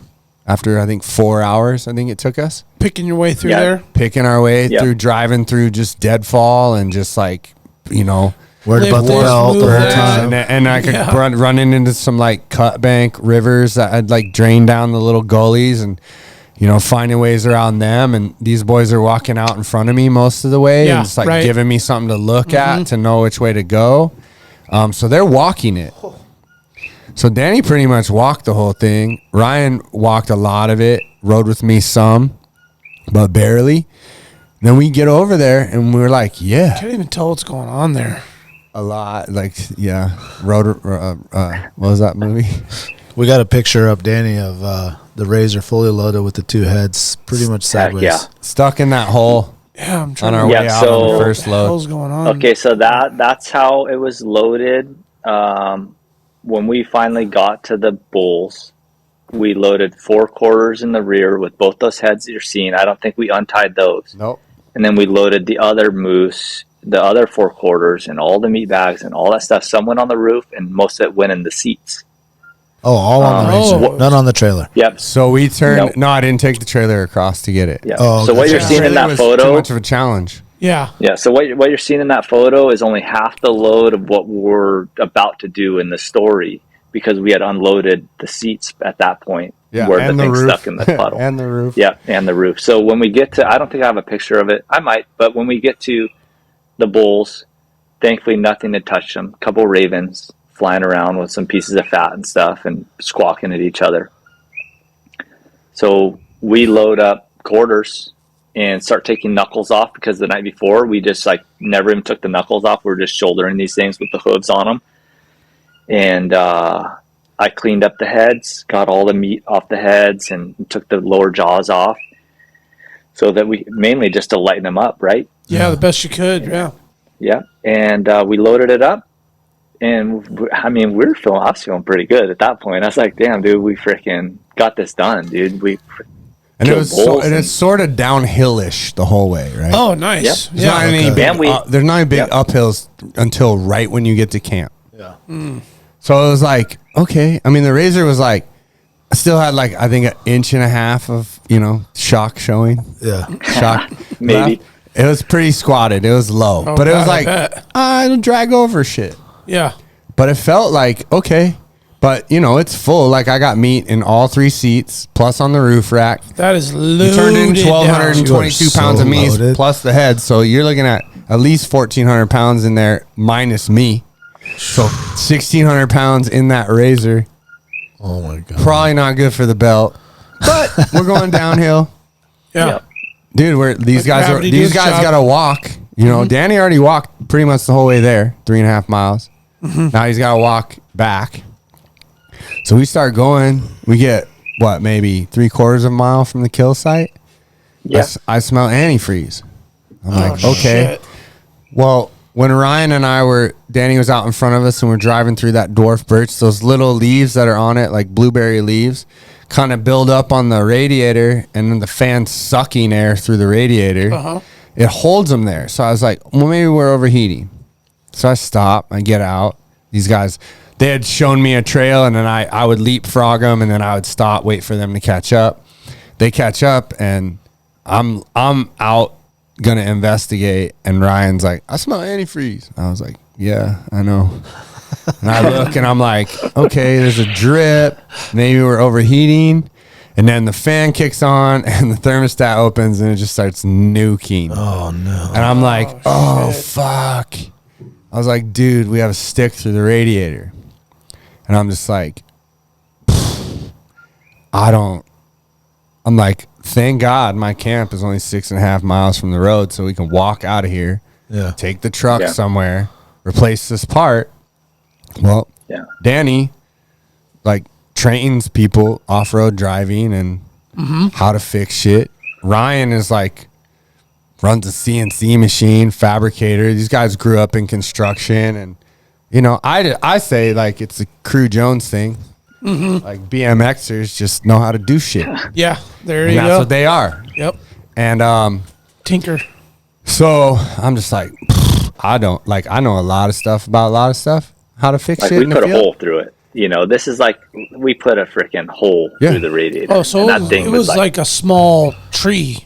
Yeah. Okay. Yeah. A dead tree that just like I didn't notice, or it kicked up on the bumper. Oh, there's and always shoved such fucked up angles when you're going through yeah, burn. and it like, rode up on the bumper, you know, and it was stuck through the bumper and wedged yeah, in just there. found the sweet spot. So I'm just like, dude, I don't know anything. Like, I know a lot about most of my fixed stuff in the field is snow machines. They're air cooled. They don't have radiators, so I don't know shit about radiators. Danny's like, let me see your phone. Let me inReach a couple friends. He's got some friends that off-road truck race, and they know how to do this stuff. He had some solutions too. Yeah, and they pretty much. I was honestly hoping for something different than, because I knew what they had told me because we have done it for work. But I was hoping, because the side-by-side things, I've done a bunch of side-by-side stuff, but I was hoping that they were like, oh yeah, just do this. Like, give me some little piece of something easy, right? And they're like, just crimp it and get oatmeal, black pepper, and eggs. And that's kind of exactly what I was going to do anyway. My heart kind of sunk when they text that, because I was hoping for a different answer. Yeah. But that works, but not all the time. So I was like, okay, I told Chad and Ryan, I was like, take it off. And I knew Ryan had the know-how. I knew Chad would probably know what to do as well. But like, I grew up with Ryan. So I looked at Ryan and was like, hey, get that thing crimped. I'm going to go back to camp and get stuff, and I'll be back. So he's in hindsight, gone. In hindsight, like, that's how quick it happened, and I left. Yeah. In hindsight, we definitely should have talked that over a little bit better, because when I left and got to camp, I was thinking like, oh, maybe they would get it fixed, and maybe they're trying to drive back, or maybe they got over it and they couldn't get it cramped and they're going to start hiking. Like, I didn't tell them like, hey, stay here until I get back. Yeah. It was just like, and he took a different route than we would drive. So now he's kind of figuring, well, I probably need to walk back how they would drive. Yes. So I told him, hey, get it crimped. I'm going to go to camp and get oatmeal, black pepper, and eggs.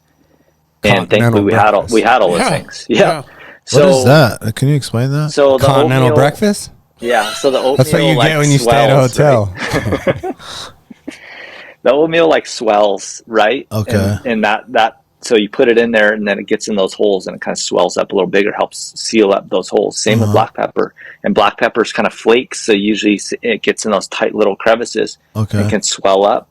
And then the eggs you put in there, we had a carton of eggs that you buy that's already, usually you'd use egg whites. I don't really know, because egg whites are like more rubbery. And you know how like egg yolks kind of fall apart and a little crumbly? Yeah. So usually you just use egg whites. We didn't have the option. So you pour the egg in there, and with that hot water, it's going to boil those eggs and basically expands it and fills it. Okay. Yep. So I knew we had to go get this stuff. I knew we were running low on time. So I was like, get it crimped. I'll be back. And I took off for camp. We were 3 miles from camp still. So I just knew what we had to do. And I went back to camp. But as I was hiking back to camp, I was pretty delirious because we had already done that hike that morning. You know, we had just been at camp. Yeah, I you're just on an hiked there. hour of sleep. Yeah. Hour sleep and cleaning the moose and like obviously the adrenaline dump of like getting one down and all that stuff. So I'm going pretty good, but I can tell my navigation skills are not how they should be. You know, like I'd look down, I'd look up and like think I'm going the right direction and like, wait a minute, like, fuck, I got to go this way, you know? Yeah. So I knew I was like a little bit compromised, and I just had that self-realization because I was soaking wet at this point too. It's starting to rain a little bit. My boots were soaked. Like my boots were soaked where you could wring your socks out. And I was like, this is how people get messed up, you know, because I didn't take any water or anything either. I just grabbed a handgun and my phone. And I was like, I'm going to go to camp. I'll grab that crap and I'll be back. On the way to camp, I had some moments with myself like, oh, dude, we blew it, you know, like that's when it kind of set in, like how big of a F up we may have made.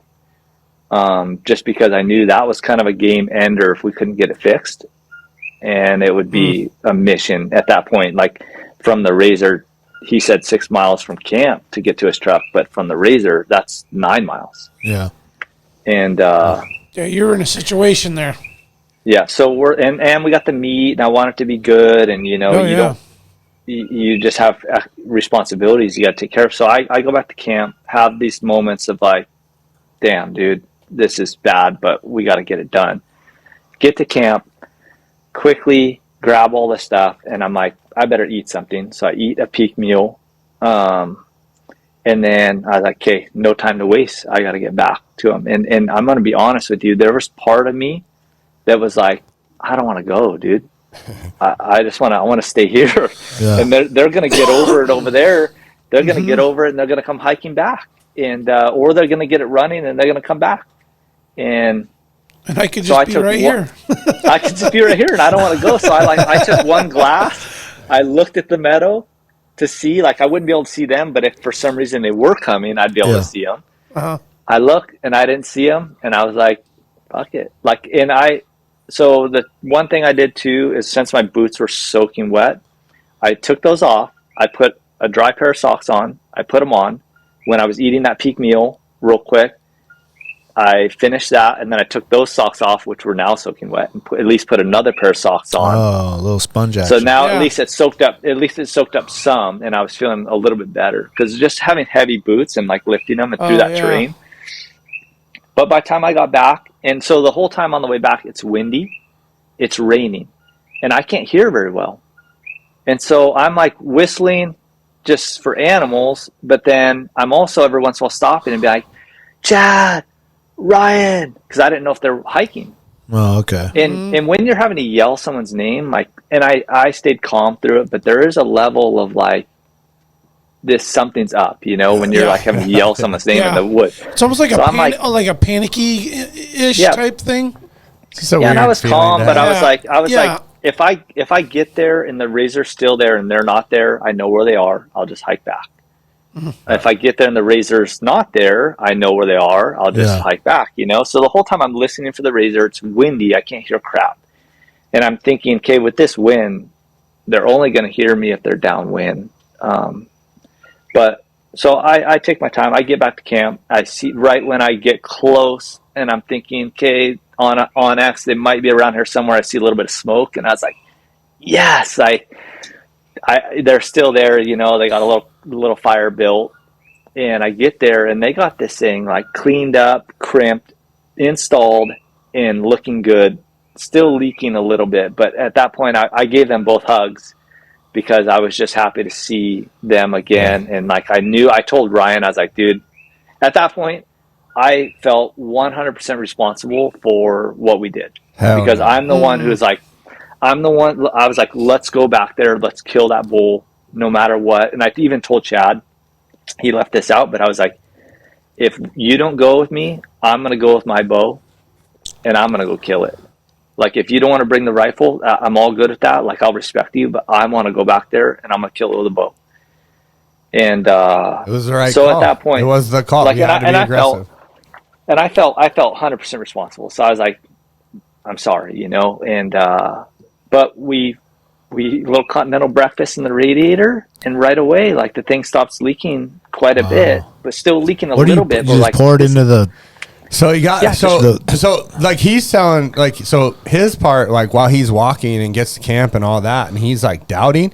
Me and Ryan are having these like highs and lows because we pull the radiator out and it's like it comes out super easy. Like Polaris has that design. I'm like, oh, this happens all the time. This thing don't even have bolts holding it in. Like, you just pull the front cosmetics off and it literally It's in rubber, like bushings, right? Yeah, it's just bushings that hold it in. You unhook the hoses and it pops right out.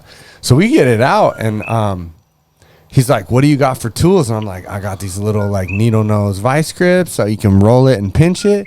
And I was like, the one thing I don't have is dikes to cut. So, like, a radiator, because I didn't know really how a radiator worked that well. So you got all those bars, and that's what fluid flows through. And then all the little fins, that's just like Spacing. to dissipate heat, right? Okay. And for airflow. Air to flow. Mhm. So we had like 5 of those bars that were torn. So that was the leak. Those are the veins. Yeah, the veins. So we just cut all the fins out with literally my super nice Montana knife company, which if Josh saw, he would probably, well, actually, Josh would probably be super proud.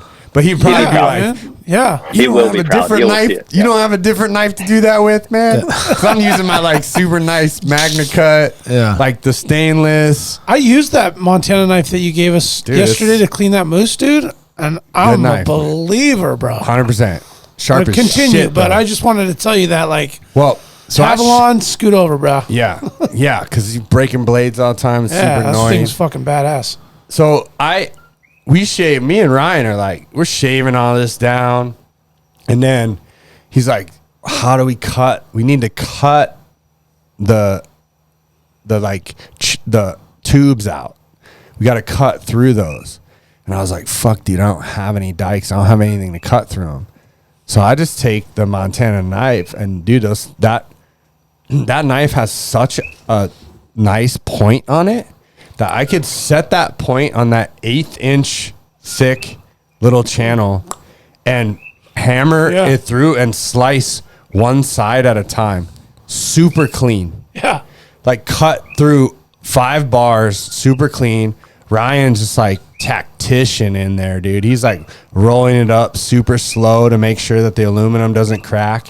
And he rolls it and he just pinches it and crimps it. And then he's plugging the holes and I'm blowing through it and we get in air. So we're like, me and him are hitting these highs and lows like, damn, that looks good, dude. Yeah. And he's just like, bro, I'm going to make my flight. Like, I'm feeling good about this. And then I blow through it and he's like, shit. And we go back to work and like the whole time we're like, and we get to a point where like we're done work now. I take it down to the river, clean it out, or like little trickle of water, clean it out.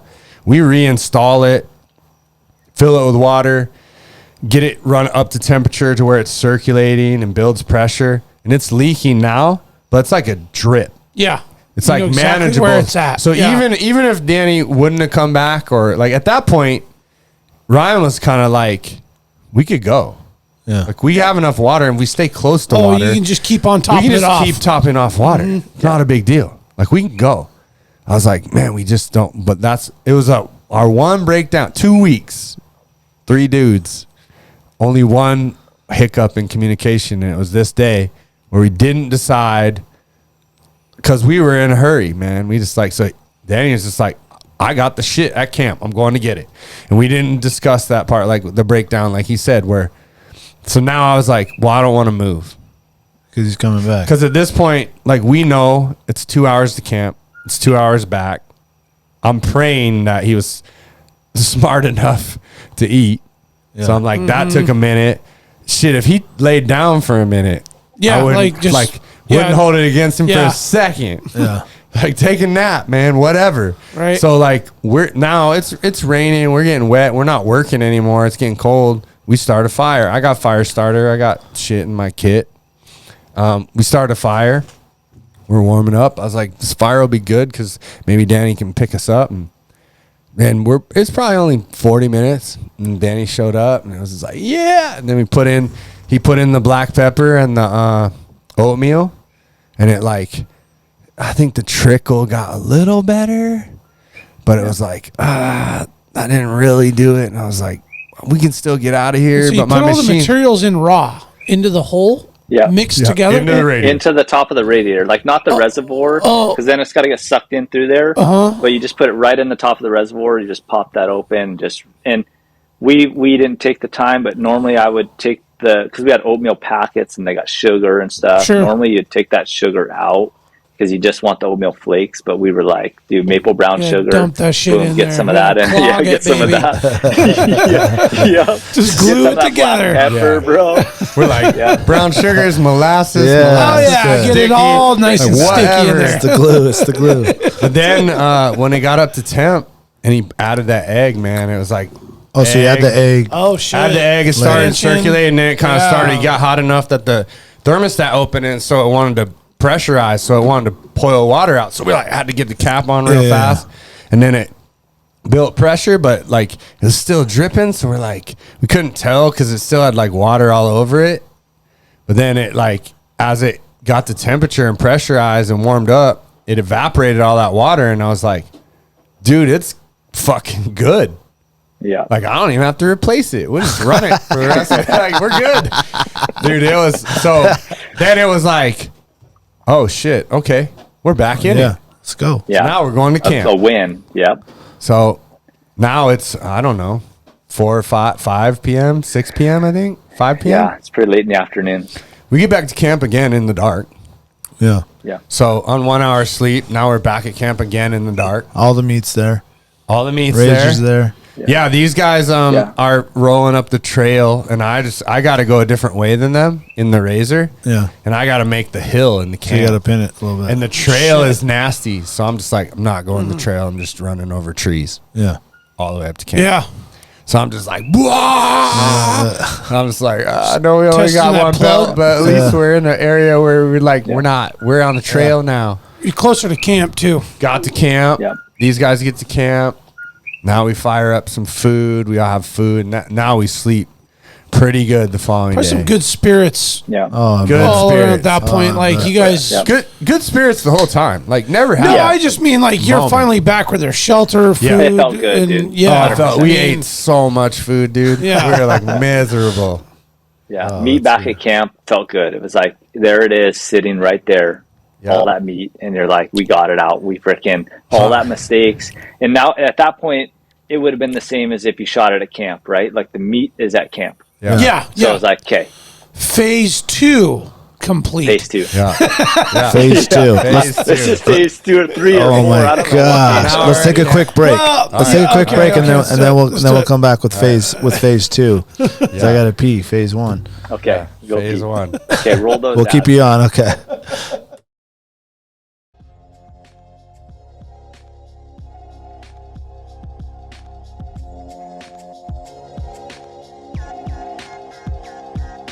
Big Ray's, the Alaskan outfitter, committed to outfitting Alaskans across the state since 1947. Whether you're a recreator, parent, guide, or corporate buyer, Big Ray's has the gear you need tailored for Alaska's harsh conditions.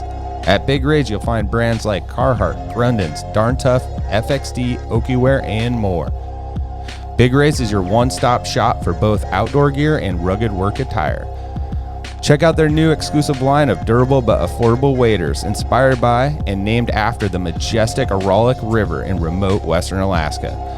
The Aurentz wader was designed by Alaskans and proven for the diverse waters of the last frontier. Visit Big Ray's at any of their 5 locations statewide, 2 in Anchorage, 2 in Fairbanks, 1 in Kodiak, or check them out online at bigrays.com. Tailored Restoration, helping Alaskans turn disasters into new beginnings since 1972. Their 24-hour services include fire, water, mold, post-emergency cleaning, and repairs. Tailored built its reputation with years of committed and reliable service to the community with innovative restoration and home remodeling. When you have an unexpected home issue at the most improbable time, Tailored has an emergency response number with trained professionals available to help you anytime, day or night. Tailored Restoration has locations to serve you in Anchorage, Eagle River, Matsu, or Fairbanks. Give them a call at 907-344-1239 or make an appointment today at tailoredrestorationalaska.com. Total Truck, Alaska's premier supplier for custom automotive accessories and overlander products. If you want to customize your vehicle, talk to the team at Total Truck, where you'll find their expertise along with top brands such as ARE, RSI Smart Caps, Goose Gear, iCamper, Frontrunner, Rigid Lights, Rhino Lining bed liners, and everything you need to outfit your truck or SUV. Want to turn your truck into a sleeping option? They have rooftop tents, custom camping equipment, electronics, and solar energy packages to keep you powered up deep in the backcountry. Stop by their store location on Dowling between the new and old Seward Highway, or check them out at TotalTruckAK.com. So Yeah. it wasn't that bad for him. It wasn't super bad for Danny because he had a ticket a day after, but and Danny's like, you know, does his own thing, like his own boss. Ryan has like a job. He's supposed to be home. Yeah, and so like I'm feeling horrible because like he's gonna have to change his ticket. Probably At that point, let's see. I think we might have changed our tickets already once. Yeah, That day. yeah, that day when we got back, it was. I think that day when we broke the radiator, it was like we need to change our tickets. So I changed mine from Monday to Wednesday. So I knew, because I knew I needed help with the meat and everything too. Mm-hmm. And Ryan just changed his one day to Tuesday instead of Monday. And so we knew we had a little bit of a cushion, but it was still kind of going to be a push. But we knew we had missed our original flights at that point. Yeah. And just to rewind real quick, I was thinking like that was my first rifle kill. And then that was also the first kill with that With gun my new Chad had. rifle, yeah. I mean, And I didn't know that. Oh, yeah. really? my first, good point. the first animal taken Double with my tap? new Yes. rifle was taken by Danny. Damn, you're at the bronze to put in the back of the truck window. And it was his first rifle kill ever. Wow. That's a First crazy moose. coincidence. First time in Alaska. It only gets easier from here, Danny. Don't worry. Yeah. Just wait till next year, bud. Yeah, I told him. I was like, hey, we got that one out of the way. Yeah, for sure. It's all okay, Everything brother. should be easy from here. Yeah. Yeah. So yeah, we slept pretty good that night. I remember sleeping damn good, and we were up. You know, we were like itching to get. We knew we had a lot of stuff to Yeah. do the next morning, and Yeah, we didn't sleep in much. I mean, we slept in Yeah. considering every other day we got up at 5:15. Yes. But there's a different kind of pressure now because you have the Well, like, what are you going to do? You're not going to lay around all Well, day. You're I mean, hunting. just- So we got up at like 8 or 7:30. Yeah. I don't even remember. I just mean that the idea that, you know, Yeah. we got to get these guys home. Still got to get them home. And You really, know? and really at this point, feeling bad for, like, I really want Ryan to make his flight. So we decided, like, Second flight change. Danny and I kind of came up with the game plan on like how we're gonna trip this out. And originally, I was like, what we'll do is we'll take a load of meat out with like minimal camp stuff without the trailer. And we'll just run that out, and then me and you will run back in. Ryan will stay in camp. And he's gonna break down camp. So we do that, and then I was gonna run the second load out, and then the third load Wait, how long are these runs now? just 6.5 miles. Okay, But the well, trail, hold on. the trail's nasty. Let's The, not so, say so just the first load out, was just me, Chad, and the meat and the two heads. That's the one where you see the razor Yeah, stuck where in it's the stuck. Oh, okay. Okay. Okay, So it's just 4 quarters and the racks and like gotcha. I don't know, 1 or Some 2 bags of other meat. small little bags of meat. Miscellaneous That was meats. it. Yeah. Pretty light. A third, maybe. Yeah. The Pretty trail light. was bad coming in, right? Yeah. But now all these other camps 4-wheelers Oh, with yeah. trailers. Oh, it's just tore it up. and they augured just fucking out. augured the thing up. So then we, on the way out, and I was feeling a little nervous knowing one more mishaps and this could be it for us, you know? Yeah. And we're barely making it through sections. We're winching through stuff like 5 or 6 times. Yeah. And knowing this is our first trip and that we had 2 Yeah. more trips. Yeah. And I was like, this is radical, you know, but it is what it is. So we get that first load out and I'm questioning Chad the whole time. I was like, dude, do you think we got enough gas? It's like, yeah, we got gas. But then, we had so much weight and we were working it so hard. By the time we got to the burning truck, more fuel than you were used to. Yeah. we get to the truck and the thing's pretty empty. Forgot about so we're that. Like, yeah, we're like, I got let's like go one get bar. some fuel. Which those things lie. So I got a 10-gallon tank. I had 3 gallons left. We'd have never made it. Never would have made it. Never would have made it there and back. No. So I was like, it's not a big deal. Slowed the Razor on the trailer. Go gas it up. We'll run to chicken real quick. We'll just fill everything. So we do that. And we're like, no, I forgot that I had seen a notice that said on that highway, they are closing the highway because of a bridge that they're going to do maintenance on the 20th. So they waited till 2 days after the season. So it's not closed, but they're working. They're starting to work on it. So we get there. They stop us for 10 minutes or whatever. We're like, fuck, man, come on. We're in a hurry. Yeah. We get to chicken, but, chicken has been like, well, because of this closure, the border closed because they knew about the closure. Yeah. So they closed early. So chicken is closed when we get into chicken. Ain't no one coming through here. Gas station, little chicken saloon, all that. Cones in the parking lot closed. I'm like, oh no. Shit. I'm like, dude, I really hope we don't have to go to Toke to get fuel. We find this miner dude. This guy gives us a little advice because we had stayed at that place. Little gold pan or something. So he tells us, hey, go over here. This miner, he caretakes this place. If the gate has a rope down, then he's in there. If not, go across the street to a cabin and you'll find him. His name is whatever. By the bend with the rope. So we get over there and we see a dog walking around. I'm like, he's got to be in there, and the rope's down. We pull up to the pump. He's like, I don't have a way to sell any fuel. I was like, we're in a predicament. So can't you see here what's going on? Can we maybe figure out a way? Dude is unbelievable guy, man.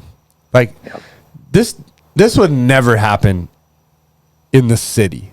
And by city I mean Anchorage, which is like the continental US is barely a city. Town. 300,000 people, right? 350,000 people.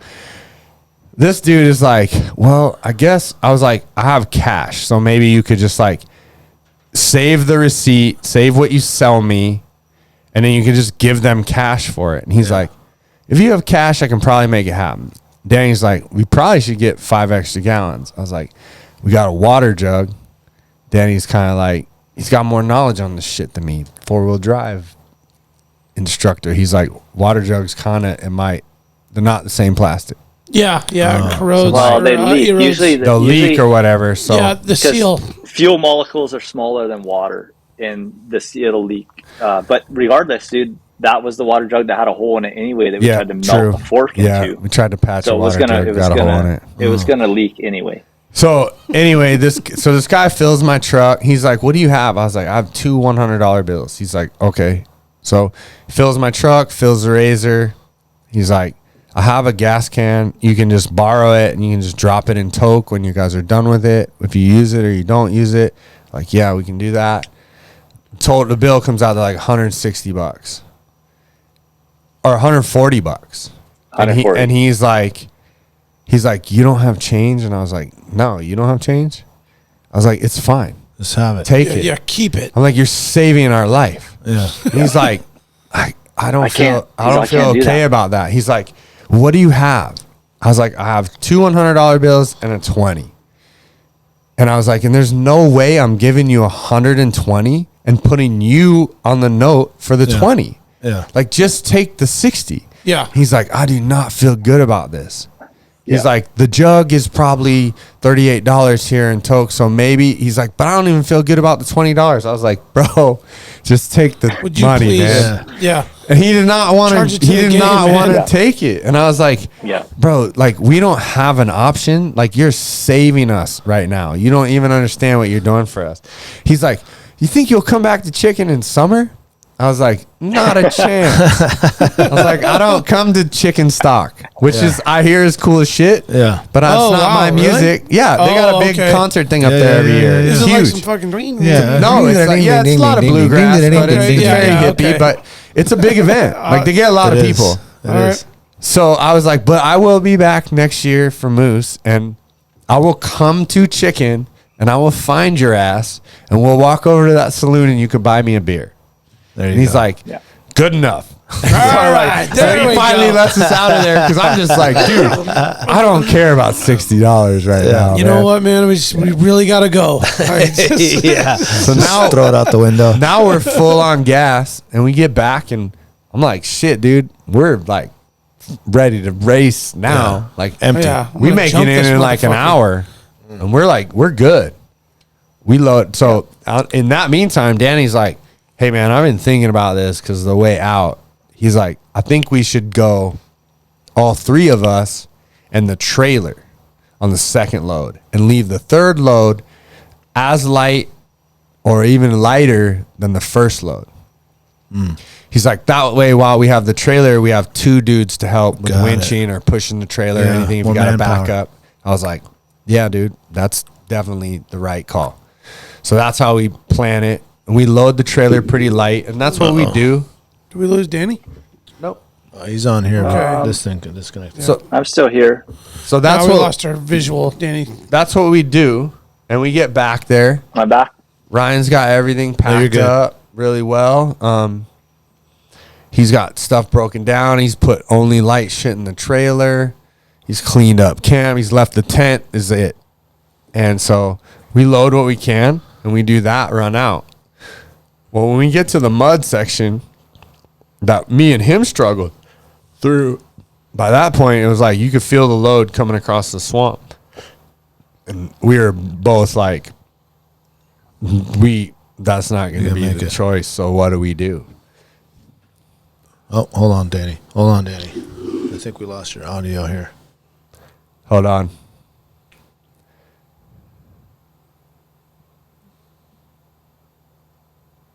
I don't think he can hear us either. Nope. Can you hear us? Can't hear you. Hold on one second.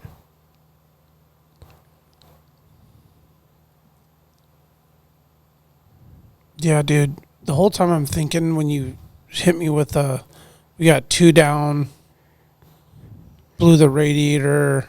Yeah. Check. Yep, now we're good. Yeah, now there we're he good. is. We're good. All Okay. right, we're back. Yeah, so Chad, you can, when you drive from camp, like within 100 yards, you can feel how the thing is loaded. You can feel how it's struggling. Yeah, like just And hearing we'll- it and listening to it. Yeah. Groaning. Just hearing and- it, like hearing how much revs are coming up versus how far you're going, you know? And with that trailer, it was like, dude, this is going to be something different. So when we hit that wooded section that's all that mud, we ended up we had to clear trail. Versus thinking you were going to just run through that Yeah, fucked so up mud. Yeah. so Danny kind of peeled off into the woods, and he wound up finding what is like an old trail Oh, that probably was grown over, and they moved it because it probably got muddy and whatever. But Yeah. it had healed up at this point, yeah. and it had some trees in it, so we would just jump out and do these sections at a time. Just one guy cutting with a chainsaw and two dudes like pulling the cut stuff out of the way, and then we were kind of laying them.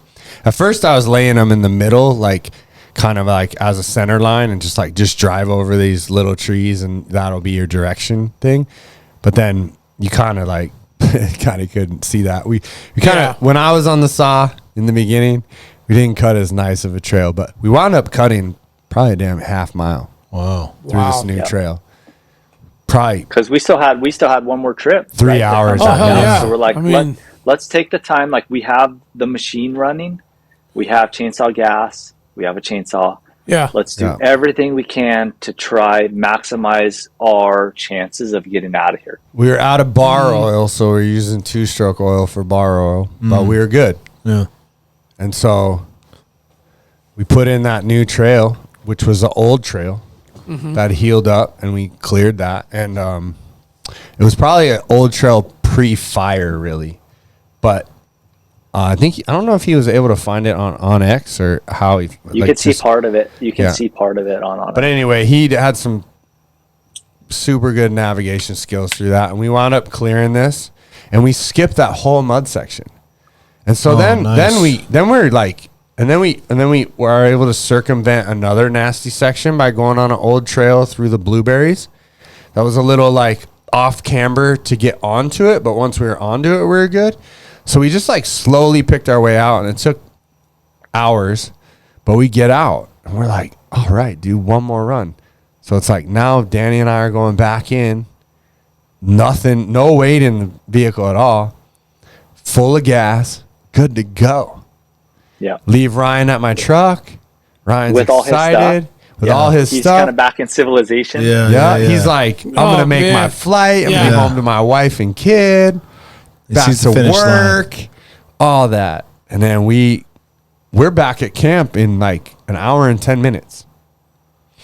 Oh. Like we're there. Took all the new trails. Yeah. Just hardly any mud. Smashed in there. Awesome. Yeah. Like, fuck yeah.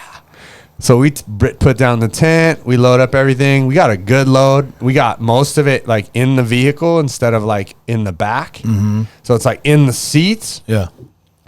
Only a couple front quarters in the back. And start going. And dude, it feels like machine feels good. Yeah. Like it's not squatted. I'm like, oh, dude, feels really balanced. I'm like, man, we are so good. And that's how we're like feeling great. Like, all right, we're out of here. We did it. And it's dark at this point. It's 9:30, 10 at night or something, but it was dark. It was pitch black. And we're going across, like we make the swampy section of the big flat before we get to the other camp. So that other camp's like 2 miles. So we're at probably like 1.25 miles. And you come out of the swampy section and you're kind of on like drier ground, and it's like African savanna. It's like hay. Yeah. Grass. Yeah. But kind of dry. Yeah, A little spongy. wispy, right? But Like, kind of. just- Oh, yeah. Yeah, Just cruising. Yeah. Hard, no pressure on the belt. Just on the like, Kansas. we're just like the looking at Kansas each field. other like, Home yeah. stretch, motherfuckers. Dude, all of a sudden, boom. Oh. Belt grenades. Yeah. No load on it. No nothing. Whoa. Belt grenades. Oh my God. Dude, first high school crush breakup. Both of us. Head in our lap. Oh no. Don't want to look at each other because we're both probably sort of tearing up. Oh no. Like crushed. I'm like, oh my God. Because he knows I don't have a belt. Yeah, that's it. And so There it's is like, there's no oatmeal, pepper, and fucking eggs for this one, boys. no, there's no pantyhose. There's just nothing. There's nothing that fixes this. No. But a new belt. And so, like, we don't even pull it apart. I'm just like, It was okay. So when it blew, it was dead silence, and for a good minute, just and we turn it both off. knew what happened, and we just sat there, and that feeling, what he said, is just heartbreak. That's kind of what on the hike out we kind of like dialed in what that feeling was, because like it's in your stomach, you know, and just like that feeling of, dang it, dude, that was it, you know, and so yeah. Just how far away? You guys made it that far? 5.5 miles to the truck. Oh shit, dude! So we still had a 2-hour hike, easy, over 2-hour hike. So I grabbed my 4570 and we turn on our headlamps and we start walking in the rain. And at this point, it's like, you know how Jack feels you got to talk? I'm kind of in the same boat, and so is he, because like, you know, we can't see shit. Yeah. There's not a lot of bear sign back there, but there's wolf sign everywhere. Literally, wolf tracks on our human tracks every single day that we go out. Yeah. Anytime you're walking in the dark, Didn't too, see that's any, when the critters didn't see are any moving, wolves, man. but they're out. So it's just like, Yeah. you know, 4570, and it's like, man, I hope my headlamp battery keeps up. And Ryan had given him his headlamp and had a rechargeable battery. So we're both open our headlamps, but he's also got a flashlight, and I got a flashlight on my 4570. So like, we're good. So we're walking out, and we pretty much tell each other our life stories. You know, it's basically like Brandon and I stuck in the tent for a whole rainy day. It's trauma bonding, You're man. gonna get trauma bonding. But it's like, we're laughing about it. We're positive spirits. It's like, it's all good. Like, not a big deal. We're going to get to the truck. We're going to unhook the trailer. We're going to start driving the tote. And we're going to hope that Toke has a player shop. Yeah. And if not, first of all, hold on. Like when that belt blew, like once we finally got out, when I realized we're going to start walking, I was like, "There's no way Ryan makes that flight." no. Yeah. The sad part is that I had just texted his wife when we left camp, because we broke down less than a mile from camp. When we left camp, she's like, "Hey, how's it looking?" And I was like, "Dude, we're looking good." Yeah. You know, we got one more load of meat. Danny, man, I hate to tell you, bro, but that's what did it, man. Yeah. Well, dude, I text my wife. Chad texts his wife. Like, yeah, we're out of here, man. Yeah. And so when I text her, I was like, "Hey, we got one more load of meat. If everything goes smoothly, we should be good. But who knows, right?" So 45 minutes later, I think you were like, "Pray for us," is how you ended that text. Yeah. Oh. Yeah. I told her, "Pray for us." So then, like 45 minutes later, here I am texting her again, like, "Hey," and I didn't want to tell her that we were separated, because I didn't know how she would feel about that. But at least he was at the truck. But I just told her, "Hey, this is Danny," and I know her real well. So I was like, "Hey, this is Danny. There's no way he makes this flight. Can you maybe do it for one more day?" And she was like, "Yep, no problem." And that was it. And so we just started hiking from there. And we talked about everything on the way out. And I will say the best thing that I learned about on the way out that Chad told me, and I love these little quotes that you learn in life, is like, we were talking about something, but he was just basically saying that to those who matter, what did you say? You said, those that matter don't mind, and those that mind don't matter. Yeah. Yep. Those that matter. So that was a good one. I'll remember that. And those Basically, that the ones mind that don't matter. really. Nate told me that.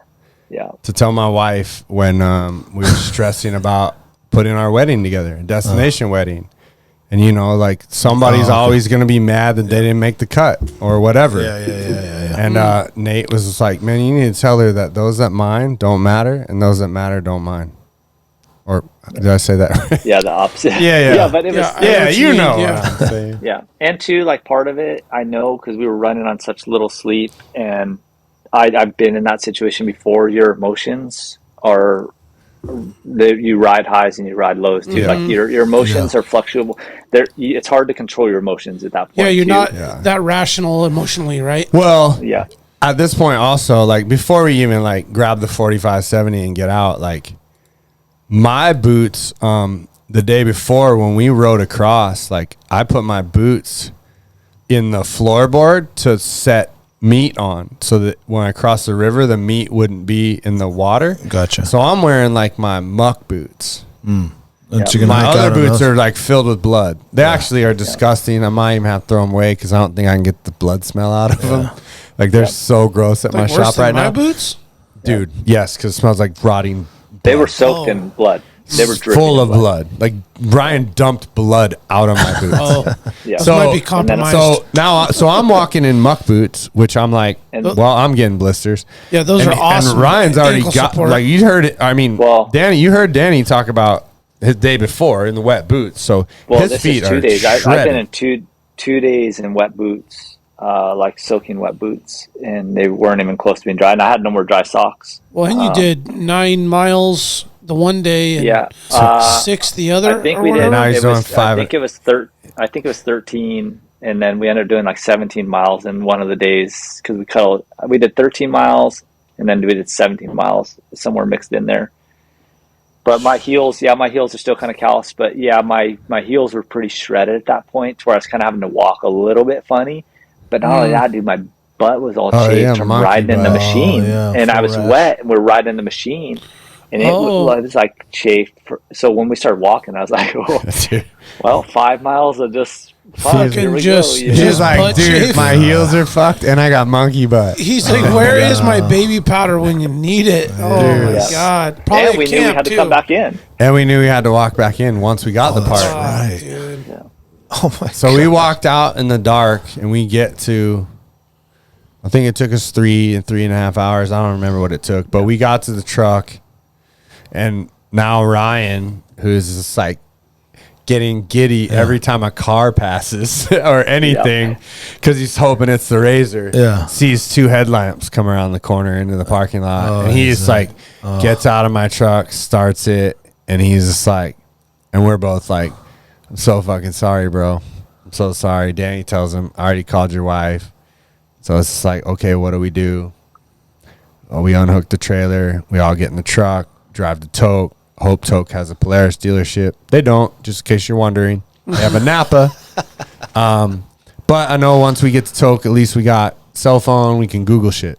Yeah.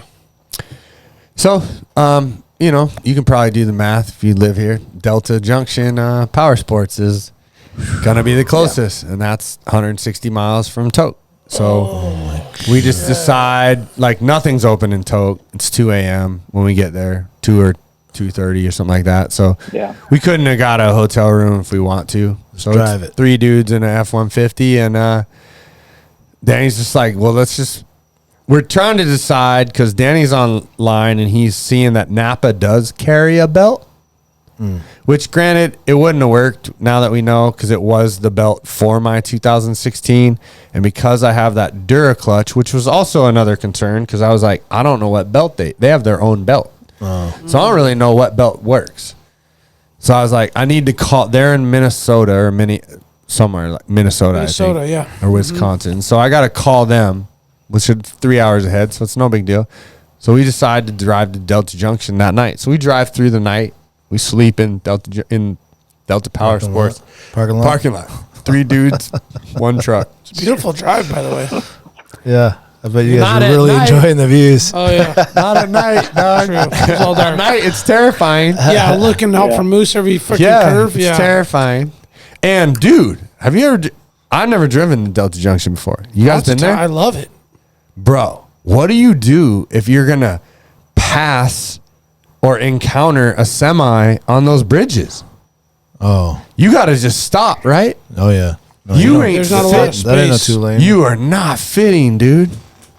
You can. It's tight. Oh, man. It would have been a tight You are squeeze. gonna We passed pinstripe. one. We got lucky. Like one passed us and was running the line already, like inching us over. Oh, yeah. Even after the bridge. And then right after he passed us, we got on that bridge, and Chad's like, dude, that guy would have never fit with us on this bridge. No way. No way. Yeah, are you guys referring to the There's 2 bridges that are pretty decently long. They say right on them, narrow bridge. They're not lying. I do they're not tight. think that you can have a semi, and you can have 2 cars, but a semi and a is that truck. Jarvis Creek and I don't even know. One's a river, pretty big river. Yeah. I don't know the name of it because that was all new territory to me. Mm-hmm. But we camped in the parking lot, and isn't there like an incredibly long straight stretch too? oh, There at the end whole that's thing is a straight stretch. just fucking straight. Yeah, dude, you're doing like 70, then 80, then 90. 90 feels like you're doing 55. Yeah. You're praying In the that dark, you're praying no moose runs out. Yeah, which there's a ton of them. It's lengthy. And then we camped there. We stay the night. They Sleeping in your truck. yeah. This is not okay. First, we went to the gas station's in Oh Topeka. yeah, forgot about So we that. go to the first gas station we could find. Anything we could find open. We were hoping for like a diner or something, but Delta Junction's kind of running a little low on diners. So Yeah. we went to a gas station. It's like we're all just craving the worst foods you can Yeah. possibly buy. Yeah. At this and point, so- we've had a lot of conversations about Yeah. like what What kind do of I eat? candy you're gonna get. Hot first. Pockets. No, Yeah. no, we're on So- candy. Okay. Yeah. So we go in there and they got like breakfast stuff in one of those heated things. So I'm instantly like, breakfast This burrito. is like the croissant. nice gas station Yeah, right there. the The big 24 lit up hour. one. Yeah, The yeah. car wash behind it and all Yep, that. yep. Yeah. Danny's got a croissant breakfast sandwich, a biscuit breakfast sandwich, a freaking burrito. Oh shit. Like, we all got hot like sauce? candy, I donuts. spent $50. For I 50, spent $50 on that $150 snack bill. I spent $50 on snacks. and I only made it through one sandwich in the burrito before I felt sick, and then that was it. Oh, we the were rest all of the snacks feeling kind of like sat. this was such a we all came to the conclusion that like of all the mistakes we've made on this trip, this was by far the worst decision. Was the dietary at that gas station. We're all like, Chad paid for it. Chad went in the woods and made a little soft serve. I couldn't wait for the Delta Power Sports to open. The full pull. I was like, Ryan. I was like, because I let Ryan sit in the driver's seat. Full soft serve. Oh, yeah, it was definitely. He knew without me telling him it was. But yeah, there's no doubt that was going to be serious. Well, and anytime someone's like, "Hey, man, you need to get out of the driver's seat now." Yeah, I gotta go. Yeah. Like that's not gonna be real. Oh yeah, your legs tapping. Oh, I was, where's your Do any of us have anything in this truck? Yeah, I'm gonna use these socks. Ryan did. Ryan's a very prepared person. They let us in at like 8:30 in the morning. Woke you guys up. Hey, I've been calling the clutch place, Duraclutch, for like 30 calls. They don't answer. I call a guy I know who carries their products out of like Louisiana. He answers and he's like, yeah, you'll never get a hold of them. And he couldn't answer my question. He's like, damn, I only really carry their belt. I don't even know if there is a Polaris belt that works on it. And their website says that the Duraclutch for some vehicles can use a Polaris belt, but it doesn't specify. No more detail. It just says some can, some can't. Oh, okay. So at this point, we're just like, well, I just need whatever, and we're just going to try and make it work. And I'll just buy 3, and we'll blow them all to get 6 miles. Like, they got to last 2 miles a piece at least. Like, please. Like, we don't have to go through the mud. Like, I think we can do it. Yeah. Well, the girl is like, I have 2. And then I'm asking about Duraclutches. They call a guy over. He's like, yeah, I know of it, but I have no idea about it. And I'm like, okay, cool. That don't help. But he's like, but we have these G-Boost belts. Maybe we have one of those for your thing, and you can get a 3rd one. They don't have that. She's like, oh, we have this heavy HD version. And I was like, oh, yeah, Polaris is on the HD versions now. And she's like, I have one of those. And I was like, well, give me one of those and give me one of the Polaris belts. So I buy that. It's expensive as hell. I'll bet. Like $220 a belt. Oh, sure. And I have, like, at this point, the guy was like, you need to email them. They won't answer a phone call. So I emailed, and I was like, urgent, emergency in the headline. I was like, I need to know what Polaris belts, and I don't get anything. So I reply to that, and I send him another one, and I'm like, urgent, emergency. These are the 2 part numbers that Polaris just sold me. Will they work? So we head out. We stop, get coffee. I'm checking my email constantly. I'm not getting anything back. We're on the road. We're like an hour out of Delta Junction back towards Tote. We get reception because there's a cell tower on the side of the mountain. And check my email. And it's like, the dude's like, this is the belt that works. Those won't. I'm like, Danny's like, what do you mean? Like, they can't be that different. I'm like, man, they're like, it really doesn't take much. Yeah. Like, if the sheave angle, there's a lot that can make them slip, and slippage is what burns them up and blows them up. And so I'm emailing this guy back, and I'm like, I Google, we're cross-referencing all the part numbers. Well, one of the HD belt that the girl sold me from Delta Power Sports it doesn't even, on the Polaris site, it doesn't even list my Razor on there. It has like 2014 1000s and 900s, no 2015, no 2016, jumps to like 2020, 21 Razor S's. And so I'm like, well, that's weird. The other one references mine 100%. Yeah. The one that he says this is the belt that works references 2014's, not mine. No. So I'm like, are you sure this won't work? Because it says that's for the same years that the belt. He's like, no, I know the belt numbers. That's not a belt number. So I'm like, dude, can you call me? Because we can't do this through email. I'm in the middle of nowhere, Alaska, and I just need to talk to you. So I'm talking to him, and he's like, finally get a hold of somebody at Duraclutch. So he finally calls me. and he's like, hey man, like the one belt that I gave you, I was like, I know, but Polaris this year just came out with this whole HD line, and I was like, the belt can't be different size. It's not going to be a different width or a different length. It's only going to be the compound that's made out of, or it could be slightly wider, but it ain't going to be longer. Yeah, so it should work. And he's like, I just don't know. And I'm like, dude, do I turn around? Danny's like, I say we just chance it. Hell yes. Yeah, try it. Yep. And I'm like, because it's what do you got to lose at this point, dude? Well, 2 hours. Like if I went back and I got the actual part number he says to get. Oh, but would they have it though? Yeah, probably. Okay. Because it wasn't an HD. Well, anyway, we reference it some more, and I enter in 2014 1000, and it pulls up both those belts. So to me, that means those belts are the same. One's just the HD version. Yeah, there you go. So now it's like, all right, we're definitely gonna just chance it.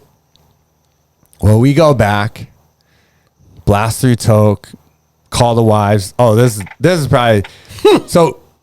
To describe Ryan, like Danny's a lot more extroverted than Ryan. Ryan's very introverted, very quiet, very stoic, just works. Yeah. Like works. Whatever you need. Like I think he carried the majority of the hindquarters when we were moving that meat away. Like he was just like, and he didn't even like, he should have been like, I ain't carrying shit. Fuck both of you. You did this. Well, how dare you deal with it. Yeah. I'm going to sit here and wait for you. I'll hold the light. He could have easily done that, and everyone would have been like, dinner. You guys carry that shit. Fair enough, bro. He had that backpack. So we're like, okay, well, I'll just, at least he's got the backpack. He could pack it with that, and we'll just deal with shoulder and shit. Well, since he had the backpack, he's like, well, I better carry the heavy stuff. Yeah, and he did.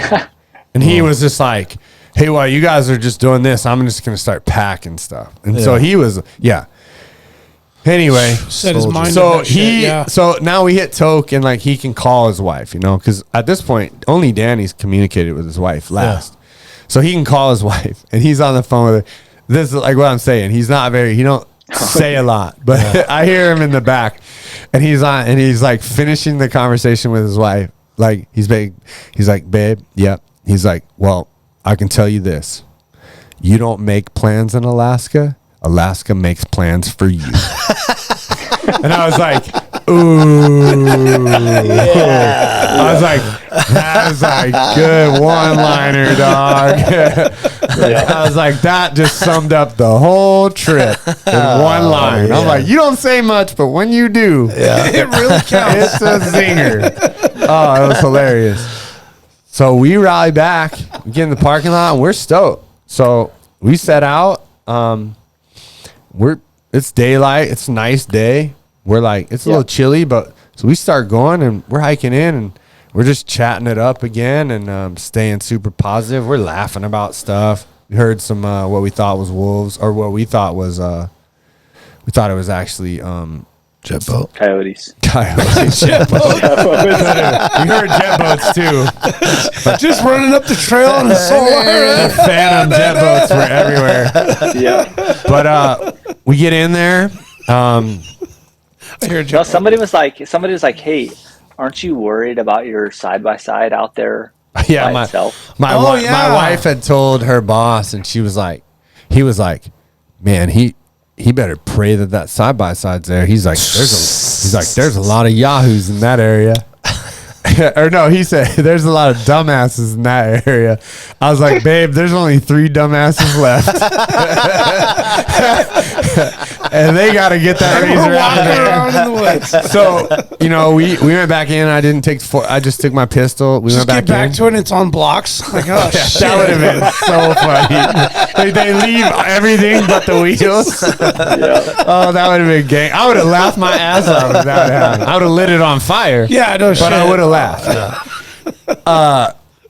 We get back to it. Nothing's touched. Not a bird on it. Nothing. Sitting on the one good thing, dude. The one good thing is that belt blew like on dry grass. Like I mean, my knees got wet changing it, but it wasn't in a mud hole. Yeah, you weren't in the muck. No. Mm-hmm. So that was like the one blessing, right? we get in there, we clean it up. It's kind of a nightmare. Everything is blown. It's got some string. All the strings. Strings are hard to get off. A couple I couldn't. I got to pull the clutch, primary clutch off to even get those off. They're knotted around the crankshaft. But we get it on. We clean the belt cover. We clean like where the belt had like hit and pulled a little plastic down. Make sure that might have been what blew the second belt. Maybe that was rubbing. I don't know. Can't say for sure. Shouldn't have blown in 7 miles. But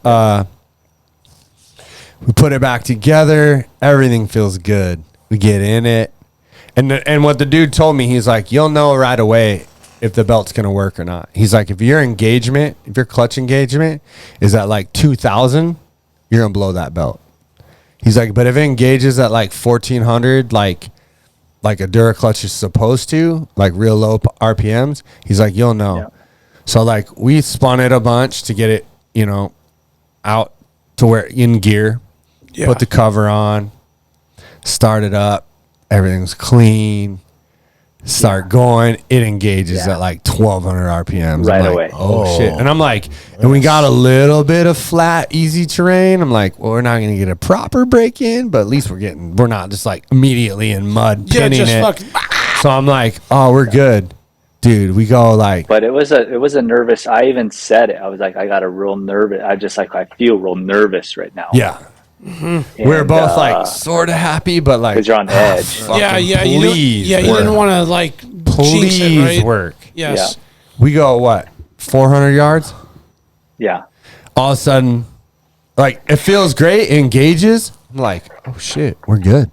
I seen something out of the corner of my eye, and I look back, and I seen smoke, and I think that caught Chad's eye too. We hear a squeal. I look back, dude, and it's just smoke coming out of my clutch exhaust. And I'm like, come on. So he lets off and comes to a stop, and this whole billow of smoke just kind of just like rolls. The smoke or steam? Smoke. Like black smoke. Burnt you could smell rubber, burnt bro. rubber. I'm like, burnt belt. There's no way.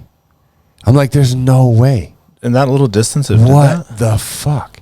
So we jump out, pull the cover off.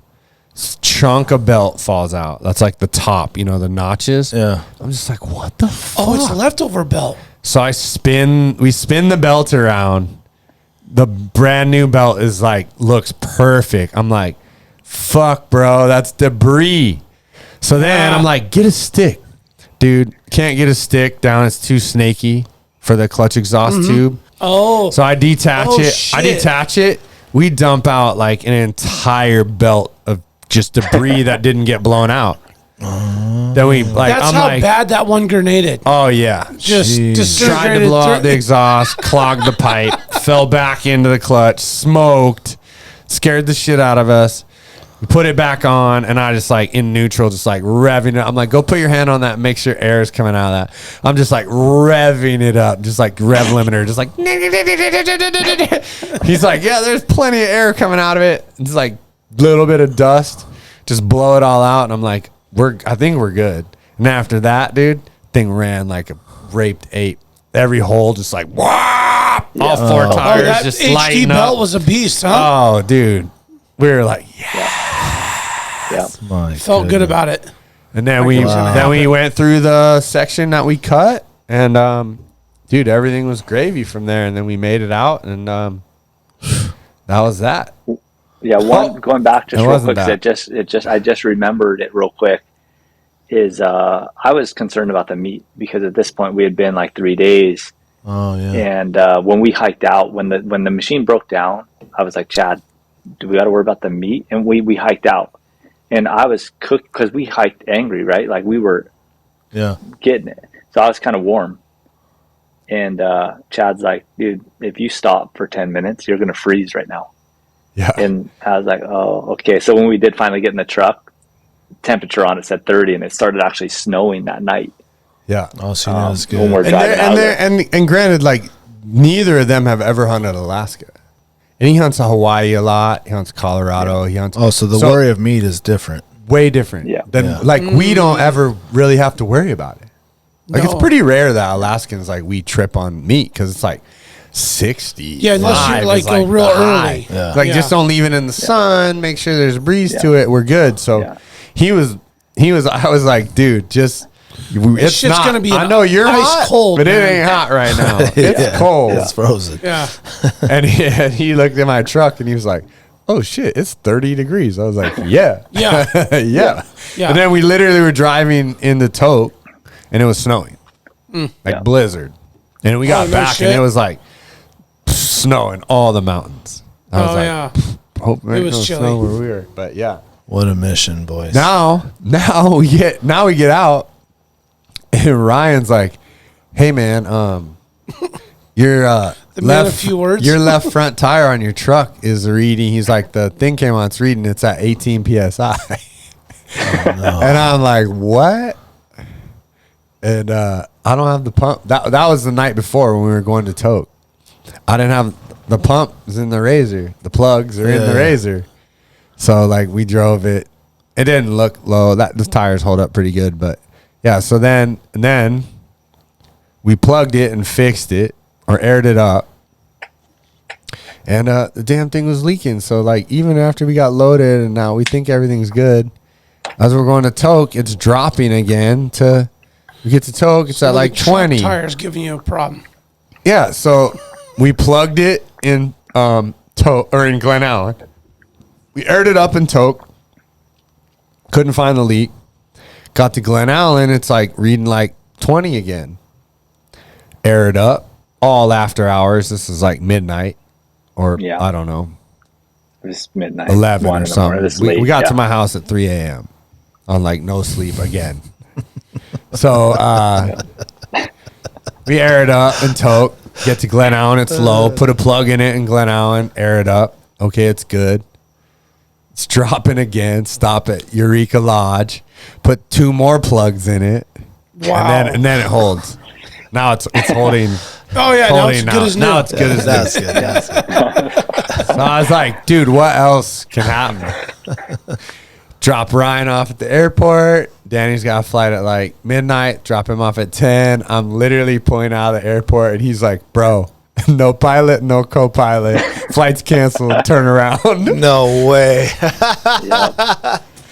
He's And like, I wasn't even phased. he's like, just come back and wait. I think they're trying to figure something out. So he got out. But Okay. Whole different flight, whole different airline, different flight. Yeah. Made it home. They were trying to book me. They were trying to book me on a flight the next day, same flight. And at this point, I had already extended my time there for 2 days. And like I got a family back home and stuff, so I was like, dude, I better not push it. So I told him, I was like, hey, I gotta get home. You know, like I'm already past I'm due. overdue here. And she's like, well, and I was like, you got other flights. There's other airlines. I know there's other airlines. I got to get home. So she put me on I was on a United flight. They put me on an Alaska flight. And so I flew out that night and got home the next day. So And Danny, where are you at? I'm in Hawaii on the Big Island. Oh, you're in Hawaii. Okay. I was just looking at what time it is. I'm like, it's 12:35 a.m. Yeah, so in Alaska right now. Oh, is it really? Yeah, so it's Yeah. 10. Oh, we're late. 10:30 now. Okay. All right. Oh, it's early for these boys. Yeah. That's Oh, early what for a me. story, God, man. dude, what an awesome incredible. story. And I was just getting all that in just tidbits, inReach Yeah. text messages. Yeah. And so he's like, I've got 2 bulls, blew the radiator, but had no clue. Well, it's hard You to did the say fucking too much Toke to because- Delta back 19-mile hike. All that I didn't know none of that. Well, I just know how a few of my boys are, like Jeremy, you, Wes. We're all like, what do I need to do? Oh man, I was going out to the spot And I I was went to, like- and I was like, just give me the fucking signal. I'll just turn over here and I'm on my way. I mean, I had everything I needed with me. Like, I know. You've already bailed me out last year. I was like, there's no way I'm asking Brandon for shit. I was like, He needs to go hunt. I was like, maybe they'll just have me come out and I'll shoot a bull too, and we'll just really fucking crank this thing up. Let's go. Oh, Dan- Get a Dan- We camera would have. tag. Danny, you didn't know we get No this kind of story every year at a Chad? Yeah. I mean, I wouldn't be surprised after this year. We're I can gonna only get. imagine what your sheep hunt will be when he comes back. We're trying to figure out how we can do that. He's trying to get his trying to get his cousin to move here. He's like, we're gonna figure out a way. Family. Yeah. So you have the family connect. There you go. Yeah, I think if I adopt Chad, as my son, I think they should give it to the Hawaii. I think they should give it. It should be dual. We were talking about. I was like, I think dual citizenship. I've seen the show that Jamie was watching online where it was this adult, like grandparents adopting adults. Yeah. And I was like, dude, I could just, like, one of us could just adopt the other, and then we're good. You can sheep hunt and bear hunt. Like, as long as it's legal, we're good. Yep. He's like, well, you're going to be my son then. I'm just like, wait. Do we Rochambeau for it? I'm the daddy. I'm the daddy here. Yeah. Who's your daddy? I feel like there has to be some sort of contest. We can't just choose. Oh my God. Well, fellas, Yeah, thanks for sharing the story. Dude. Thanks for taking the time, Danny, and sharing the pictures. Once again, on the Instagram, if you guys want to go through it and look at it, we'll be sharing some of the pictures of Chad's, but Danny Bolton, check that out if you want to see a bunch of the pictures. A lot of Danny's doing a day to day on Instagram, like every single day of the hunt. So like 2 solid weeks. Okay, so by the time this comes out, you're only maybe 5 days ahead. Yeah, I think I mixed. Today was the first day I mixed 2 days because there wasn't much going on. So I just put 2 days worth of stuff up for today. But yeah, I mean, we have a bunch of stuff, and I just kind of recorded it as we went throughout the day. And so if you kind of want to see what it's like and see what it's like walking over the stuff and see Chad's beautiful face, it's all on there. Yeah. Yeah. He gets a little gray day by day, doesn't he? Yeah, grayer and grayer. Camp. Huh? Welcome to the club. Looking rough. No, we were all looking rough. Oh, man. We were all looking pretty rough. Oh. Did Ryan get a shower before he got on the plane? That's what I want to know. He did. He did. Okay. He did. Okay. But he was ready. Just dropped him right from camp. He was ready to go straight. Oh, just get me out of here. Yeah, he was kind of like. And where is he? Is he from Hawaii too? Or yeah, but he lives in Bellingham now. Oh, okay. Yeah. All right. Yeah. Well, I guess we'll have to get to your story next time, B. Yeah, man, it's fine. I was so entrenched in this story and imagining because I would like to believe I'm fairly familiar with the terrain. Yeah, in the landscape. You know that type of terrain. Yeah, so sure. I was just like, oh my, I'm just thinking about the trail and the cutting and the burn and oh my God, dude, like, I really wish I was with you guys now. I know, it sounds fun. Sounds fun, actually. Full misery, man. I wish I was there. There's always next year. Yeah. Great work, Danny. I hope I get to meet you in person one of these days, brother. You're a great storyteller, and you sound like a hell of a hunter. And I was thinking about when you're telling your story, man. I had my first opportunity at an archery moose yesterday morning, nice. and it was 50 yards away, and I ended up shooting him with my rifle, which there's a lot of reasons there's a lot of reasons I would have stuck with it. Hey man, 11th hour, you got to do what you got to do. But I can tell you right now, it's every 5 minutes since 24 hours, it stings the nostrils to be like, God damn it, man. Yep. I think if there was ever a situation where it was presented 50 yards, dude, that's that's the money distance, right? Oh, 30, 40, 50, right? But the brush was so thick and just, we went to rabbit hole. I'm just saying, like, man, I can only imagine a true tenured, grizzled bow hunter to do that takes a lot. Like, you shot your first. Just takes time, right? Just means you got to try again. I mean, I can tell you, I thought I was motivated before. Oh, dude! Once you get in shooting that 100 hours a day now. Yeah, once you get in that wheelhouse, and now you know. I remember when I was 40 yards from a sheep, and I was like, "Oh shit, you can get one of these with a bow." Yeah. I was like, "Okay." It changes everything. Because it seems until you do it with a bow, like a spot and stalk style, not sitting in a tree stand, like it seems like, man, the planets really got to align for that to happen. Mm-hmm. And it really, like, if you can just be aggressive, like he hunts, you can do it. Yeah. You can do it. Yeah. You have to be aggressive, but you got to be smart. Right. But you got to be aggressive when you need to be aggressive. Yeah. And if you're not, if you hem and haw, it won't happen. And he made the right call. And I think if we would have sat, especially now knowing that there was two pretty much identical bulls, that bull was never going to leave. Yeah, you were never going to get him to move or budge or do anything. No, he was never going to leave that. Well, it was like the bull I was telling you guys yesterday. He came in real skeptical. He was just like, I don't know. Like, I don't think I'm going to really, like, expose myself beyond this. Yeah. You know, if he was swaying and glucking and coming in all just drooling or where I knew for sure he was going to come in. Like, I can shoot this dude. Yeah, but he just came in and was like, yeah, I might stay right here. I'm probably not going to come any closer. I was like, it's the last day.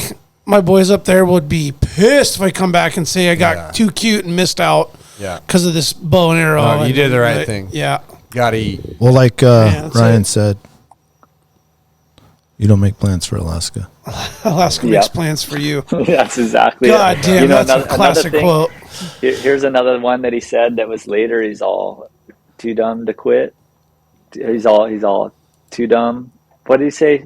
Chatty, He said we're too dumb to quit and too dumb to fail. He said I was always told I'm too dumb to fail. I said, I'm too dumb. I have that thing. I've always been too dumb to quit. I was like, too dumb to fail, too dumb to quit. This is what happens.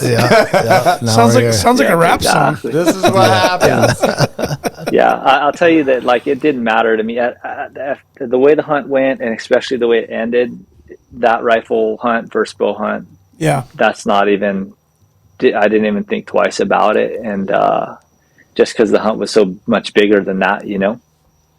Yeah, so, and you have a beautiful specimen. You have a beautiful animal. You got a awesome Alaskan Yukon moose, and it doesn't really matter maybe necessarily how it was taken. As you got one. Yeah, and the story. And there's no way we would have doubled up. If I would have went in with archery, no way we would have doubled up. That other one probably would have spooked. Yep. Right. If I would have even got. Or you could have spooked, blown them both out. 100%. Right? Yeah. Yeah, because we were kind of at the end of our cover. Would have been an easier job had you just blown them out. But what's the fun in that? No, we wouldn't be telling the same story tonight, would we? No. Well, I'm getting the text. One for the wife said, "Come home." Text. Oh, yeah, everything's good. What's going on? Mine's been used to be out of town the last week. My goodness. She's like, "Oh, you're not at camp?" Like, no, honey, I'm in town. Well, boys, thanks for sharing it. This is probably the longest podcast I think we've done. Yeah, it was great. I hope everyone enjoyed it. You guys, great memory on the details and all that stuff. Yeah, you guys nailed it, man. It was wonderful. Thanks, Danny. Looking forward to the next one. Hey, homie. do me a favor, man. Tell Ryan thank you too for his efforts 100%. And everything he did. He was part of the story. I know he couldn't be with us tonight. He's in Texas working his ass off. I felt like he was here and like hearing about him. And one day I hope to shake both of your hands, man. Thank you very much for your time tonight. Me as well. Yeah, for sure. Thank you, boys. Thanks, brother. All right. Thank you, Alaska. Thanks for listening. As always, stay wild. Stay wild, baby. You remember my speaking to you of what I call your overcautiousness. Are you not overcautious when you assume that you cannot do what the enemy is constantly doing? The Alaska Wild Project podcast is brought to you by the following sponsors. Barney's Sports Chalet, supplying hunters with the best hand-selected gear since 1963. The exclusive home of frontier gear built for the rugged Alaskan terrain. Your one-stop shop for all your outdoor needs. Visit Barney's today at 906 West Northern Lights. Big Rays, the Alaskan outfitter, committed to outfitting Alaskans across the state since 1947. Whether you're a recreator, parent, guide, or corporate buyer, Big Rays has the gear you need, tailored for Alaska's harsh conditions. Check out their new exclusive line of Auralic waders. Big Rays for all your outdoor gear and rugged work attire. BigRays.com. Tailored Restoration 24-hour emergency home services, helping Alaskans restore their dreams since 1972. Services include fire, water, mold, post-emergency cleaning, repair, and remodeling. Give them a call in Anchorage, Eagle River, Matsu, or Fairbanks. Hit them up at tailoredrestorationalaska.com. Total Truck and Alaska Overlander, Alaska's premier supplier for custom automotive accessories and overlanding products. providing all-inclusive rental vehicles and trailers custom outfitted to explore the Alaskan backcountry with a unique and convenient traveling experience. TheTreehouseAK.com, located at 341 Boniface Parkway, Alaska's own and grown cannabis and CBD store. Ask the bud tender what the strain of the day is to get your 10% off. The Treehouse, where the culture lives. AKO Farms, located in Sitka, Alaska, built from the ground up with concentrates as their single motivation, with exclusive products such as their sugar wax, full spectrum diamond sauce carts, and more. Ask your local bud tender about AKO. Marijuana has intoxicating effects and may be habit-forming and addictive. Marijuana impairs concentration, coordination, and judgment. Do not operate a vehicle or machinery under the influence. There are health risks associated with consumption of marijuana. For the use of only by adults 21 and older. Keep out of the reach of children, and marijuana should not be used by women who are pregnant or breastfeeding. The Bait Shack, located on Ship Creek upstream of the bridge. Can't miss the bright red shack. They're the go-to fishing gear rental and guide service on Ship Creek. Tight lines and fish on. Come hook into the action with them. Hit them up at thebaitshackak.com. Lawn Pro AK, Alaska's year-round professional property maintenance team. Services include weekly lawn care, custom landscaping, fertilizing, weed control, turf repair, and more. Schedule your free estimate at lawnproak.com. Alaska's OG cider company, Double Shovel, crafting gluten-free colonial-style ciders, founded as a healthier, non-inflammatory brew option. Drop by their Pop and Tap room in Anchorage off of 58th and Arctic, or visit the second location in Kodiak. Double Shovel, award-winning ciders. The Alaska chapter of Backcountry Hunters and Anglers. BHA is the voice of our Alaskan public lands, waters, and wildlife. Their goal is to uphold our hunting and fishing legacy while keeping our public lands wild. Stand up today and join BHA at backcountryhunters.org.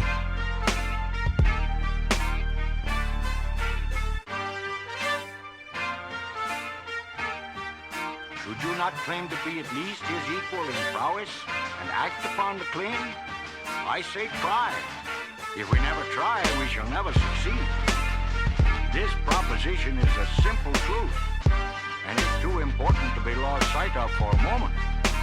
If we cannot beat the enemy where he now is, we never can.